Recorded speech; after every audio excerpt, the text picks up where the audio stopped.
मर मर एक बनावन शीशा, मार वट्टा एक भन दे। दुनिया उत्ते थोड़े रहिंदे कदर शनाज सुखन दे। अव्वल तां कोई शौक ना किसे, कौन सुखन अज सुनदा। जे सुन सी तां किस्सा उतला, रमज़ां कोई ना पुणदा। ते दर्दमंदां दे सुखन मुहम्मद, देन गवाही हालों। जिस पल्ले फुल बधे होवन, आवे बास रुमालों। सुखन मियाँ साहब ते कोई मियाँ मोहम्मद बख्श होरां दे ये बोल मैं तुहानूं सुनाए ने कि अज तो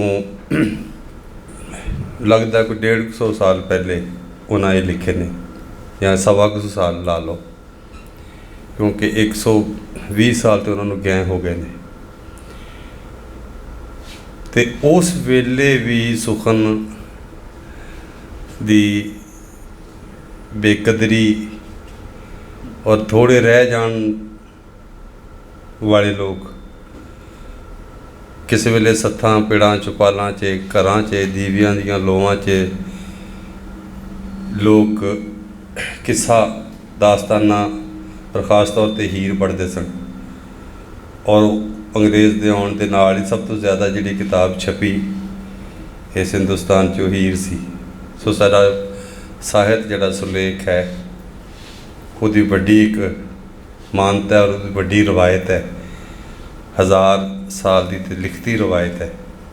एडी अमीर बोली दे विच, एडे अमीर अदब दे विच, एडी पुरानी कोई 5,500 साल पुरानी वसों दे विच जिहड़ा अदब है वो दूसरियां बोलियां तो किन्ना के साडी बोली च आया है। किन्ने बोली नाल जुड़े, अपनी जड़ां नाल जुड़े, अपने लोक खलकत नाल जुड़े, इत्थे दे जिया जून दे मामलिਆਂ मसलिਆਂ नाल जुड़े। और फिर दूसरियां कौमां किवें विचर रहीआं ने, किवें लिख रहीआं ने, किवें उन्हां दी सोचनी वेखनी तकनी वो सारी साहित्य राहीं अदब राहीं सामने आउंदी है। तो उन्हां दे फलसफे या उन्हां दे विचार या उन्हां दे जिहड़े सुखन सन वो साढ़े तक किन्ने को पहुँचे ने। चढ़दे पंजाब च चलो उत्थे दी सरकारी बोली बन गई, उत्थे कोई कई पक्षों काम वध हुआ है, पर साडे क्योंकि सरकार दरबारे कोई मानता नहीं है, अदारियां दे विच कोई पंजाबी ते कैवी विरला विरला कोई एक अद्धा काम होया। ऐसे तो इत्थे दियां बोलियां च नहीं अपने अदब नूं बदलाया। तो जिहड़ियां किसी हद तक साडे नेड़े है तो बाहर दियां बोलियां वाला तो मामला। सो कुछ सिदक वाले, कोई इश्क वाले, कोई ध्यान वाले, कोई चेटक वाले लोग जिन्हां ने एक काम किया पंजाबी अदब नाल जुड़े हुए साडे मित्र प्यारे। इहदी रवायत दी टोर तर्जमे दी पंजाबी बोली विच होरां बोलियां दे अदब दी या फिक्शन दी शायरी दी जिहड़ी ट्रांसलेशन है तर्जमे दी वो टोर बारे दी इजाज़ अज कुछ लिख के ले आण के अज बड़ी अहम गल्लां बाहर होण वालियां जिहड़े पंजाबी इलम अदब नाल जुड़े ने। एक तो सानूं पता लगेगा कि किस पद्धर का काम होया और किन्ना किन्ना जियां ने कीता है, किहड़े किहड़े गैप ने, किहड़े किहड़े होर लोड़ां ने।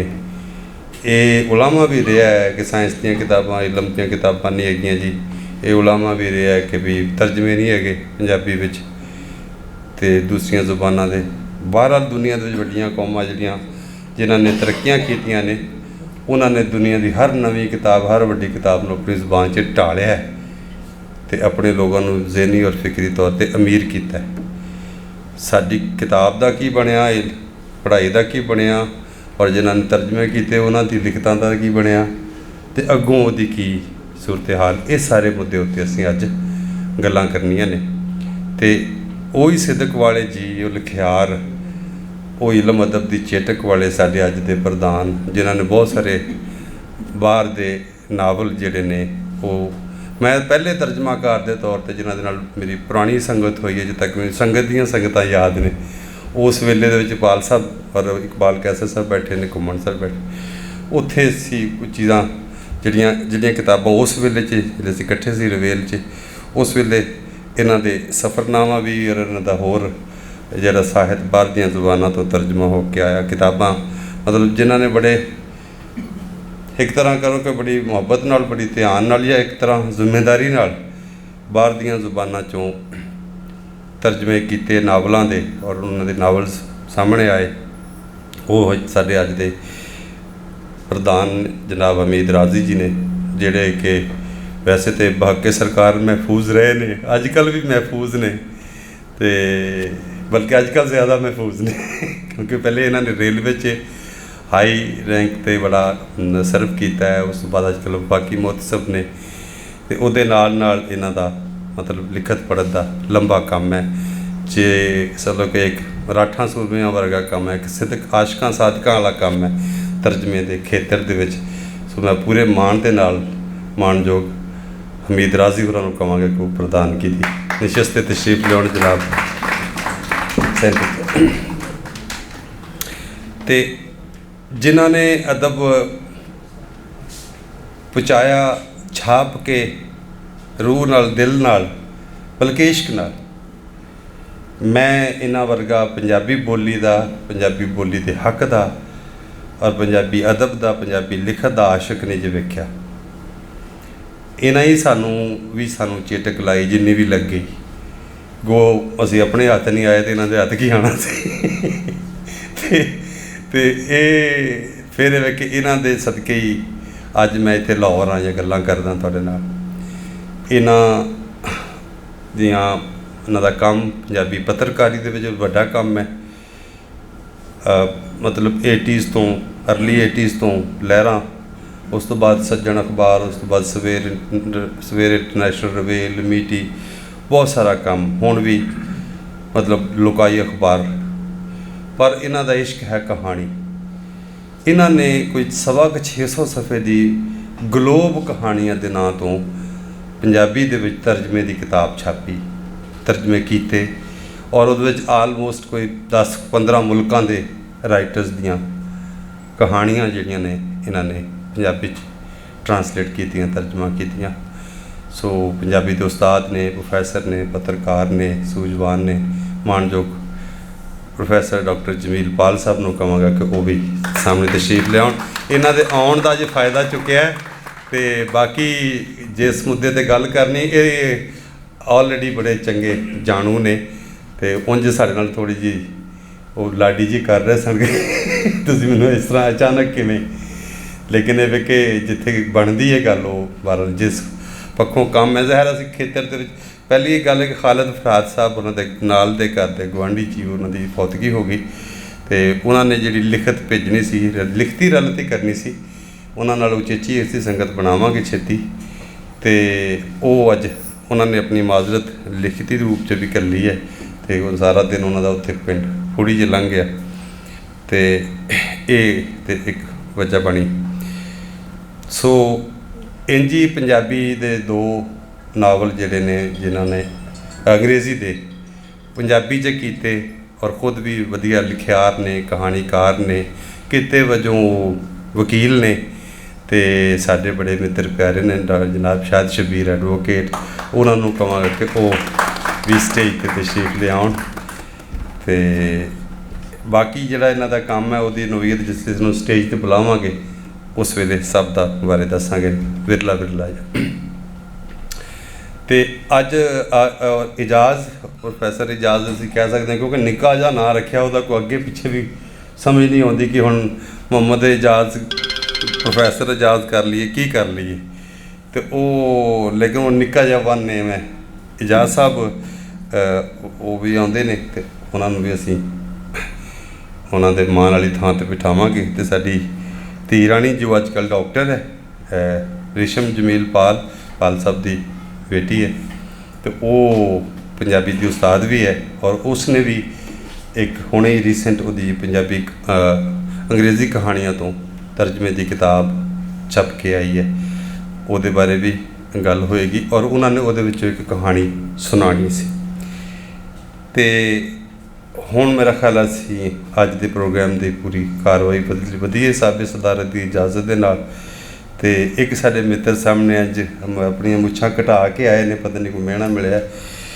ਤੇ ਸਾਡੀ ਕਿਉਂਕਿ ਇਹਨਾਂ ਦਾ ਤੁਹਾਨੂੰ ਪਤਾ ਟ੍ਰੇਡ ਮਾਰਕ ਹੈ ਪੂਰਾ, ਉਹਦੇ ਨਾਲ ਚੱਲਦੇ ਨੇ। ਇਹ ਮੇਰਾ ਜੀ ਲਾਡਾ ਯਾਰ ਤੇ ਔਰ ਦਰੀਨਾ ਵੀ ਹੈ, ਘਰੋਕਾ ਵੀ ਹੈ। ਤੇ ਇਹਦਾ ਵੀ ਪੰਜਾਬੀ ਵੱਲ ਆਉਣ ਜਿਹੜਾ ਨਾ ਉਹ ਵੀ ਹੈ, ਜਿਸ ਤਰ੍ਹਾਂ ਕੋਈ ਬੰਦਾ ਨਾ ਲਹਿਰਾਂ ਦਾ ਲੁੱਡੀਆਂ ਪਾਉਂਦਾ ਆਉਂਦਾ। ਅਤੇ ਅੱਜ ਕੱਲ੍ਹ ਪੰਜਾਬ ਔਰ ਪੰਜਾਬੀਅਤ ਦੇ ਨਾਲ ਨਾਲ ਅਦਬ ਦੇ ਉੱਤੇ ਖੇਤਰ 'ਚ ਵੀ ਆਪਣਾ ਇਹ ਇਸ਼ਕ ਨਿਭਾ ਰਿਹਾ। ਅਤੇ ਮੈਂ ਇਹਨਾਂ ਨੇ ਬਹੁਤ ਸਾਰੀਆਂ ਕਹਾਣੀਆਂ ਤਰਜਮਾ ਕੀਤੀਆਂ ਨੇ, ਖੁਦ ਨਾਵਲ ਵੀ, ਕਹਾਣੀਆਂ ਵੀ ਲਿਖ ਰਹੀਆਂ, ਨਾਵਲ ਵੀ ਲਿਖ ਰਹੇ ਨੇ। ਅਤੇ ਇਹਨਾਂ ਦੀਆਂ ਬਹੁਤ ਸਾਰੀਆਂ ਚੀਜ਼ਾਂ ਸੁਣੀਆਂ। ਸੋ ਇਹਨਾਂ ਦਾ ਇੱਕ ਨੁਕਤਾ ਨਜ਼ਰ ਵੀ ਹੈ, ਇਹ ਵੀ ਤੁਹਾਨੂੰ ਦੱਸ ਦਈਏ। ਇਹ ਲਫ਼ਜ਼ ਤਰਜਮਾਕਾਰੀ, ਟਰਾਂਸਲੇਸ਼ਨ, ਰੂਪ ਉਤਾਰਾ, ਜੋ ਵੀ ਅਸੀਂ ਲਫ਼ਜ਼ ਇਸਤੇਮਾਲ ਕਰਦੇ ਹਾਂ, ਇਹਨਾਂ ਦੇ ਕੋਲ ਇੱਕ ਹੈ ਵੀ ਕਿ ਕਦੇ ਵੀ ਲਿਟਰੇਚਰ ਦਾ ਤਰਜਮਾ ਨਹੀਂ ਹੋ ਸਕਦਾ। ਅਤੇ ਉਹਦੇ ਉੱਤੇ ਇਹ ਆਪਣੇ 4 ਲਫ਼ਜ਼ ਸਾਂਝੇ ਕਰਨਗੇ ਅਤੇ ਆਪਣੀ ਕਹਾਣੀ ਸੁਣਾਉਣਗੇ।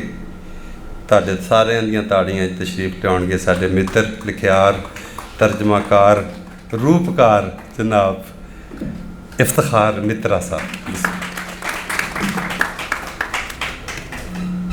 मेरे लिए बड़े मान की गल कि राजी साहब और पाल साहब की चित्र छावें अज मैं अपनी तकलीफ पेश कराँगा। ये मूरत ही वाही सी ना पहले, फिर मैं उसका तर्जमा करके तो बोली बनाई सी। इसका मतलब है कि तर्जमा उदों शुरू हो गया सी जदों पहला अखर ईजाद होया सी। ते वो जिहड़ी गल है तर्जमे की कि सुखन का सुलेख का तर्जमा नहीं हो सकता, हाँ कालम का मजमून का हो सकता है। अदब नूं अदब के रंग विच अपनी रैतल दे विच बह के अपने भड़ियारां तक पहुँचाना, वो मेरा ख्याल है कि उन्हां तर्जमे तो उतली गल हो जाती है, तर्जमा थल्ले रह जाता है। मैं इसलिए इनू रूपकारी कहना।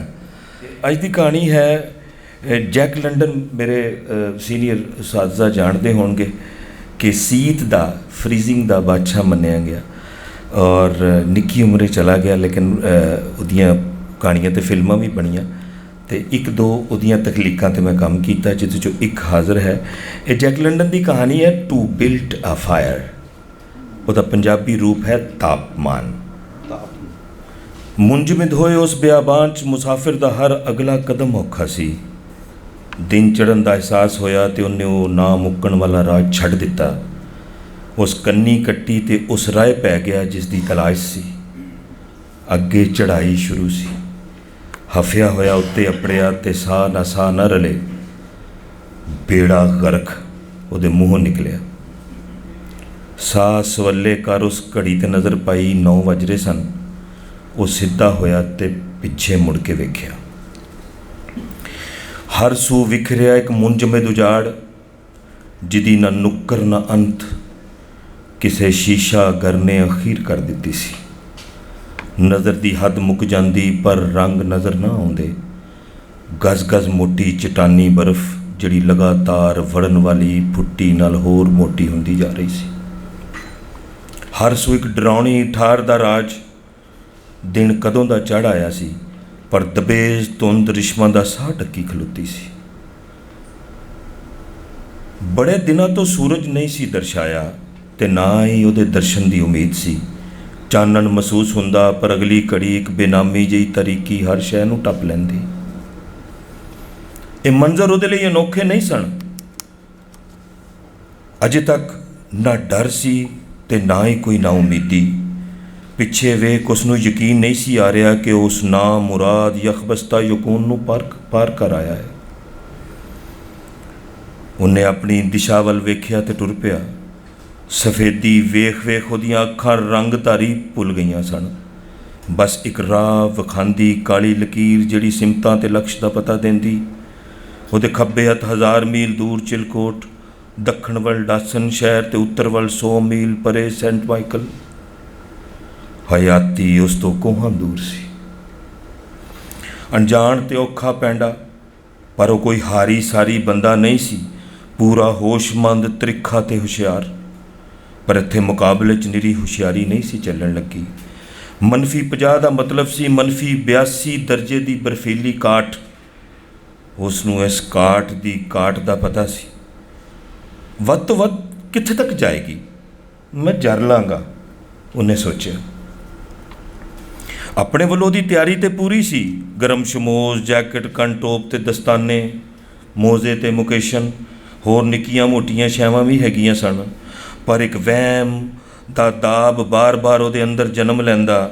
ਉਹ ਧੌਣ ਮਾਰ ਕੇ ਉਸ ਨੂੰ ਨਕਾਰਦਾ, ਪਰ ਵਹਿਮ ਨਾ ਜਾਂਦਾ। ਅਖੀਰ ਉਹਨੇ ਇੱਕ ਟੇਵਾ ਲਾਉਣ ਦੀ ਕੀਤੀ। ਉਹਨੇ ਮੂੰਹ 'ਚ ਭਰੀ ਤੰਬਾਕੂ ਦੀ ਪੀਕ ਜ਼ਮੀਨ ਵੱਲ ਹਵਾ 'ਚ ਸੁੱਟੀ। ਉਸ ਨੂੰ ਪਤਾ ਸੀ ਕਿ ਪੀਕ ਬਰਫ਼ 'ਤੇ ਡਿੱਗ ਕੇ ਚਿੱਚੜ ਵਾਂਗ ਝਟਕੇਗੀ, ਪਰ ਉਹ ਕੰਗਾਰ ਜ਼ਮੀਨ ਤੱਕ ਅਪੜਨ ਤੋਂ ਪਹਿਲੇ ਹੀ ਬਰਫ਼ ਦੀ ਕਲਮ ਬਣ ਕੇ ਡਿੱਗਾ। ਉਹਨੇ ਦੂਜੀ ਵਾਰੀ ਇਹੋ ਕਾਰਾ ਕੀਤਾ। ਸਿੱਟਾ ਮੁਖਤਲਿਫ ਨਹੀਂ ਸੀ। ਚੇਤਨਾ ਦੀ ਚੁਣੌਤੀ ਠੀਕ ਤੇ ਉਹਦੇ ਅੰਦਾਜ਼ੇ ਗਲਤ ਸਨ। ਉਸ ਨੂੰ ਬੁੱਢਾ ਸਫੀਰ ਚੇਤੇ ਆਇਆ, ਪਰ ਇਸ ਵੇਲੇ ਉਹ ਨਸੀਹਤਾਂ ਸੁਣਨ ਦੇ ਮੂਡ ਵਿੱਚ ਨਹੀਂ ਸੀ। ਉਹਨੇ ਧਿਆਨ ਦਿਸ਼ਾ ਵੱਲ ਰੱਖਿਆ ਤੇ ਆਪਣੇ ਲਕਸ਼ ਨੂੰ ਸੋਚਦਾ ਟੁਰਿਆ ਰਿਹਾ। ਸਰਕਰੇਕ ਦੀ ਜੰਗਲੀ ਸਿਖਰ ਤੇ ਉਹਦੇ ਸਾਥੀ ਕੈਂਪਲਾ ਉਸ ਨੂੰ ਉਡੀਕ ਰਹੇ ਸਨ। ਸਾਥੀ ਇੱਕ ਆਸਾਨ ਰਸਤੇ ਇੰਡੀਆਨਾ ਤੋਂ ਉੱਥੇ ਅਪੜੇ ਸਨ ਤੇ ਮੁਸਾਫਿਰ ਉਸ ਗੁਜ਼ਰਗਾਹ ਦੀ ਭਾਲ ਕਰਨ ਐਸ ਰਾਏ ਪਿਆ ਸੀ ਜਿਸ ਰਸਤੇ ਬਹਾਰ ਦੇ ਦਿਨਾਂ 'ਚ ਵਗਦੇ ਦਰਿਆ ਰਾਹੀਂ ਕੀਮਤੀ ਪਹਾੜੀ ਲੱਕੜ ਮੈਦਾਨੀ ਇਲਾਕੇ ਵੱਲ ਰੋੜੀ ਜਾਂਦੀ ਸੀ।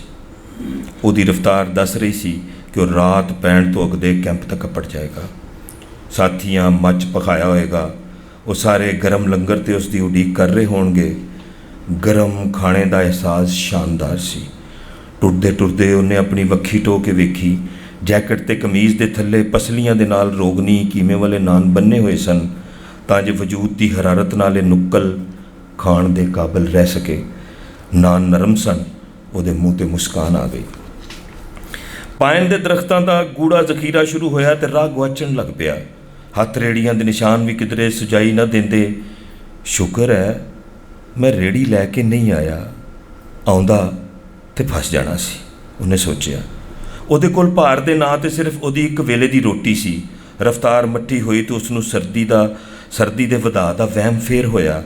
ਉਹਨੇ ਜ਼ੋਰ ਦੀ ਆਪਣੀਆਂ ਗੱਲਾਂ ਤੇ ਨੱਕ ਨੂੰ ਰਗੜਿਆ, ਪਰ ਮੂੰਹ ਬੇਹਿੱਸ ਹੁੰਦਾ ਗਿਆ।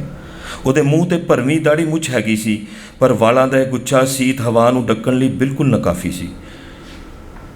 ਇਹ ਕਿਸੇ ਇਕੱਲੇ ਦੇ ਵੱਸ ਦਾ ਰੋਗ ਨਹੀਂ। ਉਹਦੇ ਕੰਨਾਂ 'ਚ ਬੁੱਢੇ ਸਫੀਰ ਦੀ ਆਵਾਜ਼ ਪਈ। ਉਹਨੇ ਧਿਆਨ ਨਾ ਦਿੱਤਾ ਤੇ ਆਪਣੇ ਪਿਛਲੱਗ ਸਾਥੀ ਕੁੱਤੇ ਵੱਲ ਮੁੜ ਕੇ ਵੇਖਿਆ।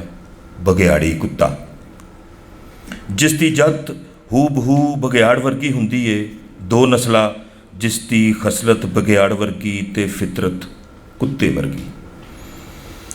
ਕੁੱਤੇ ਨੂੰ ਤਾਪ ਦੀ ਮਾਪ ਤੇ ਨਹੀਂ ਸੀ ਆਉਂਦੀ, ਪਰ -70 ਵੱਲ ਵੱਧਦੇ ਤਾਪਮਾਨ ਨੇ ਉਹਨੂੰ ਖਬਰਦਾਰ ਤੇ ਬੇਚੈਨ ਜ਼ਰੂਰ ਕੀਤਾ ਹੋਇਆ ਸੀ। ਕੁੱਤੇ ਦੀਆਂ ਬੇਵਸਾਈਆਂ ਅੱਖਾਂ ਮੁਸਾਫਰ ਦੀ ਹਰ ਹਰਕਤ ਵੇਖ ਰਹੀਆਂ ਸਨ, ਜਿਵੇਂ ਕਿ ਹੁਣੇ ਮਾਲਕ ਰੁਕੇਗਾ ਤੇ ਅੱਗ ਵੀ ਬਾਲੇਗਾ, ਕੁਝ ਖਾਵੇਗਾ ਤੇ ਮੈਨੂੰ ਵੀ ਦੇਵੇਗਾ। ਕੁੱਤਾ ਹੈਰਾਨ ਸੀ ਕਿ ਸਾਹਮਣੇ ਖੜਾ ਬੰਦਾ ਨਾ ਤੇ ਬੈਠਣ ਦਾ ਟਿਕਾਣਾ ਬਣਾ ਰਿਹਾ ਏ ਤੇ ਨਾ ਹੀ ਅੱਗ ਬਾਲਣ ਦਾ ਆਰ ਕਰ ਰਿਹਾ ਹੈ। ਕੁੱਤੇ ਦੇ ਮੂੰਹ 'ਚੋਂ ਨਿਕਲਣ ਵਾਲੀ ਗਰਮ ਭਾਫ਼ ਉਹਦੇ ਮੂੰਹ ਦੇ ਵਾਲਾਂ 'ਚ ਬਰਫ਼ ਬਣ ਕੇ ਲਟਕ ਜਾਂਦੀ। ਉਹਦੀ ਜੱਤ 'ਤੇ ਜਿਵੇਂ ਕਿਸੇ ਨੇ ਚੂਨਾ ਫੇਰ ਦਿੱਤਾ। ਉਹਦਾ ਆਪਣਾ ਹਾਲ ਵੀ ਇੰਝ ਦਾ ਹੀ ਹੋ ਰਿਹਾ ਸੀ ਤੇ ਠੰਡ ਗੱਲਾਂ ਤੋਂ ਅੱਗੇ ਉਹਦੇ ਚਬਾੜੇ ਜਮਾਉਣ ਲੱਗ ਪਈ ਸੀ। ਤੰਬਾਕੂ ਚੱਬਣਾ ਵੀ ਔਖਾ ਹੁੰਦਾ ਜਾ ਰਿਹਾ ਸੀ। ਉਹਨੇ ਬੜੀ ਦੇਰ ਤੋਂ ਪੀਕ ਨਹੀਂ ਸੀ ਥੁੱਕੀ। ਤੰਬਾਕੂ ਦੀ ਰਾਲ ਉਹਦੀਆਂ ਵਰਾਛਾਂ 'ਚੋਂ ਬਾਹਰ ਲਟਕ ਕੇ ਜੰਮ ਗਈ। ਉਹਨੇ ਬੜੇ ਬਰਫੀਲੇ ਪੈਂਡੇ ਕੀਤੇ ਸਨ, ਪਰ ਇੰਝ ਕਦੀ ਨਹੀਂ ਸੀ ਹੋਇਆ। ਕੀ ਹੋਇਆ? ਇਹ ਠਾਰ ਮੇਰੇ ਲਈ ਨਵੀਂ ਚੁਣੌਤੀ ਨਹੀਂ, ਮੈਂ ਨਜਿੱਠ ਲਾਂਗਾ, ਉਹਨੇ ਸੋਚਿਆ ਤੇ ਰਫ਼ਤਾਰ ਹੋਰ ਤੇਜ਼ ਕਰਤੀ। ਰਾਹ ਅੱਗੇ ਕੁਝ ਸੌਖੀ ਹੋਈ। ਰਫ਼ਤਾਰ ਠੀਕ ਸੀ। ਉਹ ਵੇਲੇ ਸਿਰ ਸਰਕਰੀਕ ਵੱਲ ਜਾਂਦੀ ਘਾਟੀ ਦੇ ਸਿਰੇ 'ਤੇ ਜਾ ਪੜਿਆ, ਜਿੱਥੋਂ ਖੁਸ਼ਕ ਨਦੀ ਸ਼ੁਰੂ ਹੁੰਦੀ ਸੀ। ਹੁਣ ਉਸ ਨੂੰ ਨਦੀ ਦੇ ਉਸ ਚੁਰਸਤੇ ਤੱਕ ਕੱਪੜਨ ਦੀ ਕਾਹਲ ਸੀ ਜਿੱਥੋਂ ਅੱਗੇ ਉਹਦੀ ਮੰਜ਼ਿਲ ਦੇ ਨਿਸ਼ਾਨ ਸ਼ੁਰੂ ਹੁੰਦੇ ਸਨ। ਉਸ ਤਸਤੀ ਘੜੀ ਵੱਲ ਨਜ਼ਰ ਮਾਰੀ। ਨਿਰੇ 1 ਘੰਟੇ 'ਚੋਂ 4 ਮੀਲ ਘੱਟ ਆਇਆ ਸੀ। ਇਸ ਹਿਸਾਬ ਨਾਲ ਟੁਰਾਂਗਾ ਤੇ ਸ਼ਾਮ ਤੋਂ ਪਹਿਲੇ ਪਹੁੰਚ ਜਾਵਾਂਗਾ, ਉਹਨੇ ਗਵੇੜ ਲਾਇਆ। ਕਦਮ ਹੋਰ ਤੇਜ਼ ਹੋ ਗਏ। ਕਿਸੇ ਸਸਤਾਹਟ ਦਾ ਸਵਾਲ ਹੀ ਨਹੀਂ ਸੀ। ਦੁਪਹਿਰ ਦੀ ਰੋਟੀ ਚੁਰਸਤੇ ਅੱਪੜ ਕੇ ਖਾਵਾਂਗਾ। ਉਹਦਾ ਪਾਲਤੂ ਉਹਦੀ ਰਫ਼ਤਾਰ ਨਾਪਦਾ ਉਹਦੇ ਮਗਰੇ ਮਗਰ। ਖੁਸ਼ਕ ਮੁੰਜਮਦ ਨਦੀ ਦੇ ਵੱਟੇ ਵੱਟ ਉਸ ਨੂੰ ਕੋਈ 4 ਹਫ਼ਤੇ ਪੁਰਾਣੇ ਹੱਥ ਰੇੜੀਆਂ ਦੇ ਪੁਰਾਣੇ ਨਿਸ਼ਾਨ ਦਿਸੇ। ਨਿੱਕੇ ਮੋਟੇ ਗਵੇੜ ਲਾਉਣ ਤੋਂ ਵੱਖ ਉਹ ਹੋਰ ਕੀ ਕਰਦਾ? ਗੱਲਬਾਤ ਲਈ ਕੋਈ ਹੈ ਹੀ ਨਹੀਂ ਸੀ। ਉਹਨੇ ਮੁੜ ਕੇ ਕੁੱਤੇ ਵੱਲ ਵੇਖਿਆ। ਬਸ ਇੱਕੋ ਹੀ ਸੋਚ ਕਿ ਤਰਕਾਲ ਡਿੱਗਣ ਤੋਂ ਪਹਿਲੇ ਕੰਮ ਪੱਪੜਨਾ ਹੈ। ਉਹਦਾ ਦਿਲ ਕੀਤਾ ਕਿ ਕੁਝ ਬੋਲੇ, ਪਰ ਚਬਾੜੇ ਸਾਥ ਨਹੀਂ ਸਨ ਦੇ ਰਹੇ। ਸੀਤ ਨੇ ਚਬਾੜੇ ਇੰਨੇ ਠੰਡੇ ਕਰ ਦਿੱਤੇ ਸਨ ਕਿ ਤੰਬਾਕੂ ਵੀ ਨਹੀਂ ਸੀ ਚੱਬਿਆ ਜਾ ਰਿਹਾ। ਮੁਸਾਫਰ ਨੇ ਫੇਰ ਤਾਪਮਾਨ ਮਾਪਣ ਲਈ ਆਪਣੇ ਮੂੰਹ ਨੂੰ ਰਗੜਿਆ। ਉਹ ਰਗੜ ਰੋਕਦਾ ਤੇ ਮੂੰਹ ਫੇਰ ਸੁੰਨ ਹੋ ਜਾਂਦਾ। ਰਹਿ ਉਸ ਨੂੰ ਅਹਿਸਾਸ ਹੋ ਰਿਹਾ ਸੀ ਕਿ ਉਸ ਦਾ ਕੰਟੋਪ ਦਾ ਚੁਣਾਵ ਬਿਲਕੁਲ ਗਲਤ ਸੀ। ਕੰਟੋਪ ਉਹਦੇ ਮੂੰਹ 'ਤੇ ਪੈਣ ਵਾਲੀ ਠਾਰ ਨਹੀਂ ਸੀ ਰੋਕ ਰਿਹਾ। ਇਹ ਕੀ ਖੱਚ ਮਾਰ ਬੈਠਾ। ਮੁਸਾਫਰ ਨੂੰ ਹਿਰਖ ਲੱਗਣ ਲੱਗ ਪਿਆ। ਚੁਬਾੜੇ ਪੀੜ ਕਰਨ ਲੱਗ ਪਏ ਸਨ। ਕੋਈ ਨਹੀਂ, ਕੁਝ ਨਹੀਂ ਹੁੰਦਾ, ਬੜੀਆਂ ਬਰਫਾਂ ਵੇਖੀਆਂ ਨੇ। ਉਹਨੇ ਸੋਚ ਬਦਲੀ, ਪਰ ਸਰਦੀ ਸੀ ਕਿ ਧਿਆਨ ਬਦਲਣ ਹੀ ਨਹੀਂ ਸੀ ਦੇ ਰਹੀ। ਉਹ ਜੂ ਚਾਲ ਚੌਕਸ ਕਰਦਾ, ਤੂੰ ਪੈਰ ਭਾਰੇ ਹੁੰਦੇ। ਫਿਰ ਅਚਨਚੇਤੇ ਉਹ ਕਿਸੇ ਬਿਤਕੇ ਹੋਏ ਘੋੜੇ ਵਾਂਗ ਪਿੱਛੇ ਹਟਿਆ। ਕੁਦਰਤ ਦੀ ਚੱਲੀ ਚਾਲ ਉਹਦੇ ਸਾਹਮਣੇ ਸੀ ਤੇ ਉਹ ਹਰਦਾ ਮਸਾਂ ਹੀ ਬਚਿਆ ਸੀ। ਖੁਸ਼ਕ ਮੁੰਜਮਦ ਨਦੀ ਦੇ ਪਾਣੀ ਦੀ ਇੱਕ ਲੁਕਵੀਂ ਧਾਰਾ, ਜਿਹੜੀ ਗਜ਼ ਮੋਟੀ ਬਰਫ਼ ਦੇ ਉੱਤੇ ਬਰਫ਼ ਦੀ ਇੱਕ ਬਰੀਕ ਜਿਹੀ ਪਰਤ ਦੇ ਥੱਲੇ ਵਗਦੀ ਜਾ ਰਹੀ ਸੀ। ਇਹ ਤਾਰ ਕਦੇ ਮੁੰਜਮਦ ਨਹੀਂ ਹੁੰਦੀ ਤੇ ਲੁਕਵੇਂ ਢੰਗ ਨਾਲ ਆਪਣਾ ਵਗਣ ਜਾਰੀ ਰੱਖਦੀ ਏ। ਇਹਦੇ ਡੂੰਘ ਦਾ ਪਤਾ ਨਹੀਂ ਚੱਲਦਾ। ਜੇ ਪੈਰ ਪੈ ਜਾਏ ਤੇ ਬੰਦਾ ਤਰਬਤਰ। ਤੇ ਇਸ ਮਾਰੂ ਠੰਡ ਵਿੱਚ ਤਰ ਹੋਣ ਦਾ ਮਤਲਬ ਸੀ ਸਿੱਧੀ ਪੁੱਠੀ ਗਿਣਤੀ। ਮੁਸਾਫਰ ਰੁਕਿਆ। ਉਹਦੇ ਮੂੰਹ 'ਤੇ ਮੁਸਕਾਨ ਆ ਗਈ। ਉਸ ਨੂੰ ਇੱਕ ਜਿੱਤ ਦਾ ਅਹਿਸਾਸ ਹੋਇਆ ਕਿ ਜਿਵੇਂ ਉਹ ਕਿਸੇ ਥੜਾ ਮਾਰ ਬੈਠੇ ਦੁਸ਼ਮਣ ਤੋਂ ਬਚਿਆ ਸੀ। ਗੱਲ ਠੀਕ ਸੀ ਕਿ ਜੇ ਪੈਰ ਪਾਣੀ 'ਚ ਜਾ ਪੈਂਦਾ ਤੇ ਇੱਕ ਨਵੀਂ ਚਿੰਤਾ ਕਬੂਲਣੀ ਪੈਂਦੀ। ਅੱਗ ਬਾਲ ਕੇ ਮੱਚ ਪਖਾਣਾ ਪੈਂਦਾ। ਆਪਣੇ ਭਾ ਉਸ 2 ਘੰਟੇ ਦੀ ਉਚੇਤੀ ਮੁਸ਼ੱਕਤ ਨੂੰ ਸ਼ਿਕਸਤ ਦਿੱਤੀ ਸੀ। ਲੁਕਵੀਂ ਧਾਰਾ ਦਾ ਜਾਇਜ਼ਾ ਲੈਂਦਾ ਉਹ ਮਨ ਹੀ ਮਨ ਵਿੱਚ ਖੁਸ਼ ਟੁਰ ਪਿਆ। ਉਸ ਪੂਰਾ ਧਿਆਨ ਲਾਇਆ ਭਈ ਇਹ ਧਾਰ ਕਿੱਧਰੋਂ ਨਿਕਲ ਕੇ ਕਿੱਧਰ ਨੂੰ ਜਾ ਰਹੀ ਹੈ। ਕੁਝ ਦੂਰ ਜਾ ਉਸ ਦਾ ਡਰ ਜਾਂਦਾ ਰਿਹਾ ਤੇ ਉਸ ਆਪਣੇ ਪੈਰ ਹੋਰ ਤੇਜ਼ ਕਰ ਦਿੱਤੇ। ਅਗਲੇ 2 ਘੰਟਿਆਂ 'ਚ ਉਸ 8 ਮੀਲ ਬੜੀ ਚੌਕਸੀ ਨਾਲ ਪਾਰ ਕੀਤੇ। ਇੱਕ ਜਗ੍ਹਾ ਉਹਨੇ ਉਲਾਂਘ ਪੁੱਟੀ ਤੇ ਫਿਰ ਛੇਤੀ ਨਾਲ ਪੈਰ ਪਿੱਛੇ ਖਿੱਚਿਆ। ਉਸ ਨੂੰ ਲੁਕਵੀਂ ਧਾਰਾ ਦੀ ਸੁਣਗੁਣ ਫਿਰ ਮਿਲ ਰਹੀ ਸੀ। ਇੱਥੋਂ ਨਿੱਕੀ ਜਿਹੀ ਘਾਟੀ ਪਾਰ ਕਰਨੀ ਸੀ। ਉਹਨੇ ਕੋਈ ਰਿਸਕ ਨਹੀਂ ਸੀ ਲਿਆ। ਕੁੱਤਾ ਉਹਦੇ ਬਰਾਬਰ ਆਣ ਖੜਾ ਤੇ ਬੜੀ ਗੋਹ ਨਾਲ ਪਾਣੀ ਦਾ ਵਗਣ ਸੁਣ ਰਿਹਾ ਸੀ। ਚੱਲ ਬਈ, ਉਹਨੇ ਕੁੱਤੇ ਨੂੰ ਟੱਪਣ ਦਾ ਇਸ਼ਾਰਾ ਕੀਤਾ, ਪਰ ਕੁੱਤੇ ਨੇ ਝਿਜਕ ਵਿਖਾਈ। ਉਹ ਚੱਲ ਨਾ। ਕੁੱਤੇ ਨੇ ਪਿਛਲੇ ਪੈਰੀਂ ਬਹਿ ਕੇ ਖਤਰੇ ਨੂੰ ਮਹਿਸੂਸ ਕੀਤਾ। ਫਿਰ ਇੱਕ ਤੇਜ਼ ਸੀਟੀ ਨੇ ਕੁੱਤੇ ਨੂੰ ਛਲਾਂਗ ਲਾਉਣ 'ਤੇ ਮਜਬੂਰ ਕਰ ਦਿੱਤਾ, ਪਰ ਉਹੀ ਹੋਇਆ ਜਿਸ ਦਾ ਡਰ ਸੀ। ਕੁੱਤਾ ਪਾਰ ਅਪੜਨ ਤੋਂ ਪਹਿਲੇ ਹੀ ਬਰਫ਼ ਦੀ ਬਰੀਕ ਪਰਤ ਤੋੜਦਾ ਪਾਣੀ 'ਚ ਜੜ ਗਿਆ। ਪਰ ਅਗਲੀ ਘੜੀ ਉਹ ਟਪੂਸੀ ਮਾਰ ਪਾਰ ਲੰਘ ਗਿਆ। ਆਨਨ ਫਾਨਨ ਕੁੱਤੇ ਦੇ ਵਜੂਦ 'ਤੇ ਲੱਗਿਆ ਪਾਣੀ ਨੁਕੀਲੀਆਂ ਕਲਮਾਂ ਬਣਨਾ ਸ਼ੁਰੂ ਹੋ ਗਿਆ ਸੀ। ਕੁੱਤਾ ਬੜੀ ਤੇਜ਼ੀ ਨਾਲ ਆਪਣੇ ਪੰਜੇ ਆਪਣੇ ਦੰਦਾਂ ਨਾਲ ਖੋਲ੍ਹਣਾ ਸ਼ੁਰੂ ਕਰ ਦਿੰਦਾ ਹੈ, ਜਿਵੇਂ ਕਿ ਉਹ ਜਾਣਦਾ ਸੀ ਇਹ ਕਰਨਾ ਤੇ ਛੇਤੀ ਨਾਲ ਕਰਨਾ ਕਿੰਨਾ ਜ਼ਰੂਰੀ ਹੈ। ਉਹਦੇ ਕੋਲ ਖੜਾ ਇਨਸਾਨ ਹੈਰਾਨ ਸੀ ਕਿ ਸਾਡੇ ਦੋਹਾਂ ਦਾ ਤਜਰਬਾ ਹੂ ਬਹੂ ਇੱਕੋ ਜਿਹਾ ਹੈ। ਮੁਸਾਫਰ ਨੇ ਛੇਤੀ ਨਾਲ ਦਸਤਾਨੇ ਲਾਏ ਤੇ ਕੁੱਤੇ ਦੇ ਪੰਜਿਆਂ ਦੀ ਬਰਫ਼ ਖਿੱਚਣੀ ਸ਼ੁਰੂ ਕਰ ਦਿੱਤੀ। ਪਰ ਨਿਰੇ 1 ਮਿੰਟ ਬਾਅਦ ਹੀ ਉਸਨੂੰ ਦਸਤਾਨਾ ਵਾਪਸ ਪਾਉਣਾ ਪੈ ਗਿਆ। ਉਂਗਲਾਂ ਸੁੰਨ ਹੋਣ ਲੱਗ ਪਈਆਂ ਸਨ। ਉਹਨੇ ਹੱਥ ਜ਼ੋਰ ਦੀ ਆਪਣੇ ਪੱਟਾਂ 'ਤੇ ਮਾਰੇ ਤਾਂ ਜੇ ਲਹੂ ਦੀ ਰਵਾਨੀ ਚਾਲੂ ਰੱਖ ਸਕੇ। ਉਹ ਦੋਵੇਂ ਟੁਰ ਪਏ ਤੇ 12 ਵਜੇ ਦੇ ਲਾਗੇ ਚਾਗੇ ਚੁਰਸਤੇ ਜਾ ਪੜੇ। ਉਸ ਘੜੀ 'ਤੇ ਧਿਆਨ ਪਾਇਆ। ਦੁਪਹਿਰ ਦਾ ਵੇਲਾ ਸੀ, ਪਰ ਸੂਰਜ ਹੋਵੇ ਤੇ ਦੁਪਹਿਰ ਹੋਵੇ। ਉਹ ਆਪਣੀ ਰਫ਼ਤਾਰ 'ਤੇ ਰਾਜ਼ੀ ਸੀ।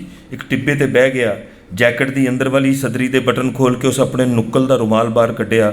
ਬਟਨ ਖੋਲ੍ਹਣ ਲਈ ਉਸ ਨੂੰ ਇੱਕ ਦਸਤਾਨਾ ਉਤਾਰਨਾ ਪਿਆ ਸੀ ਤੇ ਨਿਰੇ ਅੱਧੇ ਮਿੰਟ 'ਚ ਨੰਗੇ ਹੱਥ 'ਤੇ ਸਨਸਨਾਹਟ ਹੋਣ ਲੱਗ ਪਈ। ਉਹਨੇ ਵਹਿਮ ਸਮਝਿਆ ਤੇ ਆਪਣਾ ਹੱਥ ਜ਼ੋਰ ਨਾਲ ਆਪਣੇ ਦੂਜੀ ਬਾਂਹ 'ਤੇ ਮਾਰਿਆ। ਉਸ ਨੂੰ ਮਾੜੀ ਜਿਹੀ ਪੀੜ ਮਹਿਸੂਸ ਹੋਈ, ਪਰ ਅਗਲੀ ਘੜੀ ਉਹ ਪੀੜ ਵੀ ਜਾਂਦੀ ਰਹੀ।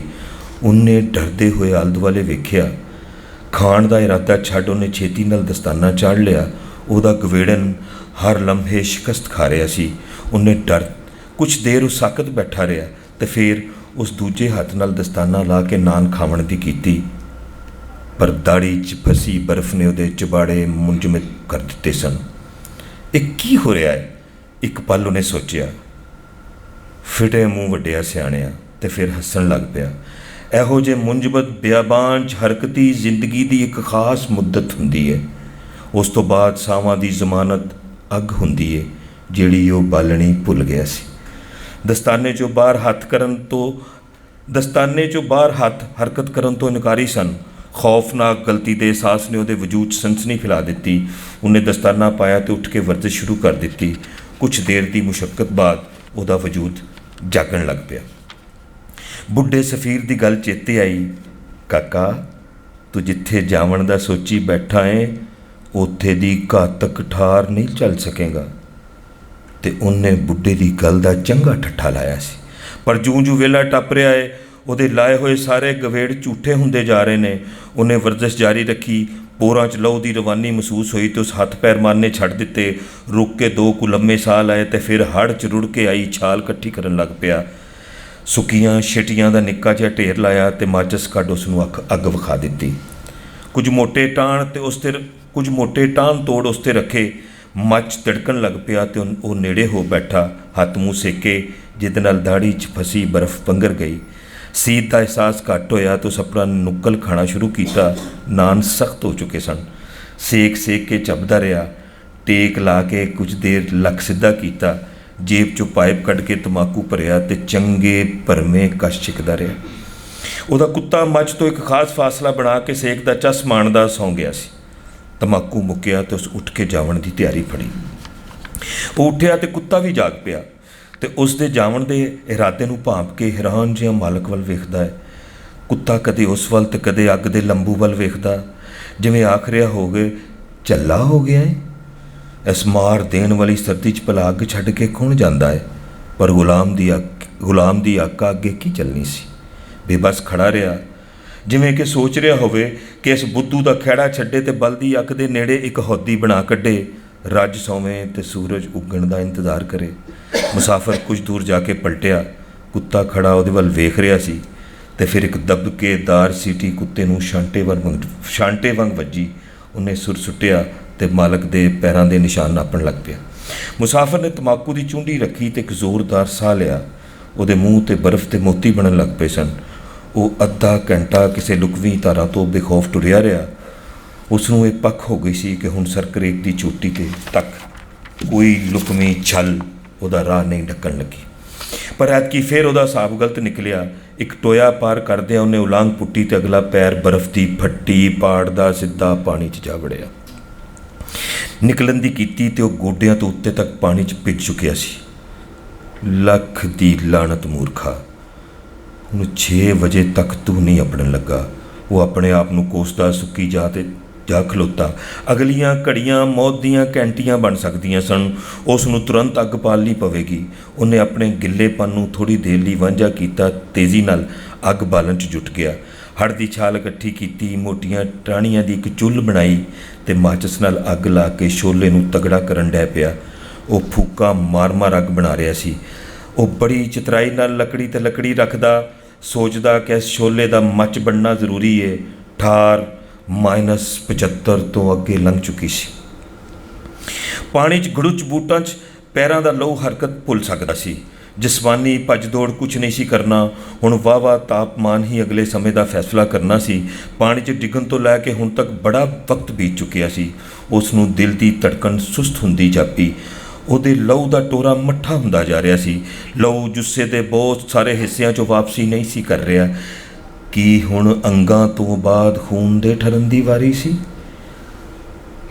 ਤੇ ਇਹ ਵਾਰੀ ਉਹ ਕਿਸੇ ਮੁੱਲ ਨਹੀਂ ਸੀ ਹਾਰ ਸਕਦਾ। ਹੁਣ ਅੰਗ ਨਹੀਂ, ਲਹੂ ਦਾ ਬਹਾਓ ਬਚਾਉਣਾ ਸੀ। ਕਿਉਂ ਜੇ ਉਹਦੇ ਕੋਲ 2 ਹੀ ਸ਼ੈਵਾਂ ਪੂਰੀ ਤਰ੍ਹਾਂ ਜਿਉਂਦੀਆਂ ਸਨ। ਇੱਕ ਉਹਦੇ ਰਗਾਂ 'ਚ ਟੁਰਦਾ ਲਹੂ ਤੇ ਦੂਜਾ ਉਹਦੇ ਕੋਲ ਬੈਠਾ ਕੁੱਤਾ। ਹਰ ਗੁਜ਼ਰਦੇ ਪਲ ਉਸ ਦੇ ਹੱਥਾਂ ਪੈਰਾਂ 'ਚ ਲਹੂ ਦਾ ਵਗਣ ਰੁਕਦਾ ਜਾਂਦਾ। ਅੰਗ ਇੱਕ ਕਰਕੇ ਬਰਫ਼ ਨਾਲ ਬਰਫ਼ ਹੁੰਦੇ ਜਾ ਰਹੇ ਸਨ। ਬੇਹਿੱਸੀ ਤੇਜ਼ੀ ਨਾਲ ਬੇਵਸੀ ਬਣਦੀ ਜਾ ਰਹੀ ਸੀ। ਉਹਨੇ ਬੜੀ ਉਮੀਦ ਨਾਲ ਬਲਦੀ ਅੱਗ ਵੱਲ ਵੇਖਿਆ, ਜਿਹੜੀ ਮੱਚ ਦਾ ਰੂਪ ਲੈਂਦੀ ਏ। ਦੁਆਲੇ ਦੀ ਠਾਠ ਟੁੱਟਣ ਤੱਕ ਉਹ ਆਪਣੇ ਮੁਕੇਸ਼ਨ ਨਹੀਂ ਸੀ ਲਾ ਸਕਦਾ। ਮੁੰਜਮਦ ਹੋਈਆਂ ਲੱਤਾਂ ਸਿੱਧੀਆਂ ਅੱਗ ਅੱਗੇ ਕਿਵੇਂ ਢਾਹ ਦੇਵੇ? ਅੱਗ ਦੇ ਨੇੜੇ ਵੀ ਰਹਿਣਾ ਸੀ ਤੇ ਭਸਮ ਹੋਣ ਤੋਂ ਵੀ ਬਚਣਾ ਸੀ। ਉਹ ਉਡੀਕ ਬੜੀ ਜਾਨਲੇਵਾ ਹੈ। ਉਸ ਨੂੰ ਉਹਨਾਂ ਘੜੀਆਂ ਦੇ ਅਮਨ ਦਾ ਪੂਰਾ ਯਕੀਨ ਸੀ ਕਿ ਉਹ ਮੁਕੇਸ਼ਨ ਲਾ ਕੇ ਆਪਣੇ ਮੋਜ਼ੇ ਸੁਕਾਵੇਗਾ, ਨੰਗੇ ਪੈਰੀਂ ਤਾਪ ਸੇਕੇਗਾ। ਕਿਉਂ ਜੇ ਹਰ ਆਣ ਵਧੇਰੀ ਹੁੰਦੀ ਅੱਗ ਦਾ ਤਜਰਬਾ ਕਾਮਯਾਬ ਹੋ ਰਿਹਾ ਸੀ। ਲੰਬੂ ਉੱਚੇ ਤੋਂ ਉੱਚੇ ਹੁੰਦੇ ਗਏ। ਬੁੱਢਾ ਸਫੀਰ ਫੇਰ ਉਹਦੇ ਸਾਹਮਣੇ ਆ ਖਲੋਤਾ। ਵੇਖ ਬਈ, ਇੱਕ ਗੱਲ ਪੱਲੇ ਬੰਨ ਲੈ ਕਿ ਜਿੱਥੇ ਤੂੰ ਜਾ ਰਿਹਾ ਹੈ ਉੱਥੇ ਇਨਸਾਨ ਦੀ ਹੱਦ -50 ਹੈਗੀ। ਇਸ ਤੋਂ ਉੱਤੇ ਦਾ ਰਿਸਕ ਨਾ ਲਵੀਂ, ਤੇ ਜੇ ਜਾਣਾ ਪੈ ਹੀ ਗਿਆ ਤੇ ਇਕੱਲਾ ਇਹ ਖੇਖਣ ਕਦੇ ਨਾ ਕਰੀ। ਪਰ ਇਸ ਵੇਲੇ ਤੇ ਮੈਂ ਇਕੱਲਾ ਵਾਂ। ਉਹਨੇ ਸੋਚਿਆ, ਮੈਂ ਹੁਣੇ ਇਕੱਲੇ ਨੇ ਆਉਣ ਵਾਲੀ ਆਫਤ ਟਾਲੀ ਹੈ। ਐਵੇਂ ਬੁੱਢਾ ਆਪਣੀ ਬਾਰਤਾ ਸੀ। ਬੰਦੇ ਦੇ ਅੰਦਰ ਦਾ ਮਰਦ ਜਾਗਦਾ ਹੋਵੇ ਤੇ ਕੀ ਨਹੀਂ ਕਰ ਸਕਦਾ। ਜਣਾ ਹੋਵੇ ਤੇ ਡਰ ਕਾਹਦਾ। ਐਵੇਂ ਜਨਾਨੀਆਂ ਵਾਂਗ ਵਸਵਸੇ ਪਾਲਣ ਦਾ ਕੀ ਫਾਇਦਾ। ਪਰ ਅੱਗ ਦਾ ਤਾਪਮਾਨ ਅਜੇ ਤੱਕ ਉਹਦੇ ਪੋਰਾਂ ਨੂੰ ਦਮਦਾਰ ਨਹੀਂ ਸੀ ਕਰ ਰਿਹਾ। ਉਹ ਬਾਲਣ ਲਈ ਟਾਹਣੀ ਚੁੱਕਦਾ ਹੈ ਤੇ ਉਹ ਉਹਦੇ ਹੱਥੋਂ ਜਾ ਪੈਂਦੀ ਹੈ। ਅੱਗ ਦੇ ਲੰਬੂ ਆਉਣ ਵਾਲੇ ਚੰਗੇ ਵੇਲੇ ਦਾ ਦਾਅਵਾ ਤੇ ਦੇ ਰਹੇ ਸਨ। ਉਹਨੇ ਮੁਕੇਸ਼ਨ ਲਾਹਣ ਦੀ ਕੀਤੀ। ਗਿੱਲੇ ਮੂਜ਼ੇ ਉੱਨ ਦੀ ਥਾਂ ਧਾਤੀ ਗੋਲ ਭਾਂਡੇ ਦੀ ਸ਼ਕਲ ਇਖਤਿਆਰ ਕਰ ਗਏ ਸਨ। ਤਸਮੇ ਲੋਹੇ ਦੇ ਸੇਬੇ ਵਾਂਗ ਸਖਤ ਕੱਟਣੇ ਪੈਣਗੇ। ਉਹਨੇ ਸੋਚਿਆ ਤੇ ਕੈਂਚੀ ਕੱਢ ਉਹਨਾਂ ਨੂੰ ਕੱਟਣ ਦਾ ਆਰ ਕਰਨ ਲੱਗ ਪਿਆ। ਅਜੇ ਉਸ ਕੈਂਚੀ ਚਲਾਈ ਸੀ ਕਿ ਕੜ ਧੜ ਦੀਆਂ ਆਵਾਜ਼ਾਂ ਨਾਲ ਜਿਵੇਂ ਇੱਕ ਕਿਆਮਤ ਜਿਹੀ ਆ ਗਈ। ਇੱਕ ਭਿਆਨਕ ਗਲਤੀ ਹੋ ਚੁੱਕੀ ਸੀ। ਉਹ ਭੁੱਲ ਬੈਠਾ ਸੀ ਕਿ ਬਰਫਾਨੀ ਇਲਾਕੇ 'ਚ ਮੱਝ ਹਮੇਸ਼ਾ ਖੁੱਲ੍ਹੀ ਥਾਵੇਂ ਲਾਈਦਾ ਹੈ। ਤੇ ਉਹ ਸਨੋਬਰ ਦੇ ਇੱਕ ਘਣੇ ਰੁੱਖ ਥੱਲੇ ਮੱਝ ਬਾਲ ਬੈਠਾ ਸੀ ਤੇ ਕਟਾਣ ਖਿੱਚਣ ਲੱਗਿਆਂ ਉਹ ਪੁੰਚਾਲ ਆਣ ਵਾਰਦ ਹੋਇਆ। ਹਵਾ ਚੱਲੀ ਨੂੰ ਖਰੇ ਕਿੰਨੇ ਦਿਨ ਲੰਘ ਚੁੱਕੇ ਸਨ। ਸਨੋਬਰ ਦਾ ਉਹ ਦਰਖਤ ਤੈ ਦਰ ਤੈ ਬਰਫ਼ ਨਾਲ ਅੱਟ ਲੱਦਿਆ ਹੋਇਆ ਸੀ। ਥੱਲੇ ਲੱਗੀ ਅੱਗ ਨਾਲ ਉਸ ਦੀਆਂ ਤਹਿਵਾਂ ਢਿੱਲੀਆਂ ਹੋਣ ਲੱਗ ਪਈਆਂ ਤੇ ਟਾਹਣ ਤੋੜਨ ਦੀ ਕੋਸ਼ਿਸ਼ 'ਚ ਨਰਮ ਹੋਈ ਬਰਫ਼ ਨੇ ਸ਼ਾਖਾਂ ਛੱਡ ਦਿੱਤੀਆਂ ਤੇ ਆਨਨ ਫਨ ਉਹਦਾ ਕੀਤਾ ਕਿਰਾਇਆ ਯਖ ਕਰ ਛੱਡਿਆ। ਮਣਾ ਸਾਬੀ ਬਰਫ਼ ਮੱਚ ਤੇ ਡਿੱਗੀ ਤੇ ਕੁਝ ਉਹਦੇ ਤੇ ਵੀ ਆਣ ਪਈ। ਉਹਨੇ ਵਜੂਦ ਤੋਂ ਬਰਫ਼ ਹਟਾਈ ਤੇ ਸਿੱਧਾ ਹੋ ਕੇ ਉਸ ਥਾਂ ਵੱਲ ਵੇਖਿਆ ਜਿੱਥੇ ਕੁਝ ਘੜੀਆਂ ਪਹਿਲੇ ਹਯਾਤ ਬਖਸ਼ ਲੰਬੂ ਭੜਕ ਰਹੇ ਸਨ। ਉੱਥੇ ਹੁਣ ਚਿੱਟੇ ਦੁੱਧ ਵਰਗੀ ਬਰਫ਼ ਦੀ ਨਿੱਕੀ ਜਿਹੀ ਪਹਾੜੀ ਬਣ ਗਈ ਸੀ। ਉਸ ਨੂੰ ਲੱਗਾ ਜਿਵੇਂ ਕਿ ਬੁੱਢਾ ਸਫੀਰ ਉਹਦੇ ਕੰਨ ਵਿੱਚ ਕੁਝ ਕਹਿ ਰਿਹਾ ਹੈ। ਹਾਂ ਬਈ, ਕਿੱਥੇ ਗਈ ਤੇਰੀ ਚੌਕਸੀ ਤੇ ਤੇਰੀ ਸਿਆਣਪ। ਉਸ ਨੂੰ ਇੰਝ ਲੱਗਾ ਜਿਵੇਂ ਕਿਸੇ ਬੇਰਹਿਮ ਮੁਨਸਫ ਨੇ ਉਸ ਨੂੰ ਮਰਨ ਦੰਡ ਦੇ ਦਿੱਤਾ ਹੈ। ਤੈਨੂੰ ਆਖਿਆ ਸੀ ਨਾ, ਇਕੱਲਿਆਂ ਮੌਤ ਤੋਂ ਨਹੀਂ ਬਚਿਆ ਜਾ ਸਕਦਾ। ਹੁਣ ਉਹਦੇ ਨਾਲ ਦੂਜਾ ਵੀ ਉਹ ਆਪ ਹੀ ਸੀ। ਉਹਨੇ ਸੋਚਿਆ ਤੇ ਫੌਰਨ ਚੁੱਲ੍ਹ ਬਣਾਉਣ ਦੀ ਫਿਰ ਸੋਚੀ। ਉੱਠਣ ਲੱਗਿਆ ਤੇ ਪੈਰ ਨਾਲ ਨਹੀਂ ਸਨ, ਪਰ ਉਹ ਇੱਕ ਅਹਿਸਾਸ ਜਗਾਉਂਦਾ ਹੋਇਆ ਉੱਠਿਆ। ਕੁਝ ਪਰੇ ਹੋ ਕੇ ਉਹਨੇ ਲੱਕੜਾਂ ਚੁੱਕਣ ਦੀ ਕੀਤੀ, ਪਰ ਮੁੱਠਾਂ ਬੰਦ ਹੀ ਨਹੀਂ ਸਨ ਹੋ ਰਹੀਆਂ। ਉਹਨੇ ਬਾਹਾਂ ਦੇ ਕਲਾਵੇ ਨਾਲ ਲੱਕੜਾਂ ਜਮ੍ਹਾਂ ਕਰਨੀਆਂ ਸ਼ੁਰੂ ਕੀਤੀਆਂ। ਮੁਸ਼ਕਲ ਨਾਲ ਚੰਦ ਟਾਹਣੀਆਂ ਹੱਥੇ ਚੜ੍ਹੀਆਂ। ਵਜੂਦ ਸਾਥ ਨਹੀਂ ਸੀ ਦੇ ਰਿਹਾ, ਪਰ ਉਹ ਜੁਟਿਆ ਰਿਹਾ। ਇਸ ਸਾਰੀ ਅਨਹੋਣੀ ਵਾਰਦਾਤ ਦੇ ਵਿੱਚ ਕੁੱਤਾ ਮੁਸਲਸਲ ਉਹਦੇ ਵੱਲ ਵੇਖ ਰਿਹਾ ਹੈ। ਉਹ ਬੜੀ ਬੇਚੈਨ ਅੱਖਾਂ ਨਾਲ ਮਾਲਕ ਦੀ ਇੱਕ ਹਰਕਤ ਨੋਟ ਕਰ ਰਿਹਾ ਹੈ, ਜਿਵੇਂ ਕਿ ਕਹਿ ਰਿਹਾ ਹੋਵੇ, ਦੇਰ ਨਾ ਕਰ ਤੇ ਅੱਗ ਬਾਲ। ਚੁੱਲ੍ਹ ਤਿਆਰ ਹੋਇਆ ਤਾਂ ਮੁਸਾਫਰ ਨੇ ਜੈਕਟ ਦੀ ਜੇਬ 'ਚੋਂ ਮਾਚਿਸ ਕੱਢਣ ਦੀ ਕੀਤੀ। ਉਸ ਨੂੰ ਯਾਦ ਸੀ ਕਿ ਮਾਚਿਸ ਕਿਹੜੀ ਜੇਬ 'ਚ ਹੈ, ਪਰ ਬੇਹਿੱਸ ਉਂਗਲਾਂ ਮਾਚਿਸ ਨੂੰ ਮਹਿਸੂਸ ਕਰਨ ਤੋਂ ਉੱਕਾ ਇਨਕਾਰੀ ਸਨ। ਮਾਚਿਸ ਹੈ ਸੀ, ਇਹ ਸੋਚ ਕੇ ਉਹਦੇ ਦਿਮਾਗ 'ਚ ਕਾਵੜ ਭਰ ਗਈ। ਉਹਨੇ ਗੁੱਸੇ ਨਾਲ ਦਸਤਾਨਾ ਲਾ ਸੁੱਟਿਆ ਤੇ ਹੱਥ ਜ਼ੋਰ ਦੀ ਪੱਟਾਂ 'ਤੇ ਮਾਰਨ ਲੱਗ ਪਿਆ। ਫਿਰ ਉਹਨੇ ਬਾਹਾਂ ਦੀ ਵਰਜਿਸ਼ ਸ਼ੁਰੂ ਕਰ ਦਿੱਤੀ। ਕੁੱਤਾ ਪੂਰੀ ਚੌਕਸੀ ਨਾਲ ਕੰਨ ਖੜੇ ਕਰ ਮਾਲਕ ਦੀਆਂ ਹਰਕਤਾਂ ਵੇਖਦਾ ਹੈ। ਉਹ ਐਨੀ ਜ਼ੋਰ ਦੀ ਹੱਥ ਜਿਸਮ 'ਤੇ ਮਾਰਦਾ ਹੈ ਕਿ ਉਸ ਨੂੰ ਪੀੜ ਦਾ ਅਹਿਸਾਸ ਹੋਣ ਲੱਗ ਪੈਂਦਾ ਹੈ। ਇਹ ਚੰਗੀ ਖਬਰ ਸੀ। ਉਹਨੇ ਕੋਸ਼ਿਸ਼ ਕੀਤੀ ਕਿ ਨੰਗੇ ਹੱਥ ਨਾਲ ਮਾਚਿਸ ਜੇਬੋਂ ਬਾਹਰ ਕੱਢ ਤੇ ਲਈ, ਪਰ ਮਾਚਿਸ ਦੀਆਂ ਤੀਲੀਆਂ ਜੰਮ ਕੇ ਜੁੜ ਚੁੱਕੀਆਂ ਸਨ। ਖੋਲ੍ਹਣ ਦੀ ਕੋਸ਼ਿਸ਼, ਉਹ ਥੱਲੇ ਬਰਫ਼ 'ਤੇ ਜਾ ਪਈਆਂ। ਉਹਨੇ ਪੱਥਰ ਹੋਏ ਹੱਥ ਨਾਲ ਮਾਚਿਸ ਚੁੱਕਣ ਦੀ ਕੀਤੀ, ਪਰ ਚੁੱਕ ਨਾ ਸਕਿਆ। ਉਹਨੇ ਤੇਜ਼ੀ ਨਾਲ ਬਾਹਾਂ ਦੇ ਜ਼ੋਰ 'ਤੇ ਦਸਤਾਨਾ ਵਾਪਸ ਪਾਇਆ ਤੇ ਹੱਥਾਂ ਦੀ ਬੁੱਕ ਬਣਾ ਕੇ ਮਾਚਿਸ ਚੁੱਕ ਲਈ, ਪਰ ਇਹ ਸਾਰੀ ਮਸ਼ਕ ਦਾ ਕੋਈ ਫਾਇਦਾ ਨਜ਼ਰ ਨਹੀਂ ਸੀ ਆ ਰਿਹਾ। ਉਹਨੇ ਬੁੱਕ ਮੂੰਹ ਦੇ ਲਾਗੇ ਕੀਤੀ, ਦੰਦਾਂ ਨਾਲ ਤੀਲੀਆਂ ਖੋਲ੍ਹਣ ਲੱਗ ਪਿਆ। ਇੱਕ ਤੀਲੀ ਛੁਡਾਈ ਤੇ ਦੰਦਾਂ 'ਚ ਲੈ ਕੇ ਜੈਕਟ ਨਾਲ ਵਾਰੋ-ਵਾਰ ਰਗੜੀ। ਅਖੀਰ ਤੀਲੀ ਬਲ ਉੱਠੀ। ਉਹ ਛੇਤੀ ਨਾਲ ਨੀਵਾਂ ਹੋਇਆ ਕਿ ਤੀਲੀ ਨੂੰ ਛਾਲ 'ਤੇ ਰੱਖੇ, ਪਰ ਬਲਦੀ ਤੀਲੀ ਦਾ ਧੂੰ ਉਹਦੇ ਸੰਗ ਨੂੰ ਜਾ ਵੱਜਾ ਤੇ ਉਹਨੂੰ ਉੱਥੂ ਲੱਗ ਗਿਆ। ਉਹ ਖੰਘਿਆ ਤੇ ਤੀਲੀ ਬਰਫ਼ 'ਤੇ ਡਿੱਗ ਕੇ ਚੁੱਪ ਕਰ ਗਈ। ਬੁੱਢੇ ਸਫੀਰ ਨੇ ਸਾਥ ਦੀ ਦੱਸ ਪਾਈ ਸੀ, ਪਰ ਇੱਥੇ ਤੇ ਆਪਣੇ ਅੰਗ ਸਾਥ ਨਹੀਂ ਸਨ ਦੇ ਰਹੇ। ਉਹਨੇ ਸੋਚਿਆ, ਆਪਣੇ ਪੂਰੇ ਵਜੂਦ ਨੂੰ ਛੰਡਿਆ, ਹਿਲਾਇਆ ਜਲਾਇਆ, ਪਰ ਬਾਹਾਂ ਦੇ ਪੱਠੇ ਹੀ ਜਾਗਦੇ ਮਹਿਸੂਸ ਹੋਏ। ਉਹਨੇ ਫੇਰ ਬੰਡਲ ਗੁੱਟਾਂ 'ਚ ਨੱਪਿਆ ਤੇ ਬਾਕੀ ਬਚੀਆਂ ਸਾਰੀਆਂ ਤੀਲੀਆਂ ਨੂੰ ਮੂੰਹ 'ਚ ਨੱਪ ਕੇ ਜੈਕਟ ਨਾਲ ਰਗੜ ਦਿੱਤਾ। ਜਸ ਦੀ ਆਵਾਜ਼ ਨਾਲ ਯਕਦਮ ਇੱਕ ਵੱਡਾ ਛੋਲਾ ਬੁਲੰਦ ਹੋਇਆ। ਉਹਨੇ ਮੂੰਹ ਪਰੇ ਕਰ ਲਿਆ। ਉਹ ਛੋਲਾ ਉਹਦੀ ਬੁੱਕ ਵਿੱਚ ਜਲ ਰਿਹਾ ਸੀ। ਉਹਨੇ ਛੋਲਾ ਚੁੱਲ੍ਹ ਦੇ ਨੇੜੇ ਕੀਤਾ, ਪਰ ਛਾਲ ਤੋਂ ਪਹਿਲਾਂ ਹੀ ਉਹਨੂੰ ਗੋਸ਼ਤ ਦੇ ਸੜਨ ਦੀ ਬੋ ਮਹਿਸੂਸ ਹੋਈ। ਦਸਤਾਨਿਆਂ ਨੇ ਅੱਗ ਫੜ ਲਈ ਸੀ। ਦਰਦ ਦੀ ਇੱਕ ਟੇਸ ਉੱਠੀ, ਪਰ ਉਹਨੇ ਅੱਗ ਬਾਲਣ ਦੀ ਕੋਸ਼ਿਸ਼ ਜਾਰੀ ਰੱਖੀ। ਛਾਲ ਨੇ ਅੱਗ ਫੜੀ ਤੇ ਉਹਨੇ ਆਪਣੀ ਸੜਦੀ ਹੋਈ ਬੁੱਕ ਖੋਲ੍ਹ ਦਿੱਤੀ। ਤੀਲੀਆਂ ਬਰਫ਼ 'ਤੇ ਡਿੱਗ ਕੇ ਇੱਕ ਇੱਕ ਕਰਕੇ ਬੁਝਦੀਆਂ ਗਈਆਂ। ਦਰਦ ਸਹਿਣ ਕਰਦਿਆਂ ਉਹਨੇ ਟਾਹਣੀਆਂ ਤੋੜਨ ਦੀ ਕੀਤੀ, ਪਰ ਬਾਹਾਂ ਸਾਥ ਨਾ ਦਿੱਤਾ।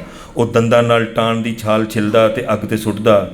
ਹੁਣ ਇਹੋ ਉਪਾਅ ਸੀ ਤੇ ਇਹ ਨਿੱਕਾ ਜਿਹਾ ਮੱਚ ਉਹਦੀ ਜ਼ਿੰਦਗੀ ਦਾ ਵਾਹਦ ਉਪਾਵਣਹਾਰ। ਟਾਹਣੀਆਂ ਤੋੜਦਾ ਉਸ ਨੂੰ ਮਹਿਸੂਸ ਹੋਇਆ ਕਿ ਉਸ ਤੋਂ ਵੱਖ ਉਹਦੇ ਵਜੂਦ ਨੇ ਆਪਣਾ ਬਚਾਅ ਸ਼ੁਰੂ ਕਰ ਦਿੱਤਾ ਹੈ। ਅਚਾਨਕ ਉਹਦੇ ਜੁੱਸੇ ਨੇ ਬੁਰੀ ਤਰ੍ਹਾਂ ਕੰਬਣਾ ਸ਼ੁਰੂ ਕਰ ਦਿੱਤਾ। ਉਸ ਕਾਂਬੇ ਨਾਲ ਰਹੀ ਸਹੀ ਪਕੜ ਵੀ ਜਾਂਦੀ ਰਹੀ, ਪਰ ਲੱਕੜੀ ਤੇ ਜ਼ਰੂਰੀ ਸੀ। ਉਹਨੇ ਇੱਕ ਟਾਹਣੀ ਨੂੰ ਕਾਬੂ ਕਰਨ ਦੀ ਕੋਸ਼ਿਸ਼ ਕੀਤੀ ਤੇ ਉਹ ਟਾਹਣ ਬਰਫ਼ ਨਾਲ ਭਿੱਜਿਆ ਗਿੱਲਾ ਗੜੁੱਚ ਉਹਦੇ ਨਿੱਕੇ ਜਿਹੇ ਮੱਚ 'ਤੇ ਫੇਰ ਆਣ ਡਿੱਗਾ। ਉਹਨੇ ਕੰਬਦੇ ਵਜੂਦ ਨਾਲ ਵਿਖਰੇ ਹੋਏ ਮੱਚ ਨੂੰ ਸੁਆਰਾ ਕਰਨ ਦੀ ਕੋਸ਼ਿਸ਼ ਕੀਤੀ, ਪਰ ਜਿਸਮ ਦਾ ਕੋਈ ਜੋੜ ਉਸਦੇ ਆਖੇ ਵਿੱਚ ਨਹੀਂ ਸੀ। ਖਿਲਰਿਆ ਮੱਚ ਜਾ ਬੁਝਾ ਪਏ ਦੂਰ ਪਏ ਦੀਵਿਆਂ ਵਾਂਗ ਥੋੜ੍ਹੀ ਥੋੜ੍ਹੀ ਦੇਰ ਬਲਦਾ ਤੇ ਫਿਰ ਇੱਕ ਇੱਕ ਕਰਕੇ ਬੁਝ ਜਾਂਦਾ। ਅੱਗ ਬਣਾਉਣ ਦੀ ਸਾਰੀ ਮੱਤ ਮਰ ਚੁੱਕੀ ਸੀ। ਉਹਦੇ ਅੰਦਰ ਖੌਫ ਦਾ ਇੱਕ ਉਬਾਲਾ ਉੱਠਿਆ। ਉਸ ਨੂੰ ਇੱਕ ਪੁਰਾਣੀ ਕਹਾਣੀ ਚੇਤੇ ਪਈ ਕਿ ਜਿਉਂਦਾ ਵਜੂਦ ਹੀ ਉਸ ਦੀ ਜ਼ਿੰਦਗੀ ਦੀ ਆਖਰੀ ਜ਼ਮਾਨਤ ਬਣ ਸਕਦਾ ਹੈ। ਉਹਨੇ ਆਪਣੇ ਕੁੱਤੇ ਵੱਲ ਵੇਖਿਆ, ਉਸ ਨੂੰ ਆਵਾਜ਼ ਮਾਰ ਕੇ ਆਪਣੇ ਕੋਲ ਸੱਦਿਆ। ਕੁੱਤੇ ਲਈ ਇਹ ਬੁਲਾਰਾ ਬਿਲਕੁਲ ਨਵਾਂ, ਅਨੋਖਾ ਤੇ ਡਰਾ ਦੇਣ ਵਾਲਾ ਸੀ। ਉਹਨੇ ਇਨਸਾਨ ਦੇ ਹਲਕੋਂ ਨਿਕਲਣ ਵਾਲੀ ਇਹੋ ਜਿਹੀ ਆਵਾਜ਼ ਕਦੇ ਨਹੀਂ ਸੀ ਸੁਣੀ। ਕੁਝ ਅਨੋਖਾ ਹੋਣ ਵਾਲਾ ਸੀ ਜਿਹੜਾ ਕੁੱਤੇ ਨੇ ਮਹਿਸੂਸ ਕਰ ਲਿਆ। ਉਹ ਇੱਕ ਕਦਮ ਅੱਗੇ ਵਧਿਆ ਤੇ ਫਿਰ ਪੈਰਾਂ ਭਾਰ ਬਹਿ ਕੇ ਪਿੱਛੇ ਨੂੰ ਸਿਰਕਣ ਲੱਗ ਪਿਆ। ਮਾਲਕ ਨੇ ਫਿਰ ਬੁਲਾਇਆ। ਕੁੱਤਾ 2 ਕਦਮ ਅੱਗੇ ਹੁੰਦਾ ਤੇ ਫਿਰ ਪਿੱਛੇ ਨੂੰ ਸਿਰਕ ਜਾਂਦਾ। ਉਹਦੇ ਮਾਲਕ ਦੇ ਮੂੰਹ 'ਤੇ ਆਈ ਵਹਿਸ਼ਤ ਕੁੱਤੇ ਦਾ ਹੌਸਲਾ ਤੋੜ ਰਹੀ ਸੀ। ਮੁਸਾਫਰ ਨੇ ਅੱਗੇ ਹੋ ਕੇ ਕੁੱਤੇ ਨੂੰ ਫੜਨ ਦੀ ਕੀਤੀ, ਪਰ ਕੁੱਤਾ ਕਾਬੂ ਨਾ ਆਇਆ। ਮਾਲਕ ਨੇ ਚਤੁਰਾਈ ਸੋਚੀ ਤੇ ਉੱਠ ਕੇ ਖੜਾ ਹੋ ਗਿਆ। ਹੱਥ ਪੈਰ ਮਾਰ ਕੇ ਵਜੂਦ ਨੂੰ ਗਰਮ ਕਰਨ ਲੱਗ ਪਿਆ। ਮਾਲਕ ਦੀ ਇਹ ਹਰਕਤ ਵੇਖ ਕੁੱਤੇ ਦਾ ਡਰ ਜਾਂਦਾ ਰਿਹਾ ਤੇ ਉਹ ਮਾਲਕ ਦੇ ਇਸ਼ਾਰੇ 'ਤੇ ਨੇੜੇ ਆਣ ਖਲੋਤਾ। ਕੁੱਤੇ ਦੇ ਨੇੜੇ ਹੋਣ ਦੀ ਦੇਰ ਸੀ ਕਿ ਮੁਸਾਫਰ ਨੇ ਉਸ ਨੂੰ ਦਬੋਚ ਲਿਆ, ਪਰ ਹਰ ਆਣ ਉਹਦੀ ਪਕੜ ਢਿੱਲੀ ਪੈ ਰਹੀ ਸੀ। ਕੁੱਤਾ ਪੂਰੀ ਤਗ ਨਾਲ ਆਪਣਾ ਆਪ ਛੁਡਾ ਰਿਹਾ ਹੈ। ਮੁਸਾਫਰ ਕਿਸੇ ਬਿਫਰੇ ਰਿੱਛ ਵਾਂਗ ਕੁੱਤੇ ਨੂੰ ਦਬੋਚ ਰਿਹਾ ਹੈ। ਉਹਦੀਆਂ ਬਾਹਾਂ ਤੋਂ ਬਾਅਦ ਉਹਦੇ ਮੋਢੇ ਵੀ ਸਾਥ ਛੱਡ ਰਹੇ ਸਨ।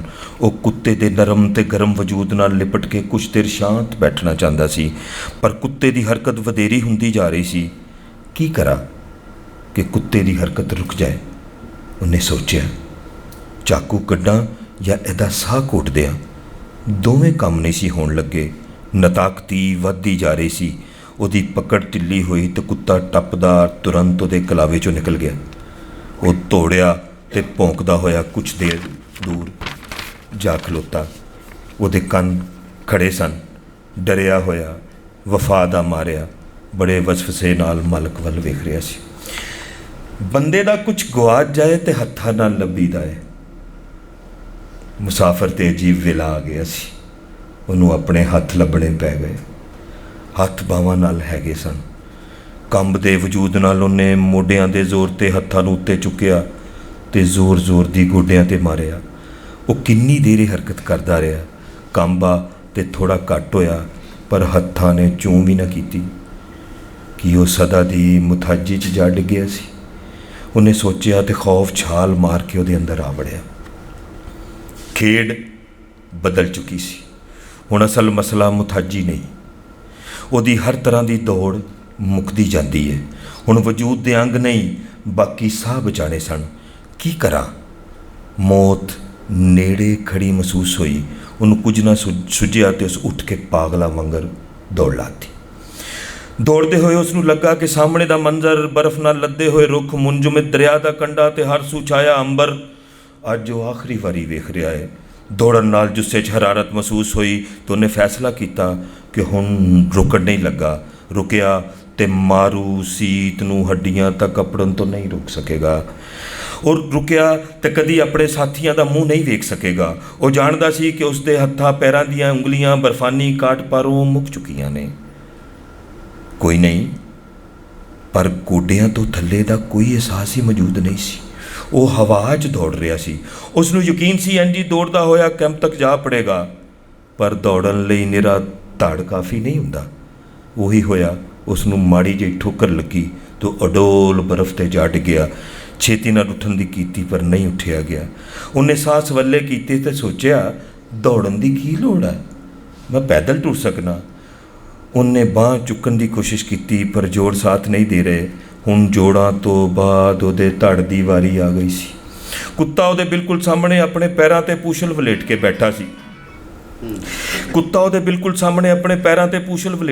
ਸੀ। ਉਹਦਾ ਵਜੂਦ ਤਵਾਨਾ ਤੇ ਅੱਖਾਂ ਚੌਕਸ। ਉਹ ਬੜੀ ਗੌਰ ਨਾਲ ਮਾਲਕ ਵੱਲ ਵੇਖ ਰਿਹਾ ਹੈ। ਮੁਸਾਫਰ ਨੇ ਆਪਣੀ ਤੇ ਕੁੱਤੇ ਦੀ ਹਾਲਤ ਦੀ ਤੁਲਨਾ ਕੀਤੀ। ਕੁੱਤੇ ਦਾ ਪੂਰਾ ਵਜੂਦ ਉਹਦੇ ਵੱਸ ਵਿੱਚ ਸੀ। ਮਾਲਕ ਦੇ ਅੰਦਰ ਕੁੱਤੇ ਦੇ ਖਿਲਾਫ ਇੱਕ ਸਾੜ ਉਭਰਿਆ। ਉਹਨੇ ਇੱਕ ਭਰਵੀਂ ਗਾਲ ਕੱਢੀ। ਗਾਲ ਸੁਣ ਕੇ ਕੁੱਤਾ ਦਬਕ ਗਿਆ।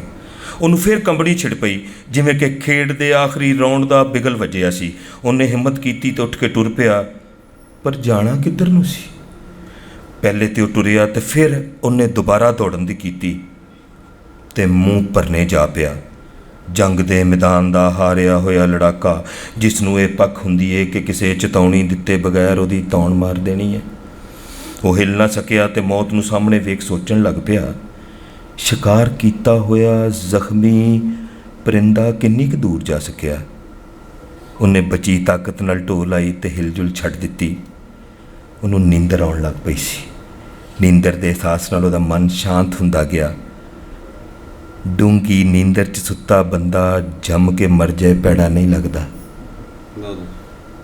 ਇਹ ਉਹ ਜਾਣਦਾ ਵੀ ਸੀ ਤੇ ਵੇਖ ਵੀ ਚੁੱਕਿਆ ਸੀ। ਬੁੱਢਾ ਸਫੀਰ ਉਹ ਆਪਣੇ ਸਾਥੀਆਂ ਸਮੇਤ ਆਪਣੇ ਆਪ ਨੂੰ ਬਰਫ਼ 'ਚ ਸੁੱਤਿਆਂ ਵੇਖ ਰਿਹਾ ਹੈ। ਮੈਂ ਆਪਣੇ ਦੇਸ਼ ਜਾ ਕੇ ਦੱਸਾਂਗਾ ਕਿ ਅਸਲੀ ਠਾਰ ਕਿੰਝ ਦੀ ਹੁੰਦੀ ਹੈ। ਬੁੱਢਾ ਸਫੀਰ ਪੈਪ ਦੇ ਕੱਛ ਛਿਕ ਰਿਹਾ ਹੈ ਤੇ ਹੱਸ ਰਿਹਾ ਹੈ। ਮੁਸਾਫਿਰ ਨੂੰ ਐਡਾ ਪੁਰਸਕੂਨ ਤੇ ਮੌਸਮ ਤੋਂ ਬੇਖਬਰ ਸੁੱਤੇ ਵੇਖ ਕੇ ਕੁੱਤਾ ਹੈਰਾਨ ਬੈਠਾ ਹੈ। ਕੁੱਤੇ ਦੀ ਬੇਚੈਨੀ ਵੱਧਦੀ ਜਾ ਰਹੀ ਹੈ ਕਿ ਮਾਲਕ ਉੱਠਦਾ ਕਿਉਂ ਨਹੀਂ, ਉੱਠ ਕੇ ਅੱਗ ਕਿਉਂ ਨਹੀਂ ਬਾਲਦਾ। ਅੱਜ ਭੱਜ ਦੌੜ 'ਚ ਪਤਾ ਹੀ ਨਹੀਂ ਲੱਗਿਆ ਸ਼ਾਮ ਪੈਣ ਲੱਗੀ ਹੈ। ਤਾਪਮਾਨ ਡਿੱਗਦਾ ਜਾ ਰਿਹਾ ਹੈ ਤੇ ਕੁੱਤੇ ਨੂੰ ਵੱਧਦੀ ਹੋਈ ਠਾਰ ਬੇਚੈਨ ਕਰਦੀ ਹੈ। ਕੁੱਤਾ ਇੱਕ ਉਦਾਸ ਜਿਹੀ ਆਵਾਜ਼ ਕੱਢਦਾ ਹੈ, ਪਰ ਮਾਲਕ ਵੱਲੋਂ ਕੋਈ ਵੱਲ ਜਵਾਬ, ਕੋਈ ਝਿੜਕ ਨਹੀਂ ਆਉਂਦੀ। ਫਿਰ ਉੱਚੀ ਉੱਚੀ ਭੌਂਕ ਕੇ ਮਾਲਕ ਨੂੰ ਜਗਾਉਣ ਦੀ ਕਰਦਾ ਹੈ। ਮੁਸਾਫਿਰ ਚੁੱਪ ਸੀ। ਕੁੱਤਾ ਅੱਖਾਂ 'ਚ ਖੌਫ ਭਰ ਕੇ ਮਾਲਕ ਦੇ ਨੇੜੇ ਹੋਇਆ। ਹਯਾਤੀ ਦਾ ਪਤਾ ਦੇਣ ਵਾਲੀ ਹਰ ਬਾਜ਼ ਬੰਦ ਹੋ ਚੁੱਕੀ ਹੈ। ਰਾਤ ਪੈਣ ਲੱਗੀ ਹੈ। ਕੁੱਤਾ ਤਾਰਿਆਂ ਵੱਲ ਮੂੰਹ ਕਰਕੇ ਰੋਂਦਾ ਹੈ, ਪਰ ਮਾਲਕ ਉਹਦੀ ਬਾਤ ਨਹੀਂ ਲੈਂਦਾ। ਫਿਰ ਅਚਾਨਕ ਕੁੱਤਾ ਉਸ ਦਿਸ਼ਾ ਵੱਲ ਦੌੜਨ ਲੱਗ ਪਿਆ ਜਿੱਥੇ ਮਾਲਕ ਦੇ ਸਾਥੀ ਮਾਚਲਾ ਸੇਕ ਦਾ ਸਵਾਦ ਲੈਂਦੇ, ਲੰਗਨ ਭਾਰੀ ਕਰਦੇ ਉਸ ਨੂੰ ਉਡੀਕ ਰਹੇ ਸਨ। ਸਟੋਰੀ। Thank you. ਹੁਣ ਜਿਸ ਤਰ੍ਹਾਂ ਬੋਲੀ ਦੇ ਵਿੱਚ, ਕਹਾਣੀ ਦੇ ਵਿੱਚ ਤੁਸੀਂ ਸਾਰੇ ਖੁੱਬੇ ਪਏ ਸੋ, ਮੈਂ ਥੋੜ੍ਹਾ ਜਿਹਾ ਤੁਹਾਨੂੰ ਜ਼ਰਾ ਸਰਫੇਸ 'ਤੇ ਲਿਆ ਕੇ ਨਾ ਮੁੜ ਕੇ ਫਿਰ ਉਸ ਪਾਸੇ ਲਿਜਾਣਾ ਚਾਹੁੰਦਾ। ਉਹ ਨੋਈਅਤ ਇਹ ਬਣੀ ਮੈਂ ਸਾਹਿਬ ਸੁਦਾਰਤ ਦੀ ਇਜਾਜ਼ਤ ਨਾਲ ਕਿ ਉਹ ਸ਼ੁਰੂ 'ਚ ਇਹ ਸ਼ਗਨ ਕਰਨਾ ਸੀ। ਇੱਕ ਬਾਪ ਬੜਾ ਮਤਲਬ ਪਿਆਰ ਵਾਲਾ ਜੀ ਹੈ, ਆਪਣੀ ਧਿਆਣੀ ਨੂੰ ਉਹ ਕੋਲੋਂ ਸਾਨੂੰ ਕੁਝ ਸੁਣਾਉਣਾ ਚਾਹੁੰਦੇ ਨੇ। ਮੈਂ ਉਹਨਾਂ ਕੋਲੋਂ ਕੁਝ ਸੁਣਿਆ, ਬਹੁਤ ਇੱਕ ਦੋ ਲਾਈਨਾਂ ਤੋਂ ਇੱਕ ਕਾਫੀ ਦੇ ਕੁਝ ਬੋਲ 3-4 ਮਿੰਟ ਦੇ ਉਹ ਸਾਡੇ ਨਾਲ ਸਾਂਝਾ ਕਰਨ, ਤਾਂ ਜੋ ਥੋੜ੍ਹਾ ਜਿਹਾ ਇੱਕ ਮਾਹੌਲ ਦਾ ਰੰਗ ਬਦਲੇ। ਅਤੇ ਦੁਆ ਕਾਸਮ, ਸਾਨੂੰ ਬੜੀ ਖੁਸ਼ੀ ਹੁੰਦੀ ਹੈ ਕਿ ਇਸ ਤਰ੍ਹਾਂ ਬਾਪ ਜਿਹੜੇ ਨੇ ਆਪਣੀ ਬੇਟੀ ਦੇ ਗੁਣ ਨੂੰ, ਟੈਲੈਂਟ ਨੂੰ, ਕਲਾ ਨੂੰ ਅੱਗੇ ਲੈ ਕੇ ਟੁਰਦੇ ਨੇ, ਔਰ ਉਸ ਨੂੰ ਉਹ ਪੜ੍ਹਦੀ ਵੀ ਹੈ ਅਤੇ ਨਾਲ ਨਾਲ ਉਸ ਦਾ ਇਹ ਗਾਉਣ ਦਾ ਸ਼ੌਕ ਵੀ ਹੈ। ਦੁਆ ਕਾਸਮ ਧਿਆਣੀ ਨੂੰ ਕਹਾਂਗੇ ਕਿ ਆ ਕੇ ਸਾਨੂੰ ਇਹ ਕਾਫੀ ਦੇ 2 ਬੋਲ ਸੁਣਾ ਦੇਣ। ਬਿਸਮਿਲ੍ਲਾ ਪੁੱਤਰ। ਹਰ ਵੇਲੇ ਤਾਂਗ ਯਾਰ ਦੀਆਂ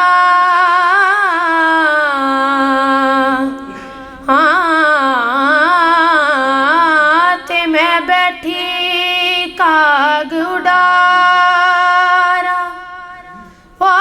पवान तकासिद पे जा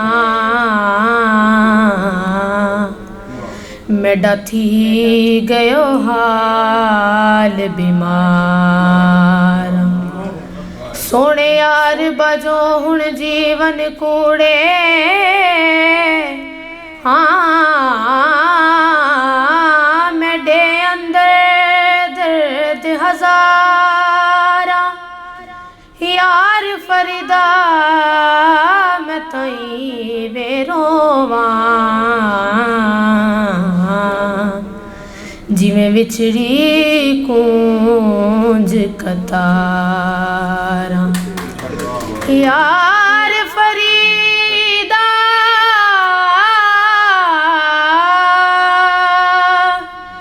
यार फरीदा मैं तई वे रोवां जिवें विछड़ी कूंज कतारा क्या हाल सुनावा दिल दा कोई महरम राज ना मिलदा क्या हाल सुनावा मुँह धूड़ मिटे सिर पायम सारा नंग नमोज बजायम कोई पुछन ना वेड़े आयम कोई पुछन ना वेड़े आयम हथ उल्टा आलम खिलदा कोई महरम राज ना मिलदा क्या हाल सुनावा। नजम शाह जी की लाइन है कि चढ़िया माघ विसाख भी उसी दुखदी रही तो मचदी पोसी। जी इस साडी ध्यानी नूं रब सोना होर बख्त लावे तो ये अपना रंग इसी तरह होर जिंदगी च वरतावे। बहुत शुक्रिया पुत्र। तो हुण अगे वधने आ। एक बड़ी औखी जी नज़म का बड़ा सहज सौखा जिहा तर्जमा किया है एहतशाम काज़म ने। तो आके उसकी ड्यूरेशन 4 मिनट की है। मैं अगलियां ड्यूरेशनां भी दसनियां ने हुण तो आ जाओ एहतशाम बन गई है हाँ बिस्मिल्लाह। नून मीम राशिद दी नज़म है हसन कूजागर। इंदे 4 हिस्से ने टोटल ते त्रीया हिस्सा है उनके पढ़े कोई 2-4 बंद ना मतलब 2-3 मिनट जिन्नी पढ़ सकना पढ़ छड़ना। तो हसन कूजागर है हसनी कुबार ओ हलब दे पांदियां दी एक सरां सी उस दा तड़ां ते रात चुप जान एक दूसरे दा हथ फड़ के तैरदे रहे सी पा के जुंडियां जिवें किसे के चक्करे नूं घेरिया होवे ओ रात सरगी तक तैरदे रहे सी असीं चसदार असीं मिला के पिंडा रूह कुट के ते जफ्फियां समेत तैरदे रहे सी असीं चसदार हौल नाल तैरदे रहे सी असीं जापदा सी अथरुआं च पानी आप ठलदा रवे ते असीं एक दूसरे तो चस चा के ढलदी उम्र दे खिलाफ तैरदे रहे। तू कू पई वे हसनियां वे तस्या तेरे बुझाण वास्ते तू रूह दी अखीर आ गया आई ले अपनी तेरे बुझाण वास्ते मैं रूह दी जो सोचिया ते मेरा सग अख भी गलेडुआं दी छल नाल चाओ चाई हो गए ते खुद खुदी तरू पई किते तड़ां दे विच ते नहीं रह गया जिस्म मेरा नहीं ये खुद खुदी ये वक जिस्म वक रूह दी खुद खुदी कूड़वे कि सांझ रूह जिस्म दी ते मैनू एतबार वे ये ओही एतबार हा कि मैनू जिस तू दे विच समेचिया मैं सब तो पाउन तू ही हाँ जे होवीए असीं अगर कि तू भी है ते मैं भी हाँ ते फिर भी वो मैं ही हाँ। हर एक शै तू पाउंद मैं ते तू ही हाँ। अगर मैं जीवत हाँ ते भला किंज मैं दगा करा कि तेरे वर्गी बीबियां जगत वाल वो गुंजणा दी गिछ ने, वो गुंजणा दी गिछ ने कि अज तक हुनानू कोई वड़ सके ते ना किसी ने खो लिया। अगर कहाँ वड़ेटिया मैं खो लिया ते बिल्लियां कबूतरां दी मौत वांग अख नोट अपनी ही जात नू फरेबवे कि बीबियां दा विड आप अपने ते चोबवे असीं तदी ई चुप वां। दनाऊ कौन वे? दनाऊ कौन वे जो अद्धी रात लग गई ते सरगी तक तेरी एक एक बात विच बोलदा रहा। वो कौन तेरे वाल पटदा रहा ते बुल नौंदरां दे नाल चीरदा रहा। नी कड़मीए जो मैं कदी ना कर सका ते रांझणे ते खेड़ियां चों एक चुंड कुंज ला। तू खेड़ियां दे नाल जा या रांझणे दे नाल जा ते खेड़ियां दी होंद नींद मिठड़ी ते सरगी अड़े खोतियां दी हींग वे या कुक्कड़ां दी बांग वे ते रांझणा लिहाफ वे। साडा बोल चाल लैन देन ते मिलाप वांग मिट्टियां ते पानियां नहीं ते ना ही हा कदी। मनुख दी जो होंद है, मनुख दी जो होंद है ये मिट्टियां ते पानियां तो वख है कि पानियां ते मिट्टियां दे मेल नाल लाजमी नहीं हरेक मेल नाल भांडियां ते कूंडियां ते कौलियां दी होंद हो। जे हो पवे ते होंद ए ख्याल दा ख्याल वे ते होंद ढेर दूर वे। जगत वाल एक तू ते एक मैं ते एक ओ त्रै धिरां पुराने वेलियां दियां त्रै धिरां हमेश इंज घुम्मियां कि जिवें मेरा चाक घुमदा रहा मगर कोई भी अपना खुरा ना कढ होविया। त्रै धिरां पुराने वेलियां दियां तरोड़दा तू मूँह कढ ते सही मगर नहीं। त्रै धिरां पुराने वेलियां दियां अखीर मेरे मन विच इंज वसदियां ने जिंज चाक मैं कुबारदा कि चाक घुमदा है मैनू वेखदा है अखियां दे नाल चाक वेखदा है अखियां दे नाल जदों भांडियां ते टिंडरां ते कूंडियां ते कौलियां दे विच रंग तेरियां मलूकियां नशीलियां दा वसिया कि तेरियां हसीन शोख सोहणियां परांदियां ते पैर दियां चांदियां ते कैंठियां दे हेठ गोल छातियां नफीस वांग बदड़ां दे गज्जियां ते वसियां। मैं चानणा दे नाल धोप अंदरों गया। मेरी कला जो मेरे अंदरी ही कूक सी निकल पई वो हालियां दे वांग जो अजान दी आवाज़ ते निकल पए ते चाक तू दे नाल भर गया। हर एक जाम विच तू ही आ गई ते चसदार मेलदा इराह मेरे अंदरों दी लंघिया। प्यालियां सुराइयां दी होंद इस मरहले ते मिट्टियां तू वख वख अपना वजूद वे उसारिया। उसारता वजूद दी सियाण सी नवेकली कुबार मैं गरीबड़ा अखीर दी सारना सुराइयां प्यालियां ते भांडियां दी सारना गरीबड़े कुबार दी औकात तो दूर ने।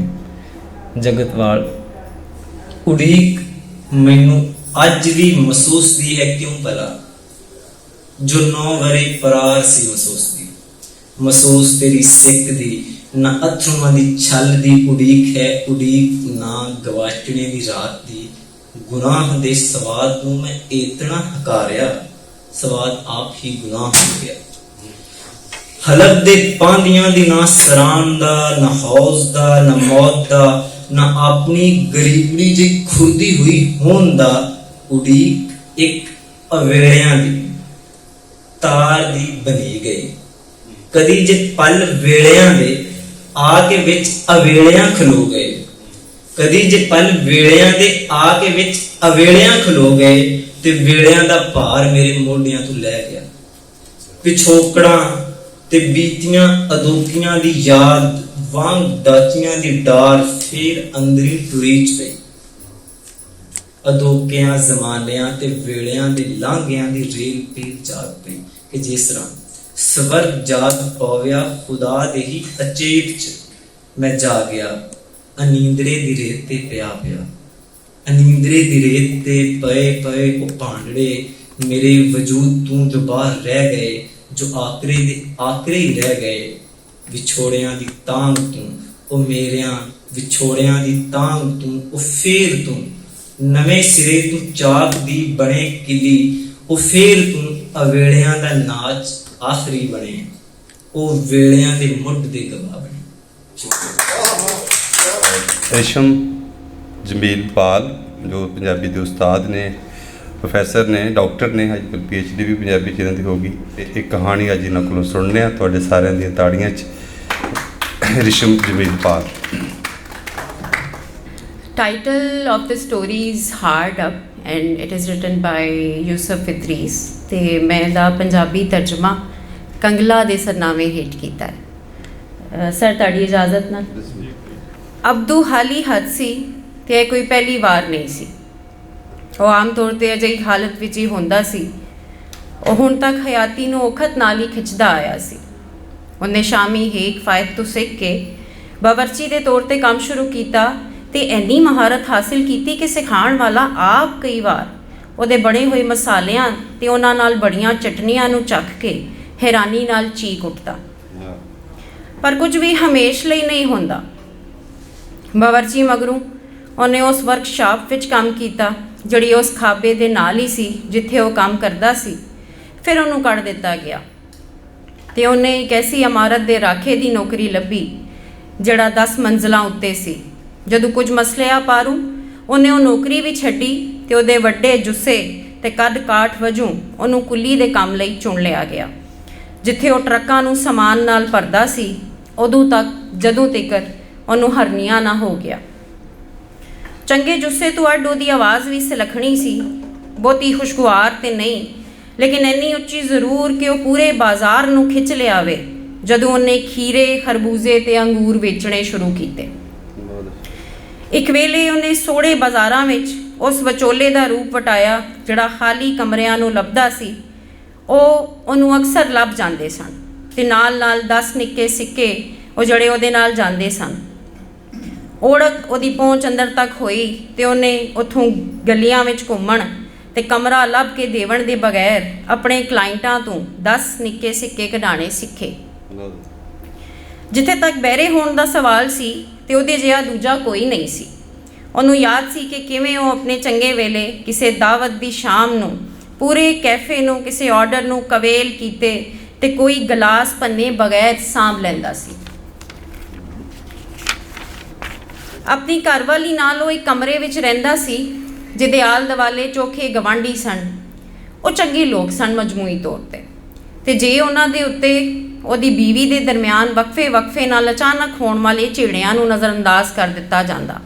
ਉਹ ਉਹਨੂੰ ਹੌਸਲਾ ਦਿੰਦੇ ਸਨ ਤੇ ਉਧਾਰ ਪੈਸੇ ਵੀ। ਜਦੋਂ ਉਹਦੇ ਕੋਲ ਕੰਮ ਨਾ ਹੁੰਦਾ ਤੇ ਉਹਦੀ ਨੌਕਰੀ ਲਈ ਦੁਆ ਵੀ ਕਰ ਦਿੰਦੇ ਸੀ ਤੇ ਉਧਾਰ ਵੀ ਲੈਂਦੇ ਸਨ ਜਦੋਂ ਉਹ ਲੱਗ ਜਾਂਦੀ। ਉਹਦੀ ਹਯਾਤੀ ਰੋਜ਼ਗਾਰੀ ਕਰਦਿਆਂ ਤੇ ਦਿਨ ਬ ਦਿਨ ਪਹਿਲੇ ਨਾਲੋਂ ਵੱਧ ਸ਼ੂਮ ਹੁੰਦਿਆਂ ਲੰਘ ਰਹੀ ਸੀ। ਇਹ ਸੱਚਾਈ ਸੀ ਪਰ ਇਹੋ ਜ਼ਿੰਦਗੀ ਸੀ। ਅਬਦੂ ਕੰਗਾਲ ਸੀ। ਸਿਰਫ ਇਸ ਵਾਰ ਇਹ ਅਰਸਾ ਬਹੁਤਾ ਲੰਮੇਰਾ ਹੋਇਆ ਸੀ ਤੇ ਮੁਕਦਾ ਵਿਖਾਲੀ ਵੀ ਨਹੀਂ ਦੇ ਰਿਹਾ ਸੀ।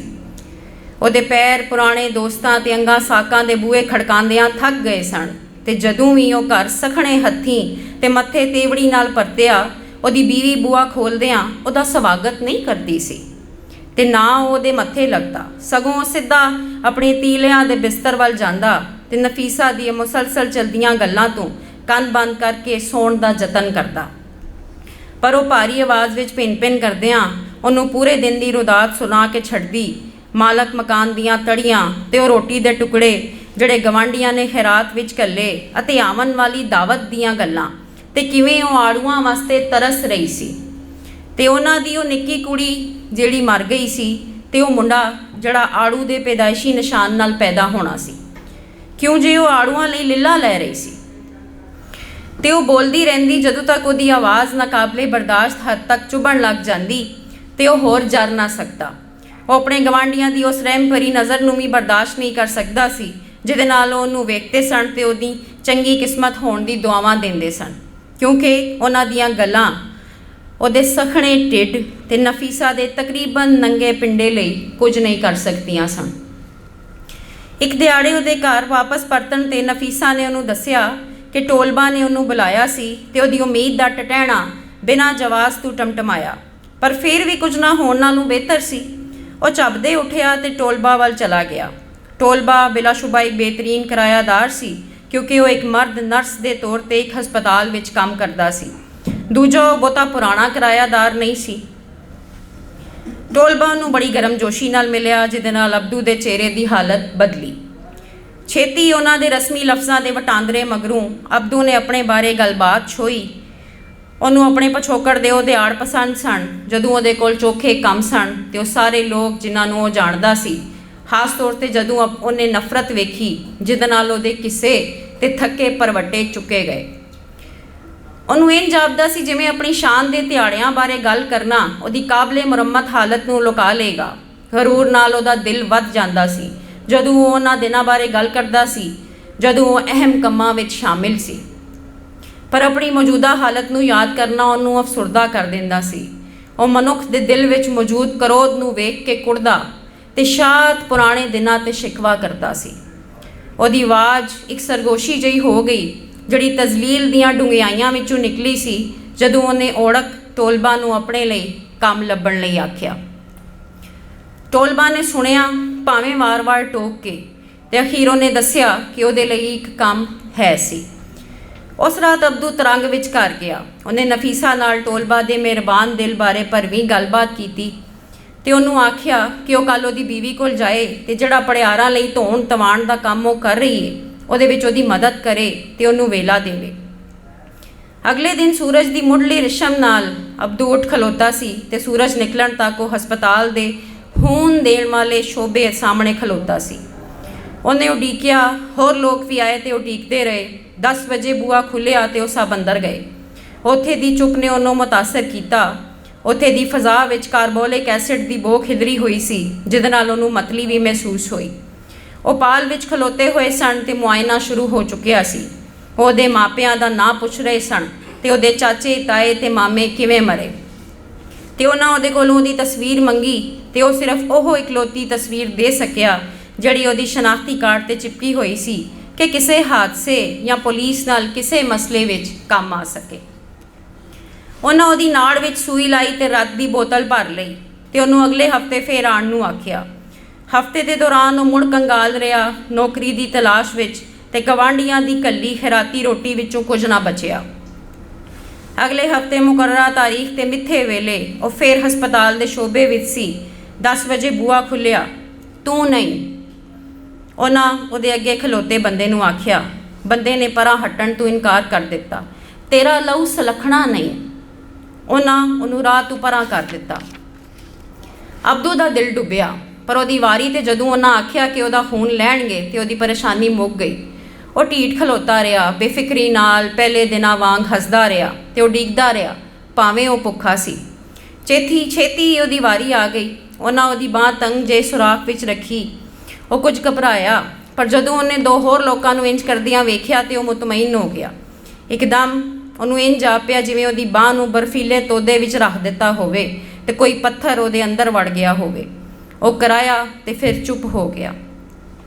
ਉਹਨੇ ਆਪਣੇ ਆਲ ਦੁਆਲੇ ਵੇਖਣਾ ਸ਼ੁਰੂ ਕੀਤਾ।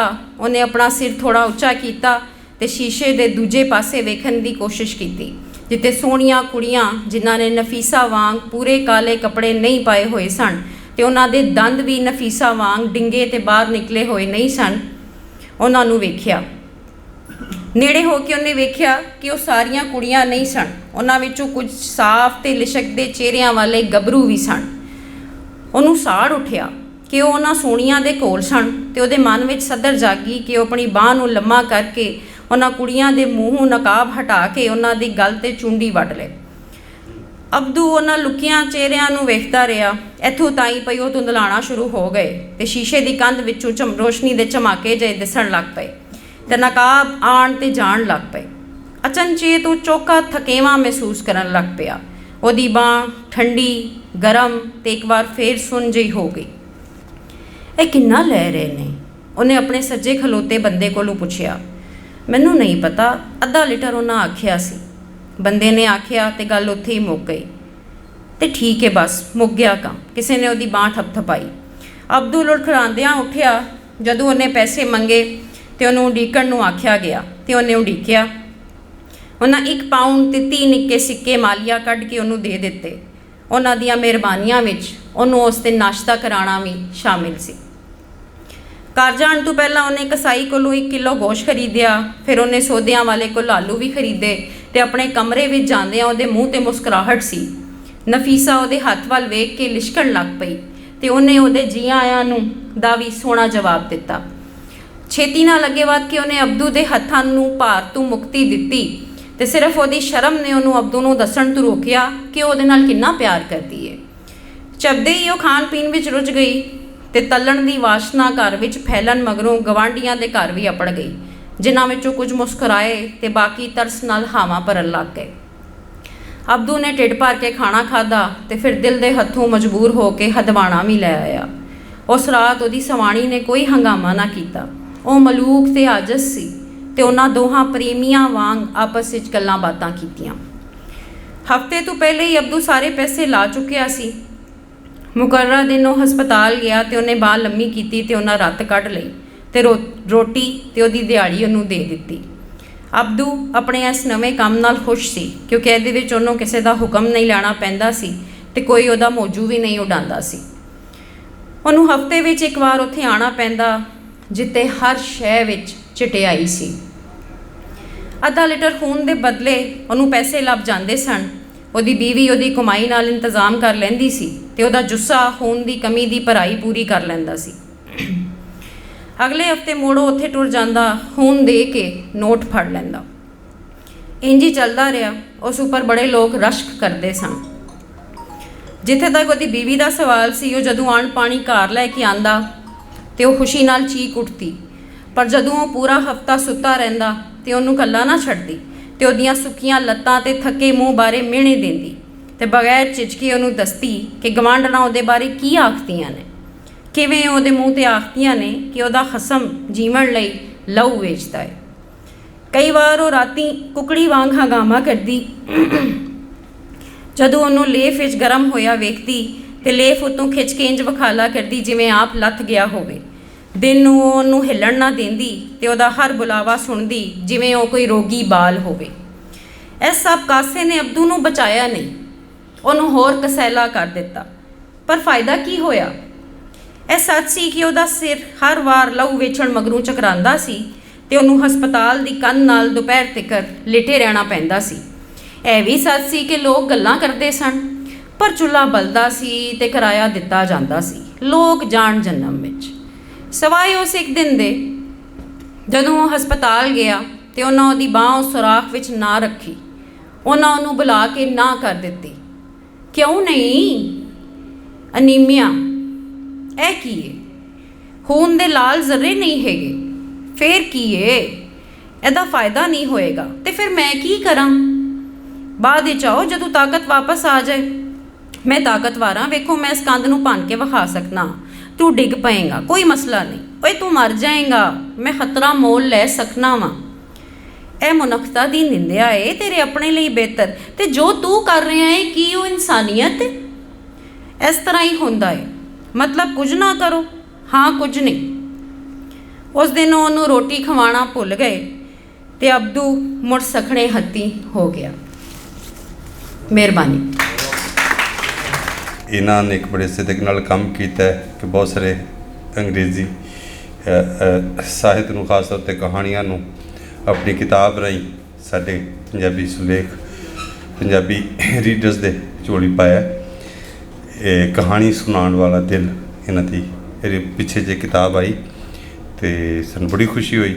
ਉਸ ਦੇ ਵਿੱਚੋਂ ਆਪਣੀ ਕਹਾਣੀ ਪੰਜਾਬੀ ਦੀ ਅਤੇ ਇਹਨਾਂ ਦਾ ਇਸ ਤਰ੍ਹਾਂ ਦਾ ਇਸ ਤਰਜਮੇ ਵੱਲ ਟੁਰਨਾ, ਕੰਮ ਕਰਨਾ, ਕਿਉਂਕਿ ਇਹਨਾਂ 'ਤੇ ਅੰਗਰੇਜ਼ੀ ਦੀ ਵੀ ਮਾਸਟਰ ਹੈ ਅਤੇ ਉਹਦੇ ਨਾਲ ਇਹ ਕਿ ਇਹ ਹੁਣ ਪੰਜਾਬੀ 'ਚ ਬਾਹਰ ਦੇ ਸਾਹਿਤ ਨੂੰ ਪੰਜਾਬੀ 'ਚ ਢਾਲ ਰਹੀਆਂ ਨੇ। ਡਾਕਟਰ ਜਸਪ੍ਰੀਤ ਮੰਡੇਰ ਹੋਰਾਂ ਦੀ ਕਿਤਾਬ ਹੈ ਟੌਨੀ ਗਲੋਜ਼, ਸ਼ਾਇਰੀ ਦੀ। ਫ੍ਰੀ ਫਾਰਮ ਟਾਂਕਾਜ਼ ਨੇ, ਜਿਸ ਤਰ੍ਹਾਂ ਹਾਈਕੋ ਇੱਕ ਜੈਪਨੀਜ਼ ਸਿਨਫ ਹੈ, ਇਹ ਵੀ ਹੈ। ਤੇ ਇਹ ਉਸ ਤੋਂ ਥੋੜ੍ਹੀ ਜਿਹੀ ਰਤਾ ਆਪਣੇ ਰਿਦਮ 'ਚ ਵੱਡੀ ਹੁੰਦੀ ਹੈ। ਪੇਸ਼ ਕਰਦਾ ਡਾਕਟਰ ਜਸਪ੍ਰੀਤ ਮੰਡੇਰ ਪੰਜਾਬੀ ਯੂਨੀਵਰਸਿਟੀ ਪਟਿਆਲਾ ਦੇ ਇੰਗਲਿਸ਼ ਡਿਪਾਰਟਮੈਂਟ ਦੇ ਹੈੱਡ ਦੇ ਤੌਰ 'ਤੇ ਰਿਟਾਇਰ ਹੋਏ ਨੇ। ਅੰਗਰੇਜ਼ੀ ਲਿਟਰੇਚਰ 'ਚ PhD ਉਹਨਾਂ ਦੀ, ਫਿਰ ਪੋਸਟ ਡਾਕਟਰੇਟ ਹੈ ਕ੍ਰੀਏਟਿਵ ਰਾਈਟਿੰਗ 'ਚ UK ਤੋਂ, ਅਤੇ ਸ਼ਾਇਰੀ ਦੀਆਂ 3-4 ਕਿਤਾਬਾਂ ਨੇ। The love scares sucked my breath away. You are holding on through fraying threads of your being while I watch helplessly. इश्क दे मारू तड़के मेरा साह पीवन ते आए। इश्क दे मारू तड़के मेरा साह पीवन ते आए। तू जो अपनी उधड़ी रूह दियां तंदां फड़ के हौके हार खलोता, मैं बेबस पई तक्कां। Your honeyed notes weft across cities, religions, borders, a mingle in my soul, a dewdrop's pearl conscious. तेरे मिठड़े बोल सुरंगले, धर्म नगर सरहदां लंघ के मन के संख तरेड़ा बन के मेरी रूह विच घुल जाते ने। Religion isn't divine will. Religion isn't acceptance. It isn't devotion worshipful either. It is aspiring for justice. It is strive for truth. धर्म कोई रब्बी हुक्म नहीं हुंदा, धर्म कोई मंजूरी भी नहीं, ये कोई भगती पूजा भी नहीं, ये तां सिद्ध न्यां दी सिक्ख है, ये तां सच दे नां दा युद्ध है। Let you and I build a few days when time steps out of clocks, or stretch on like beaches, our bodies melting in motions real. तू मैं रल के कुछ अजिहे दिन बनाइए, वेला अपने गेड़ नूं छड्ड दे, पल पैरां दी पैड़ ना लभे, साडी जिंद अनहद लहरां दे सुपने वेखे। ते आखरी है, in the perfumes of our love, hand in hand we go on. Eternities go by and we go on. इश्क दियां खुशबूइयां अंदर एक दूजे दा हथ फड़ी असीं टुरदे जाइए, किन्ने अंत हमेश पै लंघण ते असीं टुरदे जाइए। Thank you, thank you, thank you. ये मेरे को 35 तो ज़्यादा कीते ने टंका तर्जमा, कुछ ऑनवर्ड हो रहे ने, तो मेरा ख्याल है कि किताब बन जाएगी इंशाल्लाह। पंजाबी दे वधिया लेखक ने, शायर ने, नावलकार ने, कहानीकार ने, पत्रकार एडिटर भी ने, ते साडे मित्र प्यारे भी ने। अजकल तो अज लेट हुए ने CSS नूं पढ़ाते हैं अजकल, तो पंजाबी दे उस्ताद भी ने, लैक्चर जनाब इजाज़ साहब, इन्होंने कहांगे कि वो आन और आके पंजाबी बोली विच तर्जमाकारी दी टोर बारे कुछ अपने विचार साझे करन। ਤਰਜਮਾ ਇੱਕ ਅਜਿਹਾ ਸੁਚੇਤ ਆਰ ਹੈ ਜਿਸ ਤਰ੍ਹਾਂ ਹੀ ਅਸੀਂ ਕਿਸੇ ਵੀ ਦੂਜੀ ਜ਼ੁਬਾਨ ਵਿੱਚ ਲਿਖੀ ਜਾਂ ਕਈ ਗੱਲ ਨੂੰ ਆਪਣੀ ਬੋਲੀ ਵਿੱਚ ਜਾਣਨ ਅਤੇ ਸਮਝਣ ਦੀ ਕੋਸ਼ਿਸ਼ ਕਰਦੇ ਹਾਂ। ਇਹਦੇ ਵਸੀਲੇ ਅਸੀਂ ਓਬੜ ਬੋਲੀ ਦੇ ਅਸਲ ਮਤਨ ਅਤੇ ਮਫਹੂਮ ਤੀਕਰ ਆਪਣਨ ਵਿੱਚ ਕਾਮਯਾਬ ਹੁੰਦੇ ਹਾਂ। ਇਸਲਾਹੀ ਵਾਲੇ ਨਾਲ ਦੇਖਿਆ ਜਾਏ ਤਾਂ ਤਰਜਮੇ ਦਾ ਮਤਲਬ ਇਹ ਵੀ ਕਿ ਕਿਸੇ ਫਨਪਾਰੇ ਨੂੰ ਇੱਕ ਜ਼ੁਬਾਨ ਤੋਂ ਦੂਜੀ ਜ਼ੁਬਾਨ ਵਿੱਚ ਇਸ ਤਰ੍ਹਾਂ ਮੁੰਤਕਲ ਕੀਤਾ ਜਾਵੇ ਕਿ ਤਰਜਮਾ ਕੀਤੀ ਗਈ ਤਹਿਰੀਰ ਦੀ ਅਸਲ ਰੂਹ, ਉਹਦਾ ਅਸਲੂਬ ਅਤੇ ਉਹਦੀ ਅਸਲ ਸ਼ਕਲ ਜਿਹੜੀ ਹੈ ਉਹ ਬਰਕਰਾਰ ਰਹੇ। ਸਾਡੇ ਹਾਂ ਪੰਜਾਬੀ ਦੇ ਵਿੱਚ 3-4 ਤਰ੍ਹਾਂ ਦੇ ਤਰਜਮੇ ਹੋਏ ਨੇ, ਜਿਵੇਂ ਕਿ ਤਰਜਮੇ ਦੀਆਂ ਜਦੋਂ ਅਸੀਂ ਕਿਸਮਾਂ ਪੜ੍ਹਦੇ ਹਾਂ ਤਾਂ ਉਹਦੇ ਵਿੱਚ ਆਉਂਦਾ ਸਭ ਤੋਂ ਪਹਿਲੇ ਤਾਂ ਤਰਜਮਾਕਾਰੀ ਦੀ ਜਿਹੜੀ ਜਿਹਨੂੰ ਬਹੁਤ ਕਮਤਰ ਸਮਝਿਆ ਜਾਂਦਾ ਹੈ, ਜਿਹੜੀ ਉਹਦੀ ਕਿਸਮ ਹੈ ਉਹ ਹੈ ਜੀ ਲਫ਼ਜ਼ੀ ਤਰਜਮਾ। ਉਹ ख़ास ਤੌਰ 'ਤੇ ਜਿਹੜੇ ਸਾਡੇ ਸਹਾਫੀ ਲੋਕ ਨੇ ਉਹ ਜਦੋਂ ਤਰਜਮਾ ਕਰਦੇ ਨੇ ਤਾਂ ਉਹ ਲਫ਼ਜ਼ੀ ਤਰਜਮਾ ਹੀ ਕਰਦੇ ਨੇ। ਉਸ ਤੋਂ ਬਾਅਦ ਦੂਸਰਾ ਜਿਹੜਾ ਆਉਂਦਾ ਹੈ ਅਦਬੀ ਤਰਜਮਾ। ਅਦਬੀ ਤਰਜਮੇ ਵਿੱਚ ਅੱਗੇ 3-4 ਚੀਜ਼ਾਂ ਨੇ, ਜਿਹਦੇ ਵਿੱਚ ਆਜ਼ਾਦ ਵੀ ਹੈ, ਮੁਤਦਿਲ ਵੀ ਹੈ, ਤਖਲੀਕੀ ਵੀ ਹੈ, ਜਿਹਨੂੰ ਅਸੀਂ ਤਬਾਜ਼ਾਦ ਤਰਜਮਾ ਕਹਿੰਦੇ। ਅਤੇ ਇਹਦੇ ਲਈ ਰੀਕ੍ਰੀਏਸ਼ਨ ਦਾ ਲਫ਼ਜ਼ ਵੀ ਜਿਹੜਾ ਉਹ ਵਰਤਿਆ ਜਾਂਦਾ ਹੈ, ਲੇਕਿਨ ਹਮੇਸ਼ਾ ਤਰਜਮੇ ਨੂੰ ਜਿਹੜਾ ਹੈ ਤਸਨੀਫ ਦੇ ਮੁਕਾਬਲੇ ਜਿਹੜਾ ਉਹ ਕਮਤਰ ਗਿਣਿਆ ਜਾਂਦਾ ਹੈ, ਬਲਕਿ ਇਹਦੇ ਸ਼ਾਇਦ ਕਈ ਕਾਰਨ ਹੋ ਸਕਦੇ ਨੇ, ਲੇਕਿਨ ਇਸ ਫਨ ਨੂੰ ਉਹ ਮੁਕਾਮ ਅਜੇ ਤੱਕ ਨਹੀਂ ਮਿਲ ਸਕਿਆ ਜਿਹਦਾ ਇਹ ਹੱਕਦਾਰ ਸੀ। ਹਾਲਾਂਕਿ ਅਸੀਂ ਕਾਫਕਾ, ਬੋਰਖੀਸ, ਮਾਰਕੀਜ਼ ਔਰ ਬਾਕੀ ਜਿੰਨੇ ਵੀ ਇੱਦਾਂ ਦੇ ਲਿਖਾਰੀ ਨੇ, ਮਿਲਾਨ ਕੰਡੇਰਾ ਜਾਂ ਔਰਹਾਨ ਪਾਮਕ ਜਾਂ ਮੋਇਨ, ਜਿੰਨੇ ਵੀ ਨੋਬਲ ਲੌਰੀਏਟ ਨੇ, ਉਹਨਾਂ ਸਾਰਿਆਂ ਨੂੰ ਅਸੀਂ ਤਰਜਮੇ ਰਾਹੀਂ ਜਾਣਿਆ। ਸਾਨੂੰ ਤਰਜਮੇ ਰਾਹੀਂ ਮਾਕੋਂਦਾ ਦਾ ਪਤਾ ਲੱਗਾ, ਸਾਨੂੰ ਤਰਜਮੇ ਰਾਹੀਂ ਜਿਹੜਾ ਇਸਤੰਬੁਲ ਦਾ ਪਤਾ ਲੱਗਾ, ਉੱਥੇ ਦੀ ਸਕਾਫਤ ਦਾ। ਅਤੇ ਪੰਜਾਬੀ ਸੁਲੇਖ ਦੇ ਵਿੱਚ ਤਰਜਮੇ ਦੀ ਪਰਤ ਜਿਹੜੀ ਹੈ ਉਹ ਕਦੋਂ ਪਈ, ਇਸ ਬਾਰੇ ਜਿਹੜੇ ਜਾਂ ਪੰਜਾਬੀ ਸੁਲੇਖ ਦਾ ਪਹਿਲਾ ਤਰਜਮਾਕਾਰ ਕੌਣ ਹੈ, ਇਸ ਬਾਰੇ ਮੁਖਤਲਿਫ ਜਿਹੜੇ ਸਾਡੇ ਸੂਝਵਾਨ ਨੇ ਉਹ ਆਪੋ ਆਪਣੀ ਰਾਏ ਰੱਖਦੇ ਨੇ। ਕੋਈ ਕਹਿੰਦਾ ਹੈ ਕਿ ਅੰਗਰੇਜ਼ਾਂ ਦੀ ਆਮਦ ਨਾਲ ਸਨਅਤੀ ਇਨਕਲਾਬ ਤੋਂ ਬਾਅਦ ਜਿਹੜਾ ਪੰਜਾਬੀ ਤਰਜਮੇ ਲਿਖਣੇ ਸ਼ੁਰੂ ਹੋਏ, ਕੋਈ ਇਸ ਨੂੰ ਕੁਝ ਤਰ੍ਹਾਂ ਦੱਸਦਾ, ਲੇਕਿਨ ਸਾਡਾ ਜਿਹੜਾ ਪਹਿਲਾ ਪੰਜਾਬੀ ਤਰਜਮਾਕਾਰ ਹੈ ਉਹ ਅਬਦੁੱਲਾ ਅਬਦੀ ਸੀ, ਜਿਹਨੇ ਮੁੱਤਦੀ ਨਾਂ ਦਾ ਇੱਕ ਰਸਾਲਾ ਕੱਢਿਆ।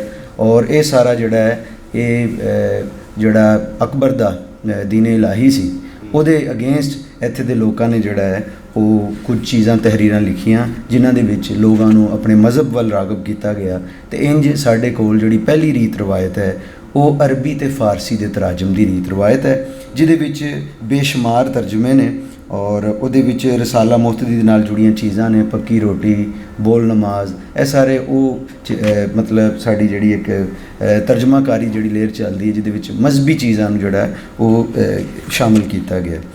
ਉਹ ਇਹਨਾਂ ਦਾ ਜਿਹੜਾ 1586 ਵਿੱਚ ਜਿਹੜਾ ਹੈ ਉਹ ਸਾਡਾ ਪਹਿਲਾ ਤਰਜਮਾਕਾਰ ਔਰ ਪਹਿਲਾ ਤਰਜਮਾ ਜਿਹੜਾ ਹੈ ਉਹ ਪੰਜਾਬੀ ਦੇ ਵਿੱਚ ਛਾਇਆ ਹੁੰਦਾ ਹੈ, ਮੌਲਾਨਾ ਅਬਦੁੱਲਾ ਅਬਦੀ ਦਾ, ਜਿਹੜਾ ਨਮਾਜ਼ ਦੇ ਨਾਂ ਨਾਲ ਮਨਜ਼ੂਮ ਕੀਤਾ ਗਿਆ ਸੀ ਔਰ ਇਹ ਮਨਜ਼ੂਮ ਤਰਜਮਾ ਸੀ।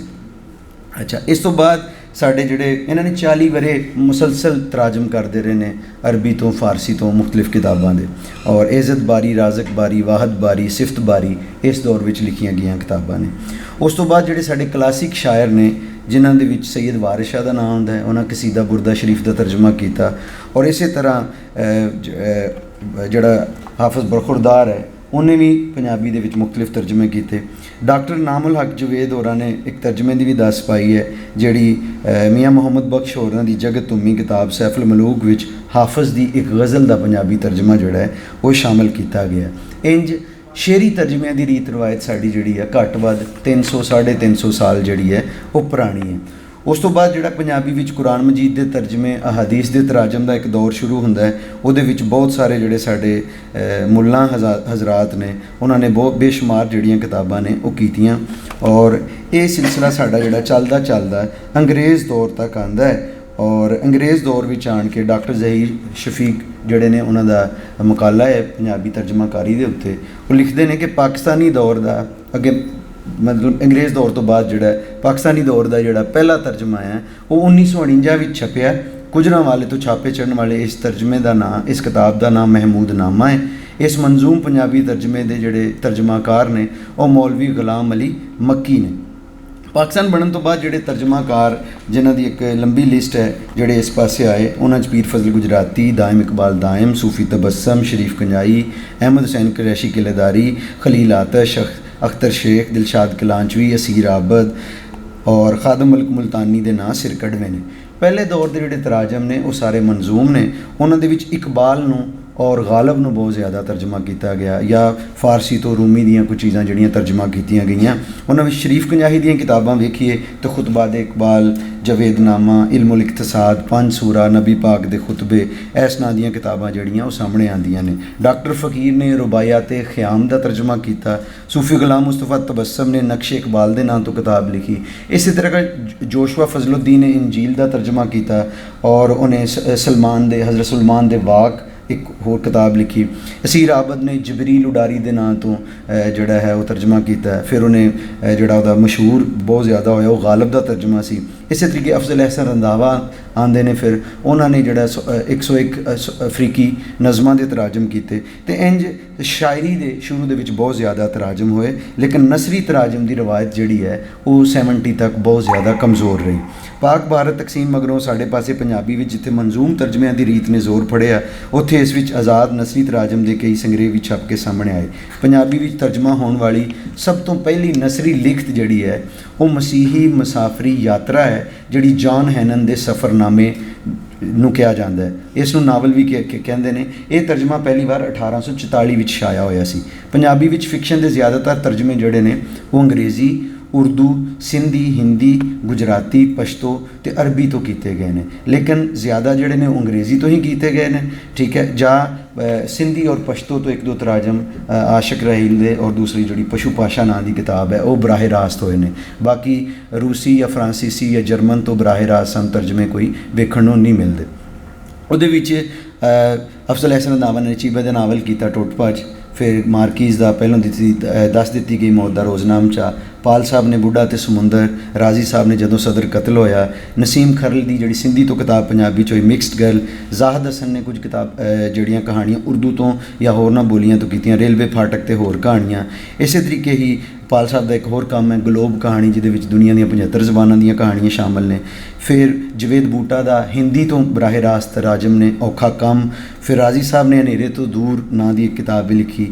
ਫਿਰ ਚੈਖੌਫ ਦੀਆਂ ਕਹਾਣੀਆਂ ਫਾਖਰਾ ਇਜਾਜ਼ ਨੇ ਕੀਤੀਆਂ, ਕਰਾਮਤ ਮੁਗਲ ਨੇ ਲਾਗੂਸ ਤੋਂ ਅਜਨਬੀ, ਮਕਸੂਦ ਸਾਕਬ ਨੇ ਪੰਖ ਮੁਕਤ, ਵਸੀਮ ਗਰਦੇਜ਼ੀ ਨੇ ਰੰਗ ਰਸ ਦੇ ਨਾਂ ਤੋਂ ਵੀ ਕਿਤਾਬ ਕੀਤੀ, ਵਕਾਰ ਪਾਲ ਸਾਹਿਬ ਨੇ ਬੇਜ਼ਮੀਨੇ, ਰਿਸ਼ਮ ਨੇ ਜਾਦੂ ਦਾ ਬੁਰਸ਼ ਔਰ ਕਹਾਣੀ ਸੁਣਾਉਣ ਵਾਲਾ ਦਿਲ।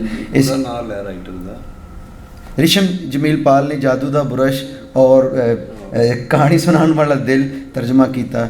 ਇਸੇ ਤਰੀਕਾ ਫੈਸਲ ਮਕਸੂਦ ਨੇ ਚਾਂਦੀ ਦੇ ਕੱਪ। ਇਸ ਵਿੱਚ ਬਾਲ ਅਦਬ ਵੀ ਹੈ ਔਰ ਇਹਦੇ ਵਿੱਚ ਸੰਜੀਦਾ ਅਦਬ ਵੀ ਹੈ। ਨਜਮ ਹੁਸੈਨ ਸੈਯਦ ਨੇ ਜੰਗਲ ਦਾ ਰਾਖਾ ਔਰ ਸ਼ਫਕਤ ਅਨਵੀ ਮਿਰਜ਼ਾ ਨੇ ਦੋ ਡਰਾਮੇ ਕੀਤੇ, ਬੂਆ ਕੋਈ ਨਾ, ਲਹੂ ਸਹਾਗ ਔਰ ਸੂਫੀ ਗੁਲਾਮ ਮੁਸਤਫਾ ਤਬਸਮ। ਇਹ ਸਾਡੇ ਪਹਿਲੇ ਦੌਰ ਦੇ ਤਰਜਮਾਕਾਰ ਨੇ, ਜਿਹੜੇ ਕਿ ਸਾਡੇ ਮੌਜੂਦਾ ਦੌਰ ਵਿੱਚ ਜਿਵੇਂ ਹੁਣੇ ਸ਼ਬੀਰ ਸਾਹਿਬ ਦਾ ਜ਼ਿਕਰ ਹੋਇਆ ਤੇ ਇਹਨਾਂ ਦੇ ਸ਼ਾਹ ਸ਼ਬੀਰ ਸਾਹਿਬ ਹੋਰਾਂ ਦੇ ਜਿਹੜੇ ਦੋ ਤਰਾਜਮ ਨੇ ਜਨਾਵਰ ਜਗਤ ਔਰ ਗੋਡੂ ਦੀ ਉਡੀਕ ਜਿਹੜਾ ਹੈ ਉਹਦੇ ਤਰਾਜਮ ਕੀਤੇ। ਇਹ ਸਾਡੀ ਇੱਕ ਕਹਿ ਲਓ ਕਿ ਪਿਛਲੇ 70 ਸਾਲਾਂ ਦੀ ਇੱਕ ਰੀਤ ਰਵਾਇਤ ਹੈ।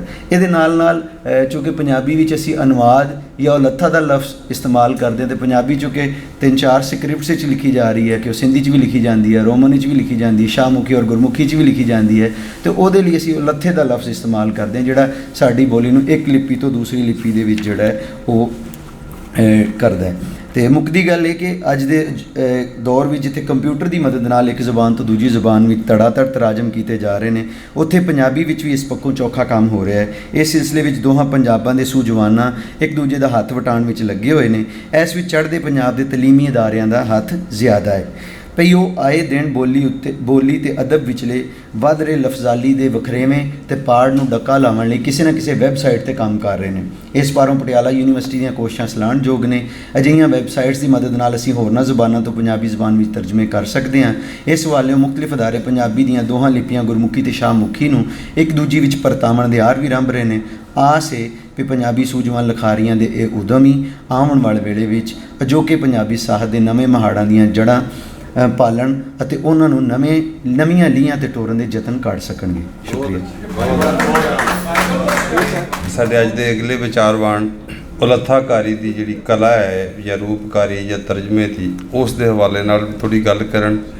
ਇਹਨਾਂ ਨੇ 2 ਨਾਵਲ, ਇੱਕ ਐਨੀਮਲ ਫਾਰਮ ਜਿਹੜਾ ਜਾਰਜ ਔਰਵੈਲ ਦਾ ਹੈ, ਔਰ ਦੂਸਰਾ ਸਿਮੋਇਲ ਬੇਕਟ ਦਾ ਨਾਵਲ ਦਾ ਗੋਡੋ ਦੀ ਉਡੀਕ ਵਿੱਚ ਤਰਜਮਾ ਕੀਤਾ। ਅਤੇ ਆਪ ਕਹਾਣੀਕਾਰ ਵੀ ਨੇ ਅਤੇ ਸੂਝਵਾਨ ਨੇ ਜਨਾਬ ਸ਼ਾਹਿਦ ਸ਼ਬੀਰ ਐਡਵੋਕੇਟ। ਉਹਨਾਂ ਨੂੰ ਕਹਾਂਗਾ ਕਿ ਉਹ ਆਉਣ ਔਰ ਆਪਣੇ ਵਿਚਾਰ ਜਿਹੜੇ ਨੇ ਉਹ ਸਾਡੇ ਨਾਲ ਸਾਂਝੇ ਕਰਨ। ਜਨਾਬ ਸ਼ਾਹਿਦ ਸ਼ਬੀਰ ਸਾਹਿਬ, ਤੁਹਾਡੀਆਂ ਤਾੜੀਆਂ 'ਚ ਵੀ। ਬਸ਼ਰ ਗੂੰਗਾ ਸੀ, ਲੋੜ ਸੀ, ਜਜ਼ਬਾ ਸੀ।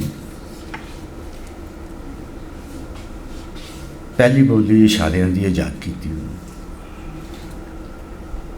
ਵੇਲੇ ਦੇ ਨਾਲ ਅੱਖਰ ਆਏ, ਬੋਲੀਆਂ ਬਣੀਆਂ, ਅੱਖਰਾਂ ਦੀਆਂ ਬੋਲੀਆਂ। ਫਿਰ ਬੋਲੀਆਂ ਦਾ ਆਪਸ ਦਾ ਮੇਲ ਹੋਇਆ ਅਤੇ ਤਰਜਮੇ ਦੀ ਰੀਤ ਇਸ਼ਾਰਿਆਂ ਤੋਂ ਲੈ ਕੇ ਬੋਲੀਆਂ ਤੇ ਮੇਲ ਤੋਂ ਸ਼ੁਰੂ ਹੋ ਗਈ ਸੀ। ਪੰਜਾਬੀ 'ਚ ਤਾਰੀਖ ਦਾ ਵੇਰਵਾ ਕੀਤਾ ਹੁਣੇ ਇਹਨਾਂ ਨੇ, ਅਤੇ ਅਸੀਂ ਜੇ ਆਲਮੀ ਪੱਧਰ 'ਤੇ ਵੇਖੀਏ ਤਾਂ ਯੂਨਾਨੀਆਂ ਦੇ ਇਲਮ ਫਜ਼ਲ ਤੋਂ ਲੈ ਕੇ ਅਦਬਾਂ ਦੀ ਤਾਰੀਖ, ਅਤੇ ਫਿਰ ਯੂਰਪ ਨੇ ਉਹ ਸਾਰਾ ਇਲਮ ਔਰ ਅਦਬ ਜਿਹੜਾ ਅਪਣਾਇਆ, ਉਹ ਸਾਰਾ ਕੰਮ ਤਰਜਮੇ ਦਾ ਸੀ। ਅਤੇ ਲੋੜ ਬਾਰੇ ਤਾਂ ਮੇਰਾ ਖਿਆਲ ਹੈ ਚੌਖੀ ਗੱਲ ਕਰਨ ਦੀ ਵੀ ਲੋੜ ਕੋਈ ਨਹੀਂ। ਲੋੜ ਹਮੇਸ਼ਾ ਸੀ ਔਰ ਹਮੇਸ਼ਾ ਰਹੇਗੀ। ਥੋੜ ਥੋੜ ਪੰਜਾਬੀ ਦੇ ਵਿੱਚ ਉਹ ਮਨਜ਼ੂਮ ਤਰਜਮਿਆਂ ਦੀ ਨਹੀਂ ਰਹੀ ਹੈ। ਮੇਰਾ ਤਾਲੁਕ ਚੂੰਕਿ ਫਿਕਸ਼ਨ ਦੇ ਨਾਲ ਹੈ ਤੇ ਇਸ ਪਾਸੇ ਇੱਕ ਥੋੜ ਸਾਨੂੰ ਨਜ਼ਰ ਆਉਂਦੀ ਜਿਹੜੀ ਹੁਣ ਕਿਸੇ ਤਰ੍ਹਾਂ, ਕਿਉਂਕਿ ਤਰਜਮੇ ਜਿਹੜੇ ਕੁਝ ਪਹਿਲੇ ਹੋਏ ਵੀ ਨੇ ਪੰਜਾਬੀ ਤੋਂ ਪਹਿਲੇ, ਇੱਥੇ ਫਿਕਸ਼ਨ 'ਚ ਉਰਦੂ ਤਰਜਮੇ ਦੀ ਰਵਾਇਤ ਰਹੀ ਹੈ, ਅਸੀਂ ਵੀ ਜਵਾਨੀ 'ਚ ਪੜ੍ਹੇ ਨੇ, ਲੇਕਿਨ ਉਹ ਟਰਾਂਸਲੇਸ਼ਨ ਜਿਹੜੀ ਹੈ ਉਹ ਇੰਨੀ ਕੋਈ ਲਿਟਰਲ ਹੁੰਦੀ ਸੀ ਕਿ ਉਬ ਜਾਂਦਾ ਸੀ ਦਿਲ ਤੁਹਾਡਾ। ਖਾਸ ਤੌਰ 'ਤੇ ਮੈਂ ਜਿਹੜੇ ਰਸ਼ੀਅਨ ਅਦਬ ਦੇ ਵਿੱਚ ਜਿਹੜੀਆਂ ਕਹਾਣੀਆਂ ਵਗੈਰਾ ਦੇ ਤਰਜਮੇ ਪੜ੍ਹੇ ਤੇ ਹਾਸਾ ਬਾਤਾਂ ਆਉਂਦਾ ਸੀ, ਉਹਦੇ 'ਚ ਉਹ ਮੂਡ ਹੁੰਦਾ ਹੀ ਨਹੀਂ ਸੀ, ਨਾ ਉਹ ਇਨਵਾਇਰਮੈਂਟ ਹੁੰਦਾ ਸੀ, ਨਾ ਉਹ ਕਰੈਕਟਰਸ ਨਜ਼ਰ ਆਉਂਦੇ ਸਨ ਸਾਨੂੰ।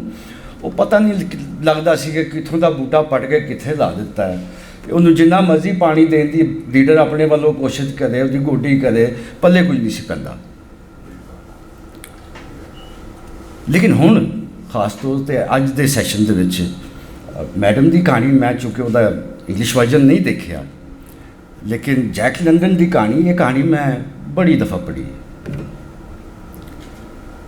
ਔਰ ਇੱਕ ਮਾਡਰਨ ਤਰਜਮਾ, ਮੈਂ ਉਹਨੂੰ ਹਰ ਲਿਹਾਜ਼ ਨਾਲ ਇੱਕ ਮਾਡਰਨ ਤਰਜਮਾ ਕਹਾਂਗਾ ਕਿ ਪੂਰਾ ਉਹ ਇਨਵਾਇਰਮੈਂਟ ਮੈਦਾਨੀ ਪੰਜਾਬੀ ਜਿਹੜਾ ਹੈ ਉਹ ਸ਼ਾਇਦ ਉਸ ਮੁੰਜਬਤ ਮਿਆਬਾਨ ਤੋਂ ਵਾਕਿਫ ਨਹੀਂ, ਲੇਕਿਨ ਕਿਤੇ ਵੀ ਓਪਰਾਪਨ ਮਹਿਸੂਸ ਹੋਇਆ ਹੋਵੇ। ਉਹ ਜਿਹੜੀ ਜਦੀਦੀਅਤ ਤੈਨੂੰ ਚਾਹੀਦੀ ਸੀ ਤਰਜਮੇ ਦੇ ਵਿੱਚ, ਇਸ ਬੋਲੀ ਦੇ ਵਿੱਚ, ਜਿਹੜੀ ਬਜ਼ਾਹਿਰ ਤੁਹਾਨੂੰ ਉਸ ਕੰਟੈਕਸਟ ਤੋਂ ਬੜੀ ਏਲੀਅਨ ਨਜ਼ਰ ਆਉਂਦੀ ਹੈ, ਉਹ ਨਜ਼ਰ ਨਹੀਂ ਆਈ। ਅੱਛਾ, ਮੈਂ ਇਹਦੇ 'ਤੇ ਕਿਉਂ ਗੱਲ ਕਰ ਰਿਹਾ ਇਸ ਲਈ ਕਿ ਸੱਦੇ ਤੋਂ ਮੈਨੂੰ ਮੇਰਾ ਖਿਆਲ ਸੀ ਕਿ ਸ਼ਾਇਦ ਇਹ ਕੋਈ ਤਨਕੀਦੀ ਸੈਸ਼ਨ ਹੈ, ਲੇਕਿਨ ਮੈਨੂੰ ਬਾਅਦ 'ਚੋਂ ਆ ਕੇ ਅਹਿਸਾਸ ਹੋਇਆ ਕਿ ਨਹੀਂ, ਇਹ ਕੋਈ ਗੱਲਬਾਤ ਦਾ ਸੈਸ਼ਨ ਹੈ, ਅਤੇ ਲਿਹਾਜ਼ਾ ਮੈਂ ਉਸ ਤਰ੍ਹਾਂ ਉਹਦੇ 'ਤੇ ਤਿਆਰ ਹੋ ਕੇ ਨਹੀਂ ਆਇਆ। ਲੇਕਿਨ ਚੂੰਕਿ ਇਹ ਕਹਾਣੀ ਆ ਗਈ ਅਤੇ ਉਹਦੇ ਹਵਾਲੇ ਨਾਲ ਹੁਣ ਮੈਂ ਕਹਾਂਗਾ। ਮਕਸਦ ਕੀ ਹੈ ਅਦਬੀ ਤਰਜਮੇ ਦਾ, ਮੈਂ ਇਹਦੇ 'ਤੇ ਗੱਲ ਕਰਾਂਗਾ। ਨਾਨ ਫਿਕਸ਼ਨ 'ਚ ਮੇਰੀ ਇੱਕ ਜ਼ਾਤੀ ਰਾਏ ਹੈ, ਉਹ ਨਾਲ ਜ਼ਰੂਰ ਇਖਤਲਾਫ ਹੋ ਸਕਦਾ ਕਿ ਨਾਨ ਫਿਕਸ਼ਨ ਨੂੰ ਔਰ ਸਾਇੰਸ ਨੂੰ ਸ਼ਾਇਦ ਪੰਜਾਬੀ 'ਚ ਤਰਜਮੇ ਦੀ ਇੰਨੀ ਲੋੜ ਨਹੀਂ, ਜਾਂ ਲੋੜ ਹੀ ਨਹੀਂ ਜਿੰਨੀ ਅਦਬ ਨੂੰ। ਲਖਾਰੀ, ਤਬਾਜ਼ਾਤ, ਉਹ ਹਮੇਸ਼ਾ ਆਪਣੇ ਵੇਲੇ ਤੋਂ ਅੱਗੇ ਹੁੰਦਾ, ਉਹ ਭਾਵੇਂ ਸ਼ਾਇਰ ਹੋਵੇ ਤੇ ਭਾਵੇਂ ਅਦੀਬ ਹੋਵੇ, ਜਿਹੜਾ ਵੀ ਹੋਵੇ, ਜਿਹਦੇ ਹੱਥ 'ਚ ਕਲਮ ਹੈ, ਉਹਦੀ ਸੋਚ ਦੂਜਿਆਂ ਨਾਲੋਂ ਹਮੇਸ਼ਾ 4 ਕਦਮ ਅੱਗੇ ਹੀ ਹੋਈ। ਅਜੋਕੀ ਸੋਚ ਨੂੰ ਵੀ ਨਵੇਂ ਰੰਗ, ਨਵੇਂ ਢੰਗ ਉਹ ਹੀ ਦਿੰਦਾ, ਉਹਦੇ ਕੁਛ ਮੁਖਤਲਿਫ ਡਾਇਮੈਂਸ਼ਨ ਸਾਨੂੰ ਦਿਖਾਉਂਦਾ, ਅਤੇ ਉਹ ਸੋਚ ਨੂੰ ਇੰਪੋਰਟ ਕਰਨਾ ਸਭ ਤੋਂ ਜ਼ਿਆਦਾ ਜ਼ਰੂਰੀ ਹੈ। ਉਹ ਨਾਨ ਫਿਕਸ਼ਨ ਲਈ ਵੀ ਜ਼ਰੂਰੀ ਹੈ ਕਿ ਅਗਰ ਉਹਨੇ ਵੀ ਆਉਣ ਵਾਲੀਆਂ ਜਾਤਾਂ ਵੇਖਣੀਆਂ ਨੇ, ਜਿਵੇਂ ਮਤਲਬ ਸਾਇੰਸ ਫਿਕਸ਼ਨ ਹੈ, ਅਗਰ ਮਤਲਬ ਹੈ ਤੁਸੀਂ ਉਹਨੂੰ ਟਰਾਂਸਲੇਟ ਕਰੋਗੇ ਅਤੇ ਉਹ ਸ਼ਾਇਦ ਕਿਸੇ ਸਾਇੰਟਿਸਟ ਨੂੰ ਵੀ ਹੈਲਪ ਕਰਨ ਦੀ ਪੋਜੀਸ਼ਨ 'ਚ ਹੋਏਗਾ, ਇੱਕ ਨਵੀਂ ਸੋਚ ਆਏਗੀ, ਉਹਦੇ 'ਤੇ ਕੰਮ ਕਰੇਗਾ, ਨਾਕਾਮ ਹੋਏਗਾ, ਫਿਰ ਕਾਮਯਾਬ ਹੋਏਗਾ, ਉਹ ਵੱਖਰੀ ਗੱਲ ਹੈ, ਲੇਕਿਨ ਉਹਦੇ ਪੱਲੇ ਆਈਡੀਆ ਜ਼ਰੂਰ ਆਏਗਾ। ਅਦਬ 'ਚ ਸਾਨੂੰ ਕਿਉਂ ਚਾਹੀਦਾ? ਕਿਉਂਕਿ ਸਾਡਾ ਜਿਹੜਾ ਪੰਜਾਬੀ ਤਬਾਜ਼ਾਤ ਅਦਬ ਹੈ, ਫਿਕਸ਼ਨ, ਉਹ ਭਾਲੀ ਕਿਸੇ ਆਲਮੀ ਮਿਆਰ ਤੱਕ ਸ਼ਾਇਦ ਪਹੁੰਚਣ ਦੇ ਕਾਬਿਲ ਨਹੀਂ ਹੋਇਆ। ਉਹਦੀ ਬਹੁਤ ਸਾਰੀ ਤਾਰੀਖੀ ਔਰ ਸਕਾਫਤੀ ਵਜੂਹਾਤ ਹੈ, ਉਹ ਸਾਰੇ ਜਾਣਦੇ ਹਾਂ ਅਸੀਂ। ਕਿਉਂ ਨਹੀਂ ਹੋ ਸਕਿਆ? ਕਿਉਂ ਵੈਸਟ ਬਹੁਤ ਅੱਗੇ ਆ ਉਹਦੇ ਤੋਂ? ਇਸ ਲਈ ਕਿ ਸੋਚ ਸਾਂਝੀ ਨਹੀਂ ਹੋ ਸਕੀ, ਔਰ ਇੱਥੋਂ ਦਾ ਜਿਹੜਾ ਪੰਜਾਬੀ ਆਮ ਲਿਖਾਰੀ ਹੈ ਸ਼ਾਇਦ ਉਹ ਉਹਨਾਂ ਵੈਲ ਵਰਸਡ ਨਹੀਂ ਹੈਗਾ, ਖਾਸ ਤੌਰ 'ਤੇ ਅੰਗਰੇਜ਼ੀ 'ਚ, ਜਿਹਦੇ ਰਾਹੀਂ ਸਾਡੇ ਕੋਲ ਤਰਜਮੇ ਆਉਂਦੇ ਨੇ ਮੁਖਤਲਿਫ ਜ਼ਬਾਨਾਂ ਦੇ, ਅਸੀਂ ਉਹ ਅਦਬ ਪੜ੍ਹਨ ਦੇ ਕਾਬਿਲ ਹੁੰਦੇ ਹਾਂ, ਉਹ ਇੰਨਾ ਵੈਲ ਵਰਸਡ ਨਹੀਂ। ਅਗਰ ਉਹ ਲੋਕ ਜਿਹੜੇ ਦੋਵੇਂ ਜ਼ਬਾਨਾਂ ਜਾਣਦੇ ਨੇ ਉਹਦੇ 'ਤੇ ਕੰਮ ਕਰਨ ਅਤੇ ਉਹ ਤਬਾਜ਼ਾਤ ਮਵਾਦ ਜਿਹੜਾ ਉਹਦਾ ਮਿਆਰ ਉੱਚਾ ਹੋਏਗਾ, ਹਮੇਸ਼ਾ ਉੱਚਾ ਹੋਏਗਾ, ਉਹਨੂੰ ਸਟਾਈਲ, ਉਹ ਟੋਨ, ਸਾਰੀ ਡਿਵਾਈਸਿਸ, ਉਹ ਹਰ ਕਿਸਮ ਦੀ ਚੀਜ਼ ਨੂੰ ਫੋਲੋ ਕਰਨ ਦੇ ਕਾਬਿਲ ਹੋਏਗਾ। ਉਹ ਤਾਂ ਇੱਥੇ ਤਾਂ ਇੱਕ ਰਵਾਇਤ ਨੂੰ ਫੋਲੋ ਕਰਨ ਦਾ ਜਿਹੜਾ ਨਾ ਉਹ ਇੱਕ ਸਿਲਸਿਲਾ ਅਸੀਂ ਬੜੀ ਸ਼ੱਦੋ-ਮੱਦ ਨਾਲ ਵੇਖਦੇ ਹਾਂ ਕਿ ਉਹ ਕਹਾਣੀ ਹੋਵੇ ਤੇ ਭਾਵੇਂ ਉਹ ਸ਼ਾਇਰੀ ਹੋਵੇ ਹੁੰਦਾ।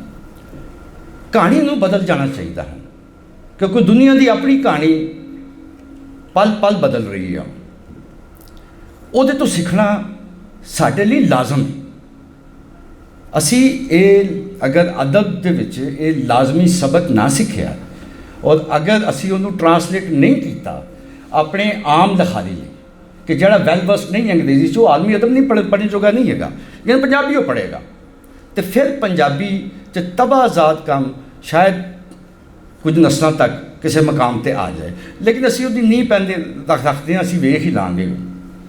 ਅਤੇ ਮੈਨੂੰ ਤਾਂ ਮੇਰੇ ਲਈ ਬੜਾ ਪਲੈਜ਼ੈਂਟ ਸਰਪ੍ਰਾਈਜ਼ ਹੈ ਕਿ ਮੈਂ ਇੱਕ ਮਤਲਬ ਪਿਛਲੀ ਸਦੀ ਦੀ ਇੱਕ ਕਹਾਣੀ ਜਿਹੜੇ ਇੱਕ ਮੁੰਜਮ ਗੋਲਡ ਰਸ਼ ਦੇ ਵਿੱਚ ਲਿਖੀ ਗਈ ਸੀ, ਕੈਨੇਡਾ ਦੇ ਅਮਰੀਕਨ ਨੇ ਲਿਖੀ ਸੀ। ਇਹ ਵੀ ਗੱਲ ਸੀ ਕਿ ਉਹ ਥੋੜ੍ਹੀ ਦੇਰ ਰਿਹਾ ਉੱਥੇ ਗੋਲਡ ਰਸ਼ ਸੀ, ਲੇਕਿਨ ਜਿਹੜੀ ਗੋਲਡ ਮਾਈਨ ਉਹਨੇ ਡਿਸਕਵਰ ਕੀਤੀ ਉੱਥੋਂ, ਉਹ ਅੱਜ ਵੀ ਜ਼ਿੰਦਾ ਹੈ, ਉਹਦੀ ਚਮਕ ਸਾਡੇ ਸਾਹਮਣੇ ਹੈ ਔਰ ਉਹਦੀ ਟਰਾਂਸਲੇਸ਼ਨ ਹੋਈ ਹੈ। ਹੁਣ ਦੇਖੋ ਇੱਥੋਂ ਤੁਹਾਨੂੰ ਟਰਾਂਸਲੇਸ਼ਨ ਟ੍ਰੈਂਡਸ ਦਾ ਵੀ ਪਤਾ ਲੱਗਦਾ ਕਿ ਟਰਾਂਸਲੇਟਰ ਨੇ ਡਿਕਸ਼ਨ ਕਿਹੜੀ ਯੂਜ਼ ਕੀਤੀ ਹੈ, ਕਿਆ ਉਹ ਮੇਲ ਖਾਂਦੀ ਹੈ ਉਸ ਕਹਾਣੀ ਦੇ ਇਨਵਾਇਰਮੈਂਟ ਦੇ ਨਾਲ, ਉਹਦੇ ਕੌਂਟੈਕਸਟ ਦੇ ਨਾਲ ਔਰ ਉਹਦੀ ਜਿਹੜੀ ਲਾਈਫ ਡੱਚ ਸਟਰਗਲ ਹੈ ਉਹਦੇ ਨਾਲ। ਉਸ ਈਡੀਅਮ ਨੇ ਕਿਤੇ ਕੁਝ ਓਪਰਾਪਨ ਤਾਂ ਨਹੀਂ ਉਹ ਲੈ ਕੇ ਆਈ, ਪੰਜਾਬੀ ਈਡੀਅਮ ਜਦੋਂ ਰਿਪਲੇਸ ਹੋਇਆ ਉਹਦੇ ਨਾਲ, ਉਹ ਨਹੀਂ ਹੋਇਆ। ਇਹ ਇੱਕ ਟ੍ਰੈਂਡ ਸੈਟਿੰਗ ਮੈਂ ਤੈਨੂੰ ਯਕੀਨ ਕਹਾਂਗਾ ਕਿਉਂਕਿ ਮੈਂ ਕਹਾਣੀ ਬੜੀ ਪੜ੍ਹੀ ਹੈ। ਮੈਂ ਜੈਕ ਲੰਡਨ ਦਾ ਵੈਸੇ ਵੀ ਇੰਸਪਾਇਰਡ ਹਾਂ ਉਹਦੇ ਕੋਲ ਕਿ ਇਹ ਪੰਜਾਬੀ ਦੀ ਕਹਾਣੀ ਬਣ ਗਈ ਹੈ, ਇਹ ਅੱਜ ਤੋਂ ਪੰਜਾਬੀ ਦੀ ਕਹਾਣੀ ਹੈ ਔਰ ਇੱਕ ਮਾਡਰਨ ਟੋਨ ਉਹ ਬਿਲਕੁਲ ਉਹਦੀ ਐਪਰੈਂਟ ਹੈ ਉਹਦੇ ਉੱਤੇ।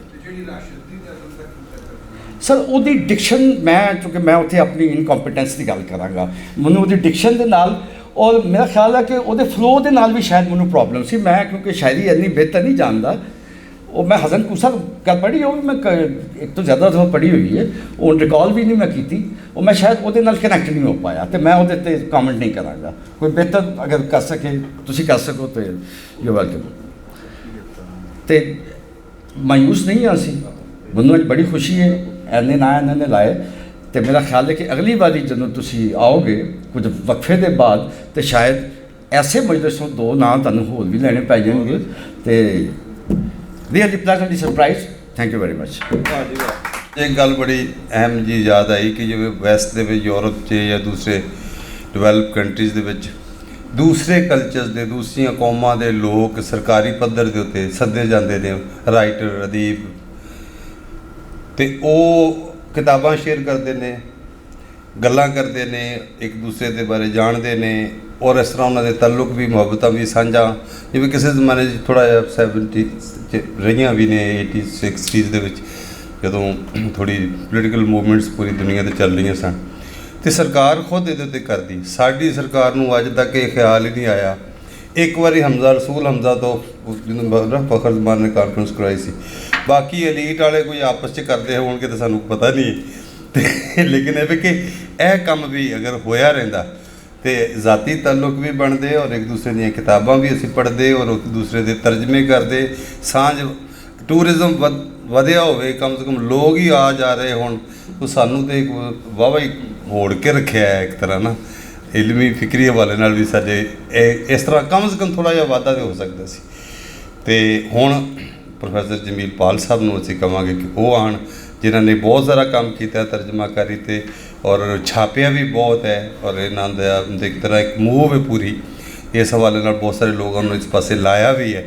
ਅਤੇ ਈਵਨ ਆਪਣੇ ਭਾਈ ਜਿਹੜੇ ਨੇ ਉਹ ਉਹਦਾ ਵੀ ਇਜਾਜ਼ ਨੇ ਵੀ ਕੀਤਾ ਹੈ ਅਤੇ ਉਹ ਸਾਰਿਆਂ ਨੂੰ ਇਸ ਪਾਸੇ ਲਾਇਆ, ਵੱਡੇ ਵੱਡੇ ਨਾਵਲਸ ਨੂੰ ਤਰਜਮਾ ਕਰਵਾਇਆ ਅਤੇ ਅੱਜ ਦੀ ਇਸ ਸੰਗਤ 'ਚ ਤਰਜਮਾਕਾਰੀ ਦੀਆਂ ਅੱਗੋਂ ਕੀ ਸ਼ਕਲਾਂ ਸੂਰਤਾਂ ਬਣਦੀਆਂ ਨੇ ਔਰ ਪਿੱਛੋਂ ਇਹਨਾਂ ਇੱਕ ਹੋਰ ਜਿਹੜਾ ਇਹਨਾਂ ਨੇ ਸਵਾਲ ਕੀਤਾ ਉਹਨੂੰ ਵੀ ਮੈਂ ਚਾਹਾਂਗਾ ਪਾਲ ਸਾਹਿਬ, ਕਿਉਂਕਿ ਅਸੀਂ ਫਿਜ਼ਿਕਸ ਕੈਮਿਸਟਰੀ ਬਾਇਓਲੋਜੀ ਵੀ ਇਹਨਾਂ ਦੇ ਹੱਥੋਂ ਹੀ ਇੱਕ ਤਰ੍ਹਾਂ ਉਹ ਚੀਜ਼ਾਂ ਜਿਹੜੀਆਂ ਸਾਰੀਆਂ ਟੈਕਸਟ ਦੀਆਂ ਸਨ, ਬੇਸਿਕ ਸਾਇੰਸੀ ਕਿਤਾਬਾਂ ਸੀ, ਉਹ ਵੀ ਛਾਪੀਆਂ ਨੇ, ਇਹਨਾਂ ਹੀ ਛਾਪੀਆਂ ਰਲ ਕੇ। ਅਤੇ ਇਹ ਉਹਦੀ ਲੋੜ ਉੱਤੇ ਵੀ ਗੱਲ ਕਰਨ ਔਰ ਅੱਗੋਂ ਪੰਜਾਬੀ ਦੇ ਵਿੱਚ ਹੋਰ ਤਰਜਮੇ ਦੀ ਲੋੜ ਥੋੜ੍ਹੀ। ਜਨਾਬ ਪ੍ਰੋਫੈਸਰ ਡਾਕਟਰ ਜਮੀਲਪਾਲ ਸਾਹਿਬ।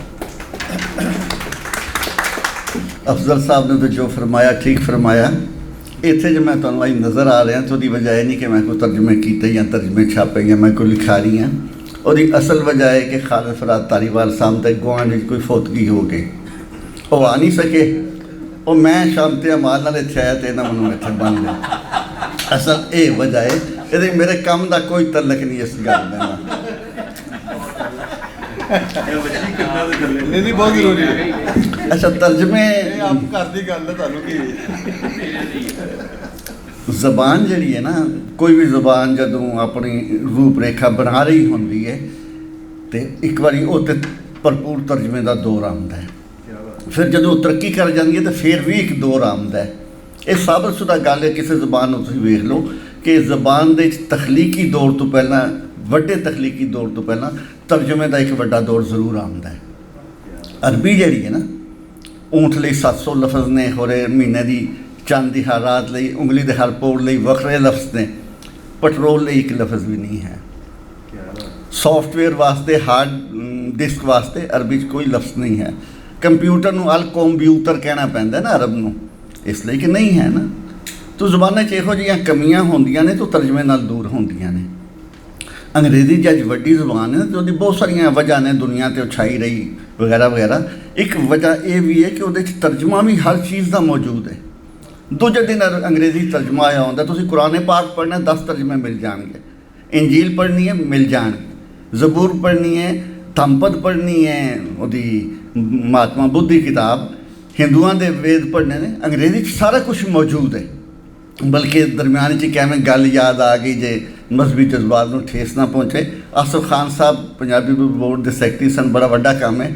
ਉਹਨਾਂ ਦੀ ਮੇਜ਼ 'ਤੇ ਰਿਗਵੇਦ ਦਾ ਤਰਜਮਾ ਪਿਆ ਸੀ ਤੇ ਉਹ ਮੈਂ ਐਵੇਂ ਚੁੱਕ ਲਿਆ। ਅੰਗਰੇਜ਼ੀ ਤੇ ਮੇਰੀ ਮਾਠੀ ਜਾਈਏ ਇੱਕ ਵਿੱਚ ਮੈਂ ਵੇਖਿਆ ਇੱਕ ਫਿਕਰਾ ਤੇ ਮੈਂ ਐਵੇਂ ਚੀਖਦੇ ਅੰਦਾਜ਼, ਮੈਂ ਖਾਨ ਜੀ ਇਹ ਤੇ ਕੁਰਾਨ ਪਾਕ ਦੇ 'ਚ ਵੀ ਇਹੋ ਹੀ, ਬਿਲਕੁਲ ਇਹੋ ਹੀ ਫਿਕਰਾ ਇੰਝ ਹੀ ਮੌਜੂਦ ਹੈ, ਇਹਨਾਂ ਲਫ਼ਜ਼ਾਂ 'ਚ ਹੀ ਮੌਜੂਦ ਹੈ, ਅੰਗਰੇਜ਼ੀ ਤੇ ਅਰਬੀ। ਤੇ ਖਾਨ ਸਾਹਿਬ, ਮੈਂ ਫਿਰ ਕਹਿ ਰਿਹਾ ਕਿ ਮਜ਼ਹਬੀ ਜਵਾਬ ਨੂੰ ਠੇਸ ਨਾ ਪਹੁੰਚੇ, ਕਹਿਣ ਲੱਗੇ ਕਿ ਆਹੋ ਇੱਕ ਦੂਜੇ ਦੀਆਂ ਨਕਲਾਂ ਹੀ ਮਾਰੀਆਂ ਨੇ। ਅੱਛਾ, ਉਹਨਾਂ ਦਾ ਮਕਸਦ ਇਹ ਨਹੀਂ ਸੀ ਕੋਈ ਕਿਸੇ ਦੀ ਤੋਹਨ ਕਰਨਾ, ਇਹ ਸੀ ਕਿ ਚੂँਕਿ ਖੁਦਾਈ ਪੈਗਾਮ ਹੈ, ਜਿਸ ਜ਼ਬਾਨ ਵਿੱਚ ਜਿਸ ਜ਼ਮਾਨੇ 'ਚ ਆਏਗਾ ਗੱਲ ਤਾਂ ਉਹੀ ਰਹੇਗੀ ਨਾ, ਤਬਦੀਲ ਨਹੀਂ ਹੁੰਦੀ ਹੈ ਨਾ। ਮੈਂ ਚੂँਕਿ ਵਰਕਰ ਸਾਂ, ਇਸ ਲਈ ਮੈਂ ਰਸਾਲੇ ਦਾ ਇਜਰਾ ਕੀਤਾ ਤੇ ਉਹਦੇ ਮਕਸਦ ਇਹ ਸੀ ਕਿ ਕਮ ਅਜ਼ ਕਮ 3-4 ਤਰਜਮੇ ਜ਼ਰੂਰ ਛਾਪੇ ਜਾਣਗੇ। ਵਿੱਚੋਂ 1 ਜਾਂ 2 ਤਰਜਮੇ ਸਾਡੀਆਂ ਗੁਆਂਢੀ ਜ਼ਬਾਨਾਂ ਦੇ 'ਚੋਂ, ਸਿੰਧੀ 'ਚੋਂ, ਪਸ਼ਤੋ 'ਚੋਂ, ਹਿੰਦੀ 'ਚੋਂ, ਤੇ 1-2 ਤਰਜਮੇ ਅੰਗਰੇਜ਼ੀ 'ਚੋਂ। ਇਹਦੇ 'ਚ ਕੁਝ ਕਾਮਯਾਬੀ ਵੀ ਹੋਈ, ਕੁਝ ਲੋਕ ਇਸ ਪਾਸੇ ਆਏ ਵੀ। ਉਸ ਦੀ ਪਹਿਲਾਂ ਹੀ ਤੇ ਸਾਡੇ ਵਾਸਤੇ ਵੀ ਬੜਾ ਤਾਵਨ ਕੀਤਾ। ਹਮੀਦ ਰਾਜ਼ੀ ਸਾਹਿਬ ਮਾਸ਼ਾਅੱਲਾ ਤਰਜਮੇ ਕਰਨ ਦੇ ਹਵਾਲੇ ਨਾਲ ਵੀ ਮਾਰੂਫ ਸਨ। ਓਰੀਜਨਲ ਵੀ ਇਹਨਾਂ ਬਹੁਤ ਸੋਹਣਾ ਲਿਖਿਆ, ਤਰਜਮੇ ਵੀ ਇਹਨਾਂ ਬਹੁਤ ਸੋਹਣੇ ਕੀਤੇ।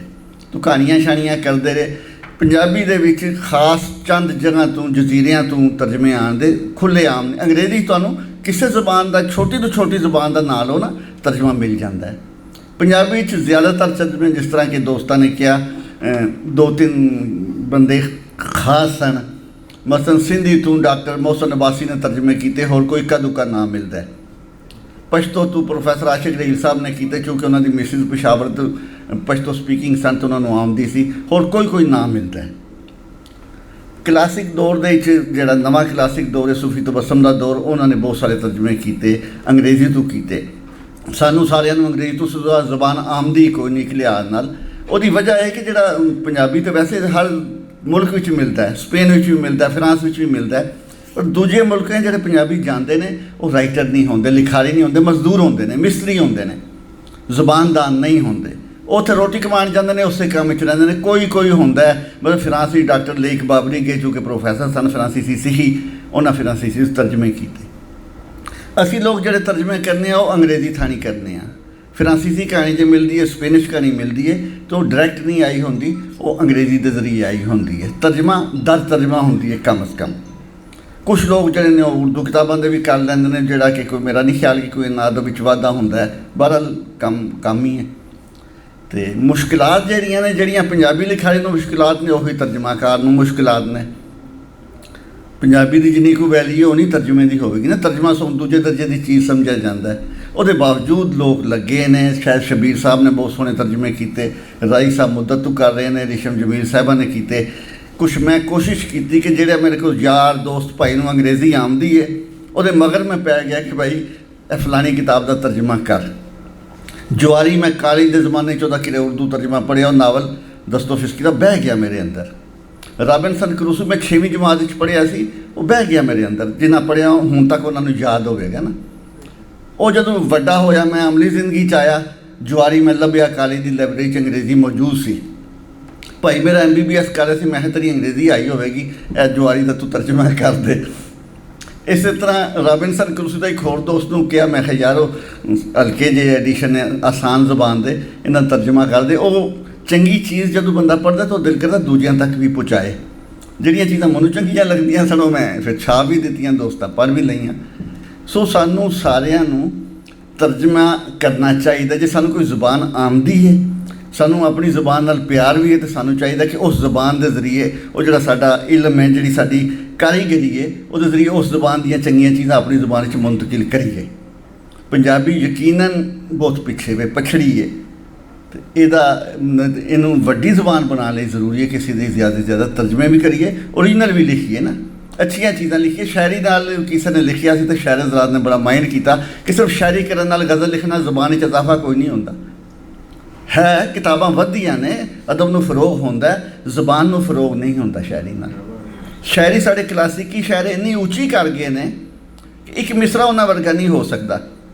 ਮੈਂ ਇੱਕ ਦਿਨ ਐਵੇਂ ਮਜ਼ਾਕ ਦੀ ਗੱਲ ਬਣ ਜਾਂਦੀ ਹੈ ਕਿ ਸ਼ਾਹ ਹੁਸੈਨ ਦਾ ਇੱਕ ਦਿਨ ਤੈਨੂੰ ਸੁਪਨਾ ਥੀ ਸਨ ਗਲੀਆਂ ਬਾਬਲ ਵਾਲੀਆਂ ਵੋ। ਹੁਣ ਇੰਨਾ ਖੂਬਸੂਰਤ ਫਿਕਰਾ, ਆਖਰਤ ਤੇ ਦੁਨੀਆ ਦੀ ਵੀ ਗੱਲ ਹੈ, ਇਹਦਾ ਕੀ ਤਰਜਮਾ ਉਰਦੂ ਕਰੋਗੇ? ਇੱਕ ਦਿਨ ख्वाब ਬਣ ਜਾਏਗੀ ਅੱਬਾ ਜਾਨ ਕੀ ਗਲੀਆਂ, ਨੌਨਸੈਂਸ ਹੋ ਜਾਂਦੀ ਹੈ ਨਾ, ਬੇਸਵਾਦਾ ਹੋ ਜਾਂਦਾ ਹੈ। ਇਹ ਕਈ ਸਾਡੀ ਪੰਜਾਬੀ ਇੰਨੀ ਉੱਚੀ ਸ਼ਾਇਰੀ ਹੈ, ਇੰਨੀ ਉੱਚੀ ਤਹਿਰੀਰਾਂ ਨੇ, ਤਰਜਮਾ ਕਰਨਾ ਬੜਾ ਮੁਸ਼ਕਿਲ ਹੁੰਦਾ ਹੈ। ਇਹਦੇ ਬਾਵਜੂਦ ਸਾਨੂੰ ਹਿੰਮਤ ਨਹੀਂ ਹਾਰਨੀ ਚਾਹੀਦੀ। ਦੂਜੀਆਂ ਜ਼ਬਾਨਾਂ ਦੀਆਂ ਚੰਗੀਆਂ ਕਿਤਾਬਾਂ ਢੇਰ ਲਾ ਦੇਣੇ ਚਾਹੀਦੇ ਨੇ ਤਰਜਮਾ ਕਰ ਕਰਕੇ। ਇੱਕ ਗੱਲ ਹੋਰ ਹੋ ਰਹੀ ਸੀ ਫਿਕਸ਼ਨ ਨਾਨ ਫਿਕਸ਼ਨ ਦੀ। ਯਕੀਨਨ ਇਸ ਤਰ੍ਹਾਂ ਗੱਲ ਦੋਸਤ ਨੇ ਬੜੀ ਠੀਕ ਕੀਤੀ, ਪਰ ਨਾਨ ਫਿਕਸ਼ਨ ਵੀ ਤਰਜਮਾ ਹੋਣਾ ਚਾਹੀਦਾ ਹੈ। ਅਤੇ ਅਫਸੋਸਨਾਕ ਗੱਲ ਹੈ ਕਿ ਇੱਕ ਅੱਧੇ ਕਿਤਾਬ ਤੋਂ ਸਿਵਾ ਕੋਈ, ਹਮੀਦ ਰਾਜ਼ੀ ਸਾਹਿਬ ਨੇ ਕੀਤੀ ਸੀ 21ਵੀਂ ਸਦੀ ਦੇ ਬੂਹੇ, ਬਹੁਤ ਖੂਬਸੂਰਤ ਕਿਤਾਬ ਸੀ, ਨਾਨ ਫਿਕਸ਼ਨ ਸੀ, ਪਰ ਫਿਕਸ਼ਨ ਦਾ ਮਜ਼ਾ, ਫਿਕਸ਼ਨ ਤੋਂ ਜ਼ਿਆਦਾ ਮਜ਼ਾ ਆਉਂਦਾ ਸੀ ਪੜ੍ਹਦਿਆਂ। ਉਹ ਰਾਜ਼ੀ ਸਾਹਿਬ ਵੀ ਉਸ ਤੋਂ ਬਾਅਦ ਖਾਲੀ ਫਿਕਸ਼ਨ ਬਣ ਟੁਰ ਕੇ ਪਤਾ ਨਹੀਂ ਕਿਸੇ ਦੀ ਨਸੀਹਤ ਕਬੂਲ ਕਰ ਲਈਏ। ਇਹਨਾਂ ਨੂੰ ਨਾਨ ਫਿਕਸ਼ਨ ਵੀ ਕਰਨਾ ਚਾਹੀਦਾ ਕਿਉਂਕਿ ਇੱਕੋ ਜਿਹੀ ਮਹਾਰਤ ਰੱਖਦੇ ਨੇ ਦੋਵਾਂ 'ਤੇ। ਬਾਕੀ ਦੋਸਤ ਤੁਹਾਡੇ 'ਚੋਂ ਸਾਰੇ ਦੋਸਤ ਜਾਣਦੇ ਵੀ ਹੋ, ਪੜ੍ਹਦੇ ਵੀ ਹੋ, ਲਿਖਦੇ ਵੀ ਹੋ, ਸਾਹਿਬ ਜ਼ੌਕ ਵੀ ਹੋ, ਚੰਗੀਆਂ ਤਰੀਰਾਂ ਦਾ ਤੁਹਾਨੂੰ ਪਤਾ ਹੈ। ਤਾਂ ਕਮ ਅਜ਼ ਕਮ ਜਿਹੜੇ ਅੱਜ ਬੈਠੇ ਹੋ ਇੱਕ ਇੱਕ ਚੀਜ਼ ਦਾ ਤਾਂ ਪੰਜਾਬੀ 'ਚ ਤਰਜਮਾ ਕਰੋ ਨਾ। ਬੜੀ ਮਿਹਰਬਾਨੀ। ਪੰਜਾਬੀ ਜ਼ਬਾਨ ਨੂੰ ਵੱਡੀ ਜ਼ਬਾਨ ਬਣਾਈਏ, ਉਹ ਸਰ ਸਾਨੂੰ ਥੋੜ੍ਹੀ ਦੱਸ ਦਿਓ, ਸਮਝਾ ਦਿਓ ਉਹਨੂੰ ਅਸੀਂ ਵੱਡੀ ਜ਼ਬਾਨ ਕਿਵੇਂ ਬਣਾ ਸਕਦੇ ਹਾਂ। ਵੱਡੀ ਜ਼ੁਬਾਨ ਕਈ ਹਵਾਲਿਆਂ ਨਾਲ ਨਾ ਮੁਬਹਮ ਲਫ਼ਜ਼ ਹੈ, ਯਕੀਨਨ ਗੱਲ ਠੀਕ ਹੈ। ਇੱਕ ਤਾਂ ਵੱਡੀ ਜ਼ੁਬਾਨ ਹੈ ਬਹੁਤੇ ਲੋਕ ਬੋਲਦੇ ਹੋਣ, ਠੀਕ ਹੈ ਨਾ। ਦੂਸਰੀ ਵੱਡੀ ਜ਼ੁਬਾਨ ਹੁੰਦੀ ਹੈ ਜੇ ਹਰ ਕਿਸਮ ਦਾ ਲਿਟਰੇਚਰ ਮਿਲਦਾ ਹੋਵੇ, ਚੰਗੇ ਤੋਂ ਚੰਗਾ, ਮਜ਼ਹਬੀ ਤੋਂ ਮਜ਼ਹਬੀ, ਗੈਰ ਮਜ਼ਹਬੀ ਤੋਂ ਮਜ਼ਹਬੀ, ਦਰੀਅਤ ਨਾਲ ਭਰਪੂਰ ਮਜ਼ਹਬ, ਫੋਸ਼ ਤੋਂ ਫੋਸ਼, ਚੰਗੇ ਤੋਂ ਚੰਗਾ, ਪਾਕੀਜ਼ਾ ਤੋਂ ਪਾਕੀਜ਼ਾ ਲਿਟਰੇਚਰ ਪੜ੍ਹਨਾ ਹੋਵੇ ਕਾਹਦੇ 'ਚ ਤੁਹਾਨੂੰ ਮਿਲਦਾ ਹੈ? ਅੰਗਰੇਜ਼ੀ ਵਿੱਚ। ਮੈਨੂੰ ਨਹੀਂ ਪਤਾ, ਸ਼ਾਇਦ ਫਰਾਂਸੀਸੀ ਜਰਮਨ ਮੈਂ ਨਹੀਂ ਜਾਣਦਾ, ਉਹਦੇ 'ਚ ਵੀ ਹੋਵੇ, ਪਰ ਸਾਡੇ ਤੱਕ ਅਪਰੋਚ ਦੇ ਮੁਤਾਬਿਕ ਅੰਗਰੇਜ਼ੀ ਇਸ ਲਈ ਵੱਡੀ ਜ਼ੁਬਾਨ ਹੈ। ਤੀਸਰਾ ਜਿਹੜਾ ਹੁੰਦਾ ਵੱਡੀ ਜ਼ੁਬਾਨ ਕਿ ਉਹਦੇ ਗੱਲ ਨੂੰ ਵਾਜ਼ੇ ਕਰਨ ਦੀ, ਫਸਾਹਤ ਬਲਾਗਤ ਦੀ ਕਿੰਨੀ ਕੁ ਕਪੈਸਿਟੀ ਹੈ, ਕਿੰਨੀ ਕੁ ਤਾਕਤ ਹੈ, ਉਹਦੇ 'ਚ ਅਰਬੀ ਹੈ। ਪਰ ਅਰਬੀ ਮਾਫੀ ਚਾਹਨਾ ਮੈਂ ਜੇ ਜਜ਼ਬਾਤ ਨੂੰ ਤੁਹਾਡੇ ਠੇਸ ਪਹੁੰਚੇ, ਅਰਬੀ ਇੱਕ ਖਾਸ ਮਹਿਦੂਦ ਜਗ੍ਹਾ ਮਾਮਲੇ ਦੇ ਵਿੱਚ ਵੱਡੀ ਜ਼ੁਬਾਨ ਹੈ, ਬਾਕੀ ਨਹੀਂ। ਕਿਉਂਕਿ ਉਹਦੇ ਕੁਰਾਨ ਨਾਜ਼ਲ ਹੋਇਆ, ਉਹ ਯਕੀਨਨ ਫਸਾਹਤ ਦੀ ਹੱਦ ਹੈ। ਅਰਬੀ 'ਚ ਤੁਸੀਂ ਸਾਇੰਸ ਦੀ ਗੱਲ ਨਹੀਂ ਕਰ ਸਕਦੇ, ਉਰਦੂ 'ਚ ਤੁਸੀਂ ਸਾਇੰਸ ਦੀ ਗੱਲ ਨਹੀਂ ਕਰ ਸਕਦੇ। ਇਹ ਇਸ ਲਿਹਾਜ਼ ਨਾਲ ਵੱਡੀਆਂ ਜ਼ੁਬਾਨਾਂ ਨਹੀਂ। ਵੱਡੀ ਜ਼ੁਬਾਨ ਹੋਏਗੀ ਕਿਸੇ ਵੀ ਫਲਸਫੇ ਦੀ ਗੱਲ ਕਰ ਸਕਦੇ ਹੋ, ਲਿਟਰੇਚਰ ਦੇ ਨਾਲ ਨਾਲ, ਕਹਾਣੀ ਨਾਵਲ ਦੇ ਨਾਲ ਨਾਲ ਸਾਇੰਸ ਦੀ ਗੱਲ ਕਰ ਸਕਦੇ ਹੋ, ਕੰਪਿਊਟਰ ਦੀ ਗੱਲ ਕਰ ਸਕਦੇ ਹੋ, ਫਿਰ ਵੱਡੀ ਜ਼ੁਬਾਨ ਬਣੇਗੀ। ਸਾਡੀ ਪੰਜਾਬੀ ਸਾਰੀ ਮੁਹੱਬਤ ਦੇ ਬਾਵਜੂਦ ਅਸੀਂ ਇਹਦੇ 'ਚ ਇਹ ਕਾਬਲੀਅਤ ਅਜੇ ਤੱਕ ਨਹੀਂ ਪੈਦਾ ਕਰ ਸਕੇ, ਠੀਕ ਹੈ ਨਾ। ਅਸੀਂ ਤਾਂ ਇਹੋ ਹੀ ਝਗੜਾ ਸ਼ੁਰੂ ਹੋ ਗਿਆ ਨਾ ਕਿ ਲਹਿੰਦੇ ਅਤੇ ਚੜ੍ਹਦੇ 'ਚ ਕਿਸੇ ਲਫ਼ਜ਼ ਨੂੰ ਉਹ ਤੁਲਨਾਤਮਕ ਅਧਿਐਨ ਕਹਿੰਦੇ ਨੇ, ਅਸੀਂ ਕਹਿੰਦੇ ਹਾਂ ਤਕਾਬਲੀ ਜਾਇਜ਼ਾ। ਅਤੇ ਇਹ ਵੱਡੀ ਜ਼ੁਬਾਨ ਉਦੋਂ ਬਣੇਗੀ ਜਦੋਂ ਹਰ ਕਿਸਮ ਦੇ ਖਿਆਲਾਤ, ਉੱਚੇ ਤੋਂ ਉੱਚਾ ਫਲਸਫਾ, ਉੱਚੇ ਤੋਂ ਉੱਚੀ ਸਾਇੰਸ, ਉੱਚੇ ਤੋਂ ਉੱਚਾ ਫਿਕਸ਼ਨ ਕਰ ਸਕਾਂਗੇ। ਮੈਂ ਵੇਖਿਆ ਮਰਾਠੀ ਇੰਡੀਆ ਦੀਆਂ ਛੋਟੀਆਂ ਛੋਟੀਆਂ ਜ਼ੁਬਾਨਾਂ ਨੇ, ਗੁਜਰਾਤੀ ਹੈ, ਮਰਾਠੀ ਹੈ, ਤਮਿਲ ਹੈ, ਗਲੋਬ ਕਹਾਣੀ ਮੈਂ ਕੀਤੀ। ਇਸ ਤਰ੍ਹਾਂ ਬੰਦਾ ਚਕਰਾ ਜਾਂਦਾ ਕਿ ਇਸ ਤਰ੍ਹਾਂ ਇਹਨੇ ਸੋਚ ਕਿਸ ਤਰ੍ਹਾਂ ਲਿਆ, ਸਾਨੂੰ ਕਿਉਂ ਨਹੀਂ ਇਹ ਸੋਚ ਆਈ। ਉਹਦੀ ਇੱਕ ਵਜ੍ਹਾ ਹੋਰ ਵੀ ਹੈ ਕਿ ਅੰਗਰੇਜ਼ ਸਭ ਤੋਂ ਪਹਿਲਾਂ ਬੰਗਾਲ ਵੱਲ ਉਸ ਪਾਸੋਂ ਆਇਆ ਨਾ, ਜਨੂਬ ਵੱਲੋਂ ਆਇਆ ਜਾਂ ਮਸ਼ਰਕ ਵੱਲੋਂ ਆਇਆ, ਅਤੇ ਅੰਗਰੇਜ਼ੀ ਉੱਥੇ ਸਾਡੇ ਤੋਂ 100 ਸਾਲ ਪਹਿਲਾਂ ਪਹੁੰਚ ਗਈ। ਉਹਨਾਂ ਨੇ ਅੰਗਰੇਜ਼ੀ ਫਿਕਸ਼ਨ ਸਾਡੇ ਤੋਂ 100 ਸਾਲ ਪਹਿਲਾਂ ਪੜ੍ਹ ਲਿਆ, ਨਾਵਲ ਅਤੇ ਕਹਾਣੀ ਉਹਨਾਂ ਲਿਖਣਾ ਸ਼ੁਰੂ ਕਰ ਦਿੱਤਾ। ਅਸੀਂ ਜਦੋਂ ਲਿਖਣਾ ਸ਼ੁਰੂ ਕੀਤਾ ਉਹ ਸਾਡੇ ਤੋਂ 100 ਸਾਲ ਅੱਗੇ ਜਾ ਚੁੱਕੇ ਸਨ। ਇਸ ਵਾਸਤੇ ਬੰਗਾਲੀ ਕਹਾਣੀ ਜਾਂ ਤਾਮਿਲ ਕਹਾਣੀ ਜਾਂ ਉੜੀਆ ਕਹਾਣੀ ਸਾਰੀਆਂ ਬਹੁਤ ਅੱਗੇ ਨੇ। ਸਾਨੂੰ ਇਹ ਥੋੜ੍ਹਾ ਟਾਈਮ ਲੱਗੇਗਾ, ਪਰ ਉਹ ਟਾਈਮ ਨੂੰ ਘਟਾਉਣ ਲਈ ਇਹ ਹੈ ਕਿ ਅਸੀਂ ਤੇਜ਼ ਰਫ਼ਤਾਰੀ ਨਾਲ ਕੰਮ ਕਰੀਏ। ਇਹ ਮਿਰਾਨ ਕੰਡੇਰਾ ਦਾ ਤਰਜਮਾ ਸੀ। ਜਦੋਂ ਸਦਰ ਕਤਲ ਹੋਇਆ, ਨਜੀਬ ਮਹਿਫੂਜ਼, ਰੰਗਰੂਟ ਦਾ ਕਤਲ, ਮਾਰੀਓ ਮੋਰਗਸ ਅਤੇ ਔਖੇ ਪੈਂਡੇ, ਇਹ ਇਹਨਾਂ ਦੀਆਂ ਕਿਤਾਬਾਂ ਜੋ ਇਹਨਾਂ ਨੇ ਟਰਾਂਸਲੇਟ ਕੀਤੀਆਂ। ਵੱਡਾ ਯੋਗਦਾਨ, ਵੱਡਾ ਹਿੱਸਾ ਪੰਜਾਬੀ ਅਦਬ ਦੇ ਵਿੱਚ ਇਹਨਾਂ ਮਤਲਬ ਪੰਜਾਬੀ ਦੇ ਵਿੱਚ ਕੀਤਾ। ਇੱਕ ਚੀਜ਼ ਜਿਹੜੀ ਅੱਜ ਸਾਰੀ ਮਹਿਫਿਲ 'ਚ ਨਹੀਂ ਹੋਈ, ਉਹ ਵਿੱਚ ਜਾਵਾਂਗੇ ਸਾਬੇ ਸਦਾਰਤ। ਇਹ ਵੀ ਥੋੜ੍ਹਾ ਜਿਹਾ ਕਿਸੇ ਦੋਸਤ ਨੇ ਹੁਣੇ ਪੁੱਛਿਆ ਸੀ, ਮੈਂ ਕਿਹਾ ਚਲੋ ਮੈਂ ਅੱਗੇ ਗੱਲ ਤੋਰ ਦਿਆਂਗਾ। ਪੰਜਾਬੀ ਤੋਂ ਜਿਵੇਂ ਪਾਲ ਸਾਹਿਬ ਨੇ ਕਿਹਾ ਕਿ ਕੋਈ ਬੰਦਾ ਚੰਗੀ ਜ਼ੁਬਾਨ ਜਾਣਦਾ ਹੋਵੇ ਅਤੇ ਪੰਜਾਬੀ ਤਰਜਮੇ ਕਿਸੇ ਹੋਰ ਜ਼ੁਬਾਨ 'ਚ ਪਹੁੰਚਣ, ਸਿਵਾਏ ਕਲਾਸਿਕ ਤੋਂ, ਸੂਫੀਆਂ ਤੋਂ ਜਾਂ ਬਾਬਾ ਨਾਨਕ ਜੀ ਤੋਂ, ਫਰੀਦ ਤੋਂ, ਸਾਡੇ ਕੋਲ ਸਾਡੇ ਵੱਡੇ ਲਿਖਾਰੀ ਜਿਹੜੇ ਨੇ ਉਹ ਕੋਈ ਵਿਰਲਾ ਹੀ ਬਾਹਰ ਹੋਰ ਜ਼ੁਬਾਨਾਂ 'ਚ ਤਰਜਮਾ ਹੋ ਕੇ ਪਹੁੰਚੇ ਨੇ। ਇਸ ਮਾਮਲੇ ਦੇ ਵੀ ਗੱਲ ਅੱਗੇ ਹੋਣੀ ਚਾਹੀਦੀ, ਕਿਉਂਕਿ ਤਰਜਮਾਕਾਰੀ ਦੇ ਦੋਵੇਂ ਪੱਖ ਨੇ।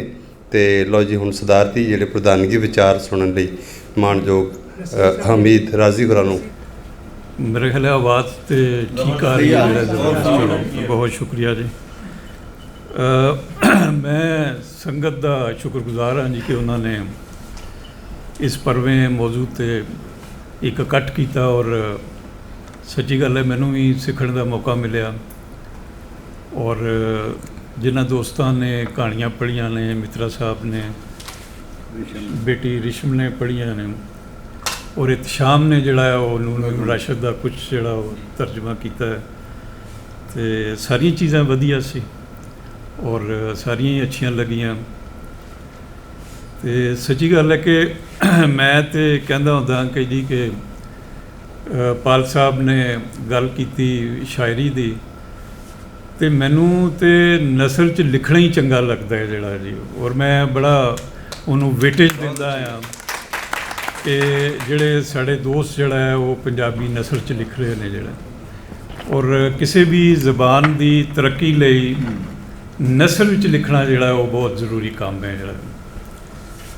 ਅਤੇ ਨਸਰ ਤੋਂ ਫਿਰ ਅੱਗੇ ਫਿਰ ਤੁਹਾਡੀ ਆਪਣੀ ਫਿਰ ਉਹ ਨੈਚੁਰਲੀ ਇੱਕ ਦਿਲਚਸਪੀ ਸ਼ੁਰੂ ਹੁੰਦੀ ਹੈ। ਉਹ ਮੇਰਾ ਚੁੱਕੇ ਬੁਨਿਆਦੀ ਜਿਹੜਾ ਫੀਲਡ ਹੈ ਉਹ ਫਿਕਸ਼ਨ ਹੀ ਹੈ ਜਿਹੜਾ ਜੀ। ਅਤੇ ਜਿਸ ਵਕਤ ਮੈਂ ਸਾਰੇ ਨਾਂ ਪੜ੍ਹੇ ਦੋਸਤਾਂ ਦੇ, ਅਤੇ ਮੈਨੂੰ ਯਕੀਨ ਸੀ ਕਿ ਇਜਾਜ਼ ਸਾਹਿਬ ਜਿਹੜੇ ਨੇ ਉਹ ਤਰਜਮੇ ਦੀ ਤਾਰੀਖ ਦੇ ਬਾਰੇ 'ਚ ਔਰ ਉਹਦੀਆਂ ਲੋੜਾਂ ਔਰ ਉਹਦੀਆਂ ਜ਼ਰੂਰਤਾਂ, ਉਹਨਾਂ ਦੇ ਬਾਰੇ 'ਚ ਇੱਕ ਬੜੀ ਭਰਵੀਂ ਗੱਲ ਕਰਨਗੇ। ਔਰ ਮੈਨੂੰ ਇਹ ਵੀ ਪਤਾ ਸੀ ਕਿ ਅਗਰ ਕੋਈ ਥੋੜ੍ਹੀ ਕਿਤੇ ਕੋਈ ਕਸਰ ਰਹਿ ਗਈ ਤਾਂ ਉਸਨੂੰ ਪਾਲ ਸਾਹਿਬ ਪੂਰਾ ਕਰ ਦੇਣਗੇ। ਸ਼ਾਹਿਦ ਸਾਹਿਬ ਨੇ ਮਾਸ਼ਾਅੱਲਾ ਬਹੁਤ ਅੱਛੀ ਉਸ ਹਵਾਲੇ ਨਾਲ ਗੁਫ਼ਤਗੂ ਕੀਤੀ, ਔਰ ਯਕੀਨਨ ਉਹਨਾਂ ਦਾ ਕਹਿਣਾ ਹੈ ਕਿ ਸ਼ਾਇਦ ਨਾਨ ਫਿਕਸ਼ਨ ਜਿਤਨੀ ਜ਼ਰੂਰਤ ਨਹੀਂ ਹੈ। ਅਤੇ ਬਹਰਹਾਲ ਮੈਂ ਗੱਲ ਕੀਤੀ ਹੈ ਕਿ ਜੀ ਮੈਨੂੰ ਤਾਂ ਚੰਗਾ ਲੱਗਦਾ ਹੈ ਕਿ ਜੀ ਪੰਜਾਬੀ ਨਸਰ 'ਚ ਔਰ ਤਰਜਮਾ ਜਿੱਥੇ ਵੀ ਆਉਂਦਾ ਹੈ ਮੈਂ ਬੜੇ ਸ਼ੌਕ ਨਾਲ ਪੜ੍ਹਦਾ ਹਾਂ ਜਿਹੜਾ। ਇਜਾਜ਼ ਸਾਹਿਬ ਚੂँकि ਮਾਸ਼ਾਅੱਲਾ ਅੱਜ ਕੱਲ੍ਹ ਉਹ ਮੈਨੂੰ ਅੰਦਾਜ਼ਾ ਹੈ ਕਿ CSS ਦੀ ਜਿਹੜੀ ਬੱਚੇ ਤਿਆਰੀ ਕਰਦੇ ਨੇ ਔਰ ਉਹਦੇ 'ਚ ਪੰਜਾਬੀ 100 ਨੰਬਰਾਂ ਦਾ ਮਜ਼ਮੂਨ ਹੁੰਦਾ ਹੈ, ਉਹ ਪੜ੍ਹਾਉਂਦੇ ਨੇ।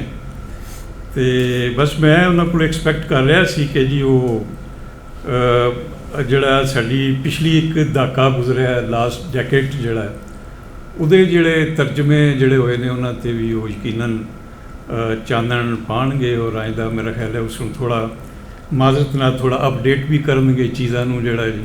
ਕਿਉਂਕਿ ਜਦੋਂ ਉਸ ਵਿੱਚ ਮੇਰੀਆਂ 2-3 ਕਿਤਾਬਾਂ ਦਾ ਜ਼ਿਕਰ ਨਹੀਂ ਆਇਆ ਅਤੇ ਮੈਂ ਕਿਹਾ ਵੀ ਇਹ ਕਿਤੇ ਤਕਰੀਬਨ ਕੋਈ ਮੈਨੂੰ ਲੱਗਦਾ ਹੈ ਕਿ 21ਵੀਂ ਸਦੀ ਦਾ ਜਿਹੜਾ ਕੋਈ ਪਹਿਲਾ ਦਹਾਕਾ ਹੈ ਉਸ ਤੱਕ ਜਾਂ ਅੱਗੇ ਜਿਹੜੀਆਂ ਉਹ ਚੀਜ਼ਾਂ ਨੇ ਜਿਹੜੀਆਂ। ਔਰ ਨੈਚੁਰਲੀ ਔਰ ਦੂਸਰੀ ਮੈਨੂੰ ਬੜੀ ਖੁਸ਼ੀ ਹੁੰਦੀ ਹੈ ਔਰ ਮੈਂ ਫੀਲ ਕਰਦਾ ਕਿ ਜੀ ਸਾਡੇ ਦੋਸਤ ਜਿਹੜੇ ਨੇ ਉਹ ਪੰਜਾਬੀ ਤਰਜਮੇ ਵੱਲ ਆ ਰਹੇ ਨੇ, ਔਰ ਉਹਦੇ 'ਚ ਕੋਈ ਐਸੀ ਮਾਯੂਸੀ ਵਾਲੀ ਗੱਲ ਨਹੀਂ ਹੈ। ਮਤਲਬ ਸਪੈਸ਼ਲੀ ਜਦੋਂ ਸਾਡੇ ਉਹ ਦੋਸਤ ਜਿਹੜੇ ਯੰਗ ਦੋਸਤ ਨੇ ਯੂਨੀਵਰਸਿਟੀਆਂ 'ਚ ਪੜ੍ਹਦੇ ਨੇ, ਲਾਸਟ ਟਾਈਮ ਮੈਂ ਇੱਥੇ ਆ ਨਹੀਂ ਸੀ ਸਕਿਆ, ਲੇਕਿਨ ਕਿਸੇ ਦੋਸਤ ਨੇ ਆਨੀ ਐਗਨੋ ਦੇ ਕਿਸੇ ਉਹਨਾਂ ਦੀ ਕਿਤਾਬ ਦੇ ਬਾਰੇ ਅੱਛਾ ਵੈਰੀ ਗੁੱਡ, ਅਤੇ ਉਹ ਬੜਾ ਮੈਨੂੰ ਅੱਛਾ ਲੱਗਾ ਸੀ ਕਿ ਜੀ ਉਹਨਾਂ ਨੇ ਇਹਦਾ ਕੰਮ ਕੀਤਾ ਔਰ ਤਰਜਮੇ ਦੇ ਹਵਾਲੇ ਨਾਲ ਇੱਕ ਟੱਬਰ ਜਾਂ ਇੱਕ ਫੈਮਿਲੀ ਦਾ ਜਿਹੜਾ ਸਭ ਤੋਂ ਬੜਾ ਰੋਲ ਹੈ ਪੰਜਾਬੀ 'ਚ, ਮੇਰੇ ਖਿਆਲ ਉਹਦੇ ਲੋਕਾਂ ਦਾ ਧਿਆਨ ਨਹੀਂ ਗਿਆ, ਉਹ ਪਾਲ ਫੈਮਿਲੀ ਹੈ। ਪਾਲ ਸਾਹਿਬ ਦੇ ਤਰਜਮਿਆਂ ਦਾ ਜ਼ਿਕਰ ਹੋਇਆ ਔਰ ਉਹਦੇ 'ਚ ਮਤਲਬ ਮੈਨੂੰ ਹੋਰ ਵੀ ਕਈ ਚੀਜ਼ਾਂ ਯਾਦ ਆ ਰਹੀਆਂ ਨੇ। ਮਸਲਨ ਮੇਰਾ ਖਿਆਲ ਹੈ ਉਹ ਕਰਨਲ ਨੂੰ ਕੋਈ ਖੱਤ ਨਹੀਂ ਲਿਖਦਾ, no one writes to the colonel, ਉਹ ਵੀ ਤੁਸੀਂ ਕੀਤਾ ਹੋਇਆ, ਔਰ ਓਲਡ ਮੈਨ ਐਂਡ ਦਾ ਸੀ ਜਿਹੜਾ ਹੈ ਉਹ ਵੀ ਤਰਜਮਾ, ਹੋਰ ਇਸ ਤਰ੍ਹਾਂ ਦੀ ਬੇਸ਼ੁਮਾਰ ਨੇ। ਗਲੋਬ ਕਹਾਣੀ ਬਜ਼ਾਤੇ ਖੁਦ ਇੱਕ ਬਹੁਤ ਬੜਾ, ਇਹਨਾਂ ਦੇ ਛੋਟੇ ਭਾਈ ਨੇ ਵਕਾਰ ਪਾਲ, ਉਹਨਾਂ ਨੇ, ਔਰ ਉਹਨਾਂ ਨੂੰ ਇਹ ਕ੍ਰੈਡਿਟ ਜਾਂਦਾ ਹੈ ਕਿ ਜੀ ਉਹਨਾਂ ਨੇ ਨਾਡੀਅਨ ਗੋਡੈਮਰ ਦੀ ਜਿਹੜੀ ਨੋਬਲ ਪ੍ਰਾਈਜ਼ ਵਿਨਰ ਹੈ, ਉਹ ਇਕੱਲੇ ਬੰਦੇ ਨੇ ਜਿਨ੍ਹਾਂ ਨੇ ਕਿਸੇ ਇੱਕ ਨੋਬਲ ਪ੍ਰਾਈਜ਼ ਵਿਨਰ ਦੇ ਕਹਾਣੀਆਂ ਨੂੰ ਤਰਜਮਾ ਕੀਤਾ। ਮੇਰੇ ਖਿਆਲ 9 ਕਹਾਣੀਆਂ ਉਹਦੇ 'ਚ ਸ਼ਾਮਲ ਨੇ ਉਹਨਾਂ ਦੀਆਂ ਜਿਹੜਾ ਨੇ। ਉਸ ਤੋਂ ਬਾਅਦ ਬੇਟੀ ਰਿਸ਼ਮ ਦਾ ਇਹਨਾਂ ਦਾ ਬੜਾ ਕ੍ਰੈਡਿਟ ਹੈ ਕਿ ਇਹਨਾਂ ਨੇ ਪੰਜਾਬੀ ਕਹਾਣੀਆਂ ਦਾ ਅੰਗਰੇਜ਼ੀ ਤਰਜਮਾ ਕੀਤਾ, ਜਿਹੜਾ ਸ਼ਾਇਦ ਇੱਥੇ ਉਸ ਤਰ੍ਹਾਂ ਜ਼ਿਕਰ ਨਹੀਂ ਹੋਇਆ। ਅਤੇ ਇਜਾਜ਼ ਸਾਹਿਬ ਨੂੰ ਮੈਂ ਇਸੇ ਟੱਬਰ ਨਾਲ ਹੀ ਗਿਣਦਾ ਹਾਂ, ਜਿਹੜਾ ਜੀ ਇਹਨਾਂ ਦਾ ਆਪਣਾ ਕੰਮ ਹੈ ਮਾਸ਼ਾਅੱਲਾ ਬਹੁਤ ਜ਼ਬਰਦਸਤ, ਔਰ ਇਹਨਾਂ ਦਾ ਰਸਾਲਾ ਜਿਹੜਾ ਹੈ ਉਹਦੇ 'ਚ ਉਹ ਤਰਜਮੇ ਨੂੰ ਬੜੀ ਬਹੁਤ ਅਹਿਮੀਅਤ ਦਿੰਦੇ ਨੇ, ਔਰ ਉਹਦੇ 'ਚ ਛਾਪਦੇ ਵੀ ਨੇ, ਔਰ ਬਹੁਤ ਬੜਾ ਇਹਨਾਂ ਨੂੰ ਕ੍ਰੈਡਿਟ ਜਾਂਦਾ ਹੈ। ਅੱਛਾ, ਮੈਂ ਇਹ ਸੋਚਿਆ ਸੀ ਕਿ ਜੀ ਮੈਂ ਚੂँकि ਇਹਦੀ ਜਿਹੜੀ ਤਰਜਮੇ ਦੀ ਤਾਰੀਖ ਹੈ ਔਰ ਇਹਦੀ ਜ਼ਰੂਰਤ ਕੀ ਹੈ ਉਹਦੇ ਬਾਰੇ ਯਕੀਨਨ ਗੱਲ ਹੋਏਗੀ, ਔਰ ਮੈਂ ਗੱਲ ਉਹ ਕਰਾਂਗਾ ਅਤੇ ਫਿਰ ਉਹ ਸਾਰੀਆਂ ਚੀਜ਼ਾਂ ਜਿਹੜੀਆਂ ਨੇ ਉਹ ਰਿਪੀਟ ਹੋਣਗੀਆਂ। ਜਿਹੜਾ ਮੈਂ ਫਿਰ ਇਸ ਤਰ੍ਹਾਂ ਕੀਤਾ ਕਿ ਜੀ ਲਾਸਟ ਜਿਹੜੇ ਨੋਬਲ ਪ੍ਰਾਈਜ਼ ਵਿਨਰਸ ਨੇ 4 ਜਿਹੜੇ ਪਿਛਲੇ ਨੇ, ਉਹਨਾਂ ਦੇ ਬਾਰੇ ਮੈਂ ਸੋਚਿਆ ਕਿ ਮੈਂ ਉਹਨਾਂ ਦੇ ਬਾਰੇ 'ਚ ਗੱਲ ਕਰਾਂਗਾ ਕਿ ਉਹਨਾਂ ਦੇ ਜਿਹੜੇ ਨਾਵਲਸ ਨੇ, ਉਹਨਾਂ ਦੇ ਫਿਕਸ਼ਨ ਨੇ, ਉਹਨਾਂ ਦੀ ਕੀ ਅਹਿਮੀਅਤ, ਬਹੁਤ ਬਰੀਫਲੀ, ਬਹੁਤ ਲੰਬੀ ਗੱਲ ਨਹੀਂ ਕਰਾਂਗਾ, ਔਰ ਉਹ ਜਿਨ੍ਹਾਂ ਲੋਕਾਂ ਨੇ ਉਹਨਾਂ ਦੇ ਤਰਜਮੇ ਕੀਤੇ। ਅੱਛਾ, ਇਹ ਹਮੇਸ਼ਾ ਕਿਹਾ ਜਾਂਦਾ ਹੈ ਕਿ ਜੀ ਮਤਲਬ ਇਜਾਜ਼ ਸਾਹਿਬ ਨੇ ਵੀ ਗੱਲ ਕੀਤੀ ਕਿ ਜੀ ਉਹ ਨੈਚੁਰਲੀ ਉਤਨਾ ਉਹਦਾ ਸ਼ਾਇਦ ਤਰਜਮੇ ਦੀ ਅਹਿਮੀਅਤ ਨਹੀਂ ਹੈ ਓਵਰਆਲ ਅਗਰ ਗੱਲ ਕਰੀਏ, ਅਤੇ ਪੰਜਾਬੀ 'ਚ ਤਾਂ ਇਨ ਐਨੀ ਕੇਸ ਬਹੁਤ ਜ਼ਿਆਦਾ ਅਹਿਮੀਅਤ ਹੈ ਉਹਦੀ ਜਿਹੜਾ। ਅਤੇ ਅਗਰ ਮੈਂ ਨੋਬਲ ਪ੍ਰਾਈਜ਼ ਵਿਨਰ ਦੇ ਹਵਾਲੇ ਨਾਲ ਗੱਲ ਕਰਾਂ ਤਾਂ ਮੈਂ ਸਮਝਦਾ ਕਿ ਉਹ ਜਿਹੜੀ ਹੁਣ ਲੇਟੈਸਟ ਨੋਬਲ ਪ੍ਰਾਈਜ਼ ਵਿਨਰ ਆਈ ਹੈ ਹਾਂਗਕਾਂਗ ਜਿਹੜੀ ਹੈ, ਅਤੇ ਉਹ ਉਹਨਾਂ ਦੀਆਂ ਕਿਤਾਬਾਂ ਹੁਣ ਸਾਰਿਆਂ ਕੋਲ ਹੀ ਤਕਰੀਬਨ ਪਹੁੰਚ ਗਈਆਂ ਨੇ। ਕਟਸੀ ਇਜਾਜ਼ ਸਾਹਿਬ ਮੈਨੂੰ ਇਹਨਾਂ ਨੇ ਕਿਤਾਬਾਂ ਦਿੱਤੀਆਂ ਜਿਹੜਾ, ਅਤੇ ਉਹਦੀ ਜਿਹੜੀ ਉਹ ਪਹਿਲੀ ਕਿਤਾਬ ਜਿਹੜੀ ਮੈਂ ਪੜ੍ਹੀ ਹੈ ਉਹ ਸੀ ਦੀ ਵਾਈਟ ਬੁੱਕ।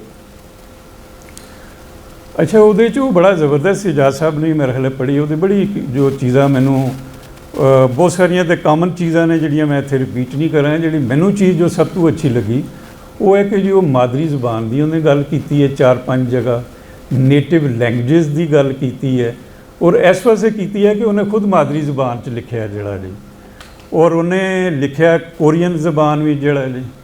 ਹੁਣ ਤੁਸੀਂ ਆਓ ਜੀ ਕਿ ਇਹਦੀ ਅਹਿਮੀਅਤ ਕੀ ਹੈ ਕਿ ਜੀ ਉਹ ਕੋਰੀਅਨ 'ਚ ਤੇ ਮੈਨੂੰ ਤਾਂ ਕਦੀ ਵੀ ਨਹੀਂ ਸੀ ਪਤਾ ਲੱਗਦਾ ਕਿ ਜੀ ਇਸ ਨਾਂ ਦੀ ਕੋਈ ਖਾਤੂਨ ਜਿਹੜੀ ਹੈ ਉਹ ਕੋਰੀਆ 'ਚ ਲਿਖ ਰਹੀ ਹੈ, ਔਰ ਬਹੁਤ ਜ਼ਬਰਦਸਤ ਲਿਖ ਰਹੀ ਹੈ। ਜਦੋਂ ਤੱਕ ਉਹਨੂੰ ਡਬੋਰਾ ਸਮਿਥ ਨਾ ਮਿਲਦੀ ਜਿਹੜਾ ਜੀ। ਡਮੋਰਾ ਸਮਿਥ ਕੌਣ ਸੀ? ਉਹ ਮਤਲਬ ਉਹਨੇ 2009 'ਚ ਜਿਹੜਾ ਉਹ ਕੋਰੀਅਨ ਸਿੱਖੀ ਹੈ, ਜ਼ਬਾਨ ਜਿਹੜੀ ਹੈ UK ਨਾਲ ਤਲਕ ਹੈ, ਔਰ she is just 37 years old, ਔਰ ਉਹਨੇ ਤਰਜਮਾ ਕੀਤਾ ਉਹਦੇ। ਔਰ ਮਜ਼ੇ ਦੀ ਗੱਲ ਹੈ ਕਿ ਉਹਨੇ ਜਿਹੜੀਆਂ 4-5 ਕਿਤਾਬਾਂ ਨੇ ਉਹਨਾਂ ਦਾ ਉਹਨੇ ਉਹ ਤਰਜਮਾ ਕੀਤਾ ਹੈ, ਔਰ ਉਸੇ ਬੇਸ 'ਤੇ ਜਿਹੜਾ ਉਹਨੂੰ ਨੋਬਲ ਔਰ ਮਿਲ ਗਿਆ ਜਿਹੜਾ। ਅਗਰ ਇਹ ਤਰਜਮਾ ਨਾ ਹੁੰਦਾ ਔਰ ਇਸ ਪਾਏ ਦਾ ਨਾ ਹੁੰਦਾ। ਅੱਛਾ, ਉਸ ਬੜੀ ਮਜ਼ੇ ਦੀ ਗੱਲ ਹੈ ਕਿ ਜਿਹੜੀ ਉਹ ਅਵਾਰਡ ਕਮੇਟੀ ਹੈ ਉਹਨੇ ਜੋ ਅਨਾਊਂਸਮੈਂਟ ਕੀਤੀ, ਉਹਨੇ ਕਿਹਾ ਜੀ ਕਿ ਪੋਇਟਿਕ ਪ੍ਰੋਜ਼ ਉਹਦਾ ਜਿਹੜਾ ਬੜਾ ਇੱਕ ਉਹਨਾਂ ਨੇ ਗੱਲ ਕੀਤੀ। ਅਤੇ ਮਜ਼ੇ ਦੀ ਗੱਲ ਹੈ ਕਿ ਉਹ ਜਿਹੜੀ ਉਸੇ ਜ਼ਬਾਨ ਦੇ ਉਸ ਜ਼ਾਇਕੇ ਨੂੰ ਔਰ ਬਕੌਲ ਉਹਨਾਂ ਦੇ ਪੋਇਟਿਕ ਪ੍ਰੋਜ਼ ਨੂੰ ਜਿਹੜਾ ਹੈ ਉਹਨੂੰ ਤਰਜਮਾ ਕਰਨਾ, ਉਹ ਤਾਂ ਇਸ ਖਾਤੂਨ ਦਾ ਹਿੱਸਾ ਹੈ ਜਿਹੜਾ ਜੀ, ਔਰ ਇਹਦਾ ਖਾਸਾ ਹੈ। ਔਰ ਇਜਾਜ਼ ਸਾਹਿਬ ਨੇ ਸ਼ਾਇਦ ਪੜ੍ਹਿਆ ਹੋਇਆ, ਬਾਕੀ ਦੋਸਤਾਂ ਨੇ, ਮੈਂ ਤਾਂ ਲਿਖਿਆ ਸੀ ਕਿ ਜੀ ਅਵਾਰਡ ਕਮੇਟੀ ਨੂੰ ਜਿਹੜਾ ਜਦੋਂ ਉਹ ਐਲਾਨ ਕਰ ਰਹੇ ਸੀ ਉਹਦਾ, ਉਹਦੇ ਨਾਲ ਇਹਦਾ ਡਿਬੋਰਾ ਸਮਿਥ ਦਾ ਵੀ ਜ਼ਿਕਰ ਕਰਨਾ ਚਾਹੀਦਾ ਸੀ ਜਿਹੜਾ ਜੀ। ਜੀ 50% ਰਕਮ ਉਹਨੂੰ ਮਿਲਦੀ ਨਹੀਂ, ਮੈਂ ਸਮਝਿਆ ਨਹੀਂ। ਅੱਧੀ ਰਕਮ ਜਿਹੜੀ ਹੈ ਉਹ ਡਿਵੋਰਸ ਅੱਛਾ, ਉਹ ਖੈਰ ਲੱਗਦਾ ਇੱਕ ਇਸ਼ੂ ਹੈ, ਚੁੱਕੇ ਉਹਦੇ 'ਚ ਉਹਨਾਂ ਦੇ ਜਿਹੜੇ ਵਾਰਡ ਰੂਲਸ ਨੇ ਉਹ ਸ਼ਾਇਦ ਇਜਾਜ਼ਤ ਨਹੀਂ ਦਿੰਦੇ। ਲੇਕਿਨ ਬਹਰਹਾਲ ਆਈ ਐਮ ਸ਼ੋਰ ਕਿ ਜੀ ਜਦੋਂ ਇਹ ਵਾਰਡ ਇਹਦੀ ਡਿਸਟ੍ਰੀਬਿਊਸ਼ਨ ਹੋਏਗੀ, ਇਹ ਖਾਤੂਨ ਜਿਹੜੀ ਹੈ, ਮੈਨੂੰ ਮਤਲਬ ਇਹਦਾ ਮੈਂ ਜੋ ਪੜ੍ਹਿਆ ਮੈਨੂੰ ਦੱਸਦਾ ਹੈ, ਇਹਨੇ ਯਕੀਨਨ ਉਹਦਾ ਜ਼ਿਕਰ ਕਰਨਾ ਹੈ ਕਿ ਜੀ ਇਹ ਮਤਲਬ ਮੇਰਾ ਖਿਆਲ ਹੈ ਐਕਸਪਲੇਨ ਕਰਨ 'ਚ ਕਾਮਯਾਬ ਹੋਣਾ ਚਾਹੀਦਾ ਮੈਨੂੰ ਕਿ ਜੀ ਇੱਕ ਰਾਈਟਰ ਹੈ, he has just written 4 novels. ਇੱਕ ਤਾਂ ਮੈਂ ਮਤਲਬ ਉਹ ਬੜਾ ਆਈ ਐਮ ਬਿਟ ਸਰਪ੍ਰਾਈਜ਼ ਕਿ ਜੀ ਉਹਨੂੰ ਮਿਲਿਆ, ਲੇਕਿਨ ਉਸ ਤੋਂ ਜਿਹੜੀ ਅਹਿਮੀਅਤ ਹੈ ਅਗਰ ਜੋ ਵੀ ਮਿਲੀ ਹੈ ਉਹ ਉਸ ਖਾਤੂਨ ਦੀ ਵਜ੍ਹਾ ਤੋਂ ਮਿਲੀ ਹੈ। ਨੈਕਸਟ ਜਿਹੜਾ ਇਹ ਤਾਂ ਹੋ ਗਿਆ 2024 ਦਾ ਜਿਹੜਾ ਜੀ, ਔਰ ਨੈਕਸਟ ਜਿਹੜਾ ਅਵਾਰਡ ਸੀ ਉਹ ਸੀ ਜਾਨ ਫੋਸਾ ਦਾ, ਔਰ ਉਹਨੇ ਕੋਰੀਅਨ 'ਚ ਲਿਖਿਆ, ਇਹਨੇ ਨਾਰਵੀਜੀਅਨ 'ਚ ਲਿਖਿਆ ਜਿਹੜਾ ਜੀ, ਔਰ ਲੋਕਾਂ ਨੇ ਆਪਣੀ ਮਾਦਰੀ ਜ਼ਬਾਨ 'ਚ ਲਿਖ ਕੇ ਜਿਹੜਾ ਔਰ ਉਹਦੇ ਤਰਜਮੇ ਹੋਏ ਨੇ, ਔਰ ਨੋਬਲ ਪ੍ਰਾਈਜ਼ ਜਿਹੜਾ ਉਹਨੇ ਲਿਆ ਜਿਹੜਾ ਜੀ। ਅੱਛਾ, ਇਹਦੀਆਂ ਜਿਹੜੀ ਮੈਂ ਕੋਈ 3 ਕੀ ਕਿਤਾਬਾਂ ਇਹਦੀਆਂ ਪੜ੍ਹੀਆਂ ਨੇ, ਜਿਹੜੇ ਦ ਸੀਨਸ ਫਰਾਮ ਏ ਚਾਈਲਡਹੁੱਡ, ਔਰ ਨੈਕਸਟ ਇਹ ਸ਼ਾਈਨਿੰਗ ਹੈ, ਔਰ ਇੱਕ ਕਿਤਾਬ ਜਿਹੜਾ ਹੈ ਐਲਿਸ ਐਟ ਦਾ ਫਾਇਰ। ਅੱਛਾ, ਜਿਹੜੇ ਉਹ ਜ਼ਿਕਰ ਕਰ ਰਹੇ ਸੀ ਦੋਸਤ ਕਿ ਜੀ ਖਾਲਿਦ ਫਰਾਜ਼ ਸਾਹਿਬ ਦਾ, ਚੂँकि ਉਹ ਵਾਕਈ ਨਹੀਂ ਛਪਿਆ, ਔਰ ਇਹ ਕਿਤਾਬ ਮੇਰੀ ਵੀ ਚूँकि ਹਿੱਟ ਲਿਸਟ ਹੈ ਸੀ ਕਿ ਜੀ ਅਗਰ ਇਹ ਖਾਲਿਦ ਸਾਹਿਬ ਦਾ ਮੈਂ ਨਾ ਪੜ੍ਹਦਾ ਤਾਂ ਸ਼ਾਇਦ ਮੈਂ ਉਸਨੂੰ ਚूँकि ਥੋੜ੍ਹੀ ਬਹੁਤ ਲਿਸਟਿੰਗ ਕਰਦਾ ਰਹਿੰਦਾ ਹਾਂ ਜਿਹੜਾ, ਅਤੇ ਖਾਲਿਦ ਫਰਾਜ਼ ਸਾਹਿਬ ਨੇ ਉਹਦਾ ਜਿਹੜਾ ਹੈ ਉਹ ਤਰਜਮਾ ਕੀਤਾ ਹੈ ਪਾਂਬੜ ਦੇ ਨਾਂ ਤੋਂ ਜਿਹੜਾ ਜੀ, ਉਹਨਾਂ ਨੇ ਉਹਦਾ ਉਹ ਲਗਾਇਆ ਸੀ। ਅੱਛਾ, ਇਸ ਨੂੰ ਜਿਹੜਾ ਹੈ ਜਾਨ ਫੋਸਾ ਜਿਹੜਾ ਹੈ, ਔਰ ਇਹਨੂੰ ਮਤਲਬ ਲੋਕਾਂ ਦੀ ਜਿਹੜੀ ਖੁਸ਼ਕਿਸਮਤੀ ਹੈ, ਇਹਨੂੰ ਜੋ ਸਾਹਿਬ ਮਿਲ ਗਏ ਉਹ ਡਾਮੀਅਨ ਸਿਲ ਸੀ, ਜਿਨ੍ਹਾਂ ਨੇ ਇਹਦੇ ਤਕਰੀਬਨ 3-4 ਨਾਵਲਾਂ ਦੇ ਜਿਹੜਾ ਹੈ ਉਹ ਤਰਜਮੇ ਕੀਤਾ। ਉਹ ਕੋਈ ਬਹੁਤ ਬੜੀ ਸ਼ੈ ਹੈ, ਚूँकि ਉਹਨੂੰ ਜਰਮਨ ਵੀ ਆਉਂਦੀ ਹੈ, ਨਾਰਵੀਜਨ ਵੀ ਆਉਂਦੀ ਹੈ, ਫਰੈਂਚ ਵੀ ਆਉਂਦੀ ਹੈ, ਔਰ ਡੱਚ ਵੀ ਆਉਂਦੀ ਹੈ। 4-5 ਜ਼ਬਾਨਾਂ ਜਿਹੜਾ ਹੈ ਉਹ ਉਹਨੂੰ ਆਉਂਦੀਆਂ ਨੇ ਜਿਹੜਾ ਜੀ। ਅੱਛਾ, 2022 ਜਿਹੜਾ ਸੀ ਉਹ ਖਾਤੂਨ ਜਿਹੜੀ ਫਰੈਂਚ ਹੈ ਆਨੀ ਐਗਨੋ, ਇਹ ਕਿਸੇ ਦੋਸਤ ਜਿਹੜੇ ਸਾਡੇ ਫਰੈਂਚ ਪੜ੍ਹਦੇ ਨੇ ਉਹਨਾਂ ਨੂੰ ਮੈਂ ਨਾਂ ਪੁੱਛਿਆ ਸੀ ਕਿ ਮੈਨੂੰ ਨਾਂ ਜ਼ਰਾ ਸਹੀ ਦੱਸਣਾ, ਕਿਉਂਕਿ ਬਹੁਤ ਸਾਰੇ ਸਾਡੇ ਦੋਸਤ ਜਿਹੜੇ ਨੇ, ਉਰਦੂ ਦੇ ਇੱਕ ਸਾਹਿਬ ਨੇ ਉਹਨਾਂ ਨੇ ਲਿਖਿਆ ਪੂਰਾ ਮਜ਼ਮੂਨ ਲਿਖਿਆ, ਲੇਕਿਨ ਨਾਂ ਜਿਹੜਾ ਉਹ ਪੂਰਾ ਉਹ ਗਲਤ ਲਿਖਿਆ।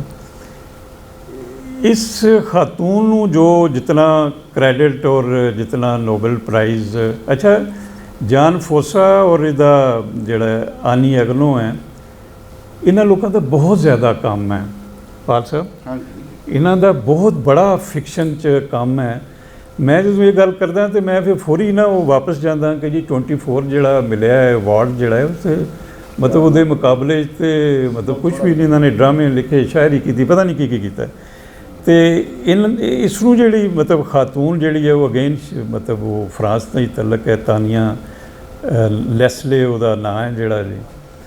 ਅਤੇ ਇਹਦੇ 'ਚ ਮੈਂ ਜ਼ਿਕਰ ਇਸ ਵਾਸਤੇ ਕਰ ਰਿਹਾ ਕਿ ਇੱਕ ਤਾਂ ਖਾਲਿਦ ਫਰਾਜ਼ ਸਾਹਿਬ ਦਾ ਕਿ ਉਹਨਾਂ ਨੇ ਉਹ ਤਰਜਮਾ ਜਿਹੜਾ ਉਹ ਕਰ ਰਹੇ ਨੇ, ਅਤੇ ਆਨੀ ਐਗਨੋ ਦਾ ਜਿਹੜਾ ਤਰਜਮਾ ਹੈ ਉਹ ਮੈਂ ਮਤਲਬ ਦੋਸਤ ਬੈਠੇ ਨੇ, ਬੜਾ ਅੱਛਾ ਲੱਗਾ, ਮੈਂ ਖੁਦ ਉਹਦਾ ਤਰਜਮਾ ਕਰ ਚੁੱਕਿਆ ਹਾਂ। ਉਹਦੀਆਂ ਯਾਦਾਸ਼ਤਾਂ ਨੇ ਆਈ ਰਿਮੇਨ ਇਨ ਡਾਰਕਨੈਸ, ਉਹਦਾ ਮੈਂ, ਔਰ ਉਹਦੇ ਕੋਈ ਕਿਸ ਥੋੜ੍ਹੀ ਛਪੀ ਵੀ ਸੀ, ਅਨੇਰ ਦੇ ਨਾਂ ਤੋਂ ਜਿਹੜਾ ਹੈ ਉਹਦਾ ਤਰਜਮਾ ਹੈ। ਔਰ ਇਸ ਤਰ੍ਹਾਂ ਅੱਛਾ ਇੱਕ ਸਾਹਿਬ ਜਿਹੜੇ ਨੇ ਉਹਨਾਂ ਨੇ ਬੜਾ ਮਾਯੂਸ ਕੀਤਾ ਹੈ, ਔਰ ਪਤਾ ਨਹੀਂ ਮੈਨੂੰ ਮੇਰੇ ਜ਼ਿਹਨ 'ਚ ਸ਼ਾਇਦ ਉਹ ਇੱਕ ਗੱਲ ਰਹਿ ਗਈ, ਮੈਂ ਉਹਨਾਂ ਨੂੰ ਪੜ੍ਹੀ ਹੀ ਨਹੀਂ। ਉਹਨੇ ਰਜ਼ਾ ਗੁਰਨਾ ਸਾਹਿਬ ਨੇ ਆਪਣੀ ਜ਼ੁਬਾਨ 'ਚ ਨਹੀਂ ਲਿਖਿਆ, ਉਹ ਅੰਗਰੇਜ਼ੀ 'ਚ ਉਹਨਾਂ ਨੇ ਲਿਖਿਆ, ਸਵਾਲੀ ਉਹਨਾਂ ਦੀ ਜ਼ੁਬਾਨ ਹੈ ਜਿਹੜਾ ਜੀ। ਔਰ ਲਾਸਟ ਟਾਈਮ ਜਦੋਂ ਇਹ ਇੱਥੇ ਲਾਹੌਰ ਲਿਟਰੇਰੀ ਹੋਇਆ ਸੀ, ਉਹਦੇ ਤਸ਼ਰੀਫ ਵੀ ਲਿਆਏ ਸੀ, ਔਰ ਬਹੁਤ ਮਾਯੂਸ ਕੀਤਾ ਸੀ ਉਹਨਾਂ ਨੇ ਜਿਹੜਾ, ਔਰ ਉਹਦਾ ਸ਼ਾਇਦ ਉਹਨਾਂ ਨੇ ਬਹੁਤ ਮਾਯੂਸ, ਉਹਦੀ ਵਜ੍ਹਾ ਸੀ ਕਿ ਜਿਹੜਾ ਨਾ ਜੋ ਮੈਨੂੰ ਸਮਝ ਆਈ, ਉਹ ਇੰਟਰਵਿਊ ਜਿਹੜੀ ਸੀ ਉਹਨਾਂ ਦੇ, ਉਹ ਨਾਲ ਖਾਤੂਨ ਲੈ ਕੇ ਆਏ ਸੀ ਜਿਹੜੀ ਉਹਨਾਂ ਦੀ ਸ਼ਾਇਦ ਪਬਲਿਸ਼ਰ ਸੀ ਜਿਹੜਾ ਜੀ। ਅਤੇ ਉਹ ਜਿਸ ਤਰ੍ਹਾਂ ਹੁੰਦਾ ਨਾ, ਉਹ ਅਸੀਂ ਕਹਿੰਦੇ ਹਾਂ ਕਿ ਜੀ ਪੋਲੇ ਪੋਲੇ ਸਵਾਲ ਕਰਨਾ, ਅਤੇ ਉਹ ਇਸ ਵਾਸਤੇ ਉਹ ਕਰਦੀ ਕੋਈ ਉਸ ਤਰ੍ਹਾਂ ਦਾ ਕੁਐਸਚਨ ਕਰ ਨਾ ਸਕੀ ਜਿਹੜਾ ਜੀ। ਤੇ ਉਹ ਹੀ ਸ਼ਾਇਦ ਉਹ ਐਕਚੁਅਲੀ ਉਹਨਾਂ ਨੇ ਪਹਿਲੇ ਕੋਈ ਤੈਅ ਕੀਤਾ ਹੋਏਗਾ ਜਿਹੜਾ ਜੀ। ਤੇ ਹੀ ਇਜ਼ ਦਾ ਪਰਸਨ ਜਿਨ੍ਹਾਂ ਨੇ ਆਪਣੀ ਸਵਾਹਿਲੀ ਜ਼ੁਬਾਨ 'ਚ ਲਿਖਿਆ ਹੀ ਨਹੀਂ, ਔਰ ਇਸ ਤਰ੍ਹਾਂ ਉਹਨਾਂ ਦੇ ਜਿਹੜੇ ਮਕਾਮੀ ਲੋਕ ਨੇ ਜੋ ਇਸ ਜ਼ੁਬਾਨ ਬੋਲਦੇ ਨੇ ਉਹਨਾਂ 'ਚ ਉਹਦੀ ਉਸ ਤਰ੍ਹਾਂ ਦੀ ਓਨਿੰਗ ਨਹੀਂ ਆਈ ਜਿਹੜਾ ਜੀ। ਤੇ ਉਹਦਾ ਇੱਕ ਸਿਰਫ ਨਾਵਲ ਜਿਹੜਾ ਪੈਰਾਡਾਈਜ਼ ਉਹ ਇਸ ਜ਼ੁਬਾਨ 'ਚ ਜਿਹੜਾ ਉਹ ਤਰਜਮਾ ਹੋਇਆ ਤੇ ਬਾਕੀ ਉਹਦਾ ਮਤਲਬ ਆਪਣੀ ਜਿਹੜੀ ਉਹਦੀ ਆਪਣੀ ਜ਼ੁਬਾਨ ਹੈ। ਤੋ he is a unique case. ਮੈਂ ਮਤਲਬ ਇਹ ਹੁਣ ਇਜਾਜ਼ ਸਾਹਿਬ ਜਾਂ ਬਾਕੀ ਜਿਹੜੇ ਦੂਸਰੇ ਦੋਸਤ ਨੇ ਉਹਨਾਂ ਦੇ ਕਰਨ ਵਾਲਾ ਕੰਮ ਹੈ ਕਿ ਜੀ ਇੱਕ ਪੂਰੀ ਨਜ਼ਰ ਮਾਰੀ ਜਾਏ। ਅੱਛਾ, ਨੋਬਲ ਪ੍ਰਾਈਜ਼ ਵਿਨਰ ਤੋਂ ਬਾਅਦ ਵੀ ਬੇਸ਼ੁਮਾਰ ਬਹੁਤ ਅੱਛੇ ਲਿਖਾਰੀ ਨੇ। ਮਤਲਬ ਇਹ ਨਹੀਂ ਕਿ ਚੂँकि ਉਹ ਮੈਂ ਇੱਕ ਸੀਰੀਜ਼ ਸ਼ੁਰੂ ਕੀਤੀ ਹੈ, ਮਤਲਬ 3-4 ਮੈਂ ਤਕਰੀਬਨ 5 ਜੀ ਨੋਬਲ ਪ੍ਰਾਈਜ਼ ਵਿਨਰ ਨੇ ਜਿਨ੍ਹਾਂ ਦੇ ਮੈਂ ਤਰਜਮੇ ਕਰ ਚੁੱਕਿਆ। ਸੋ ਉਹ ਮੇਰਾ ਉਹ ਫੋਕਸ ਨੈਚੁਰਲੀ ਹੋ ਜਾਂਦਾ ਅਤੇ ਉਹ ਦੋਸਤਾਂ ਦਾ ਇਹ ਬੜਾ ਮੈਂ ਸਮਝਦਾ ਕਿ ਉਹਨਾਂ ਨੂੰ ਕੰਮ ਕਰਨਾ ਚਾਹੀਦਾ ਹੈ ਕਿ ਜੀ ਇਹਨਾਂ 'ਚੋਂ ਕਿਤਨੇ ਲੋਕ ਸੀ ਜਿਨ੍ਹਾਂ ਨੇ ਆਪਣੀ ਮਾਦਰੀ ਜ਼ੁਬਾਨ 'ਚ ਲਿਖਿਆ, ਆਪਣੀ ਮਾਦਰੀ ਜ਼ੁਬਾਨ 'ਚ ਲਿਖ ਕੇ ਉਹਦੇ ਤਰਜਮੇ ਹੋਏ ਔਰ ਉਹਦਾ ਜਿਹੜਾ ਨੋਬਲ ਪ੍ਰਾਈਜ਼ ਜਿਹੜਾ ਮਿਲਿਆ। ਇੱਕ ਗੱਲ ਜਿਹੜੀ ਉਹ ਮੈਂ ਜ਼ਰੂਰ ਕਹਾਂਗਾ, ਜੋ ਮੇਰਾ ਵੀ ਫੋਕਸ ਹੁੰਦਾ ਹੈ, ਮੈਂ ਕਹਿੰਦਾ ਕਿ ਜੀ ਸਾਨੂੰ ਜਿਹੜੇ ਤਰਜਮੇ ਨੇ ਉਹ ਜਿਹੜੇ ਲੇਟੈਸਟ ਕੋਈ ਆਏ ਨੇ ਫਿਕਸ਼ਨ ਮੇ ਵੀ ਲੇਟੈਸਟ, ਮੈਂ ਕੋਈ ਉਸਨੂੰ ਕੋਈ ਖਾਸ ਕਿਸੇ ਐਦ ਤੱਕ ਤਯਨ ਕਰਨਾ ਥੋੜ੍ਹਾ ਮੁਸ਼ਕਿਲ, ਲੇਕਿਨ ਮੇ ਵੀ ਲਾਸਟ 2 ਡੈਕੇਡ ਜਿਹੜਾ 2 ਦਹਾਕਿਆਂ ਜਿਹੜਾ ਕੋਈ ਸਾਡਾ ਆਇਆ ਹੈ ਉਹਦਾ ਕੀਤਾ ਜਾਏ। ਮੈਂ ਇਸ ਵਾਸਤੇ ਗੱਲ ਕਰਦਾ ਕਿ ਜੀ ਜਿਹੜੇ ਬਹੁਤ ਪੁਰਾਣੇ ਲਿਖਾਰੀ ਨੇ 20th ਸੈਂਚੁਰੀ ਦੇ, ਉਹਨਾਂ ਦੇ ਬੇਸ਼ੁਮਾਰ ਲੋਕਾਂ ਦੇ ਜਿਹੜੇ ਨੇ ਉਰਦੂ 'ਚ ਤਰਜਮੇ ਹੋ ਚੁੱਕੇ ਹੋਏ ਨੇ ਜਿਹੜਾ। ਅਤੇ ਸੱਚੀ ਗੱਲ ਹੈ ਕਿ ਮੈਂ ਤਾਂ ਉਹ ਤਰਜਮਾ ਨਹੀਂ ਕਰਦਾ ਜਿਹਦਾ ਉਰਦੂ ਜਿਹਦਾ ਆਲਰੇਡੀ ਜਿਸ ਨਾਵਲ ਦਾ ਜਿਹੜਾ ਉਰਦੂ ਤਰਜਮਾ ਹੋ ਚੁੱਕਿਆ ਹੋਇਆ ਜਿਹੜਾ ਜੀ। ਅਤੇ ਦੋਸਤਾਂ ਵਾਸਤੇ ਮੈਂ ਮਤਲਬ ਜਿਹੜੇ ਲੋਕ ਕਰਨਾ ਚਾਹ ਰਹੇ ਨੇ ਉਹ ਬੜਾ ਜ਼ਰੂਰੀ ਹੈ ਕਿ ਜੀ ਲੇਟੈਸਟ ਜੋ ਫਿਕਸ਼ਨ ਲਿਖਿਆ ਜਾ ਰਿਹਾ ਉਹਦਾ ਉਹ ਤਰਜਮਾ ਕਰਨ। ਉਹਦੀ ਵਜ੍ਹਾ ਇਹ ਹੈ ਕਿ ਤਾਂ ਕਿ ਲੋਕਾਂ ਨੂੰ ਅੰਦਾਜ਼ਾ ਹੋਵੇ ਕਿ ਜੀ ਦੁਨੀਆ ਦੇ ਕਿਸ ਖਿੱਤੇ 'ਚ ਲਿਖਣ ਦਾ ਸਟਾਈਲ ਕੀ ਹੈ, ਉਹਨਾਂ ਦੇ ਮਸਾਇਲ ਕੀ ਨੇ। ਜੈਸੇ ਮੈਂ ਜ਼ਿਕਰ ਕਰਾਂਗਾ ਇਸੇ ਖਾਤੂਨ ਦਾ ਹੀ ਦੀ ਵਾਈਟ ਬੁੱਕ ਜਿਹੜਾ ਉਹ ਇਸਨੂੰ ਉਹਨੇ ਨਾਵਲ ਕਿਹਾ ਜਿਹੜਾ ਜੀ, ਔਰ ਉਹ ਕਿਸੇ ਇੰਟਰਵਿਊ 'ਚ ਉਹਨੇ ਕਿਹਾ ਜੀ ਇਹ ਨਾਵਲ ਜਿਹੜਾ ਮੇਰਾ ਮਤਲਬ ਹੱਡ ਵਰਤੀ ਹੈ ਜਿਹੜਾ ਹੋਇਆ। ਅਤੇ ਉਹ ਉਹਦੇ 'ਚ ਕੋਈ ਸੈਂਟਰਲ ਕੋਈ ਕਹਾਣੀ ਹੈ ਹੀ ਕੋਈ ਨਹੀਂ, ਕੋਈ ਪਲਾਟ ਕੋਈ ਨਹੀਂ ਉਹਦਾ ਜਿਹੜਾ ਹੈ ਜੀ, ਔਰ ਪਲਾਟਲੈਸ ਹੈ। ਇਸੇ ਤਰ੍ਹਾਂ ਜਿਹੜਾ ਮੈਂ ਉਹਦਾ ਹਰਤਾ ਮੁੱਲਰ ਦੇ novel travelling on one leg ਦਾ ਤਰਜਮਾ ਕੀਤਾ ਸੀ ਔਖੇ ਪੈਂਡੇ, ਉਹਦਾ ਵੀ ਮਤਲਬ ਕੋਈ ਉਸ ਤਰ੍ਹਾਂ ਪਲਾਟਲੈਸ ਉਹ ਹੈ ਨਾਵਲ ਜਿਹੜਾ। ਲੇਕਿਨ ਓਵਰਆਲ ਚੀਜ਼ਾਂ ਜਿਹੜੀਆਂ ਨੇ ਜੋ ਰੋਮਾਨੀਆਂ ਜਿਸ ਤਰ੍ਹਾਂ ਦੇ ਹਾਲਾਤ ਰਹੇ ਨੇ ਉਹ ਕਿਤੇ ਨਾ ਕਿਤੇ ਜਾ ਕੇ ਜਿਹੜੇ ਉਹ ਕਨੈਕਟ ਜ਼ਰੂਰ ਹੁੰਦੇ ਨੇ, ਉਸਨੂੰ ਉਹ ਕਨੈਕਟ ਕਰਦੀ ਹੈ ਜਿਹੜਾ ਜੀ। ਅਤੇ ਇਸ ਤਰ੍ਹਾਂ ਦਾ ਹੈ ਮੇਰਾ ਮਤਲਬ ਦੋਸਤਾਂ ਨੂੰ ਰਿਕੁਐਸਟ ਇਹੀ ਹੈ ਕਿ ਜੀ ਜਿਹੜੇ ਲੋਕ ਕਰਨਾ ਚਾਹ ਰਹੇ ਨੇ ਉਹ ਮਤਲਬ ਨਿਆ ਜਿਹੜੀਆਂ ਚੀਜ਼ਾਂ ਨੇ ਉਹ ਉਸ ਨੂੰ ਲਿਖਣ ਤਾਂ ਕਿ ਇਹ ਮੈਂ ਨੈਚੁਰਲੀ ਕੋਈ ਪਾਬੰਦੀ ਤਾਂ ਨਹੀਂ ਮੈਂ ਲਗਾ ਸਕਦਾ। ਸ਼ਾਹਿਦ ਸਾਹਿਬ ਨੇ ਕੀਤੇ ਨੇ ਮਾਸ਼ਾਅੱਲਾ, ਬਹੁਤ ਅੱਛੇ ਤਰਜਮੇ ਕੀਤੇ ਨੇ। ਤੁਸੀਂ ਮਤਲਬ ਉਹ ਜ਼ਿਕਰ ਕਰ ਰਹੇ ਹੋ ਰਿਸ਼ਮ ਜਾਂ ਬਾਕੀ ਜਿਹਨਾਂ ਦੋਸਤਾਂ ਨੇ ਕਰ ਰਹੇ, ਇਜਾਜ਼ ਸਾਹਿਬ, ਪਾਲ ਸਾਹਿਬ, ਮਤਲਬ ਸਾਰੇ ਕੀਤੇ ਨੇ। ਮਤਲਬ ਉਹ ਵੀ ਨੈਚੁਰਲੀ ਬੜਾ ਇੱਕ ਕੰਟਰੀਬਿਊਸ਼ਨ ਹੈ ਪੰਜਾਬੀ 'ਚ। ਅਤੇ ਮੈਂ ਮਤਲਬ ਹਰ ਉਹ ਚੀਜ਼ ਜਿਹਦਾ ਮਤਲਬ ਫਿਕਸ਼ਨ ਦਾ ਤਰਜਮਾ ਹੁੰਦਾ ਅਤੇ ਮੈਨੂੰ ਖੁਸ਼ੀ ਹੁੰਦੀ ਹੈ। ਖਾਲਿਦ ਫਰਾਦ ਅੱਜ ਉਹ ਨਹੀਂ ਇੱਥੇ ਬੈਠੇ ਹੋਏ ਅਤੇ ਉਹਨਾਂ ਨੇ ਉਹ ਜਿਹੜੇ ਪਾਂਬੜ 'ਤੇ ਲਗਾਇਆ ਅਤੇ ਮੈਂ ਵਾਜ਼ ਵੈਰੀ ਹੈਪੀ ਕਿ ਜੀ ਮਤਲਬ ਅਗਰਚੇ ਉਹ ਜ਼ਰੂਰ ਸੀ ਕਿ ਜੀ ਮੈਂ ਉਹਦਾ ਮੇਰੀ ਉਹ ਹਿੱਟ ਲਿਸਟ ਹੈ ਕਿ ਜੀ ਮੈਂ ਵੀ ਸ਼ਾਇਦ ਇਸਦਾ ਕਿਸੇ ਸਟੇਜ 'ਤੇ ਤਰਜਮਾ ਕਰਾਂ, ਲੇਕਿਨ ਉਹ ਇਤਨਾ ਜ਼ਬਰਦਸਤ ਨਾਵਲ ਹੈ ਔਰ ਆਏਗਾ। ਔਰ ਜਿਨ੍ਹਾਂ ਦੋਸਤਾਂ ਨੇ ਹਾਲੇ ਤੱਕ ਨਹੀਂ ਪੜ੍ਹਿਆ ਉਹ ਮਤਲਬ ਉਹ ਪੜ੍ਹਨਗੇ। ਬਹੁਤ ਬੜਾ ਇੱਕ ਨਾਵਲ ਹੈ ਔਰ ਆਪਣੇ ਮੌਜੂਦ ਦੇ ਹਵਾਲੇ ਨਾਲ ਔਰ ਕਰੈਕਟਰ ਜਿਸ ਤਰ੍ਹਾਂ ਉਹ ਖਾਤੂਨ ਹੈ ਉਹ ਬਿਆਨ ਕਰਦੀ ਹੈ, ਇੱਕ ਸੌਰਟ ਆਫ ਮੋਨੋਲੋਗ ਹੈ ਉਹਦਾ, ਅਤੇ ਉਹ ਬਹੁਤ ਬੜਾ ਇੱਕ ਨਾਵਲ ਹੈ। ਅਤੇ ਇਹੀ ਮਤਲਬ ਗੜੀ ਹੈ ਸੀ ਗੱਲਾਂ। ਬਾਕੀ ਮੈਂ ਅਗਰ ਉਹ ਤਰਜਮੇ ਦੀ ਟੋਰ 'ਤੇ ਕਰਦਾ ਤਾਂ ਉਹ ਆਲਰੇਡੀ ਇਹਨਾਂ ਨੇ ਬਹੁਤ ਅੱਛਾ ਔਰ ਪਾਲ ਸਾਹਿਬ ਨੇ ਬਹੁਤ ਅੱਛੀਆਂ ਗੱਲਾਂ ਕੀਤੀਆਂ ਨੇ। ਅਤੇ ਸਭ ਦੋਸਤਾਂ ਦਾ ਬਹੁਤ ਸ਼ੁਕਰੀਆ, ਸਪੈਸ਼ਲੀ ਸੰਗਤ ਦਾ ਕਿ ਜੋ ਉਹਨਾਂ ਨੇ ਮੌਕਾ ਦਿੱਤਾ ਔਰ ਸਾਰੇ ਦੋਸਤਾਂ ਨਾਲ ਮੁਲਾਕਾਤ ਵੀ ਹੋਈ ਔਰ ਮੈਨੂੰ ਸਿੱਖਣ ਦਾ ਵੀ ਮੌਕਾ ਮਿਲਿਆ। ਬਹੁਤ ਸ਼ੁਕਰੀਆ।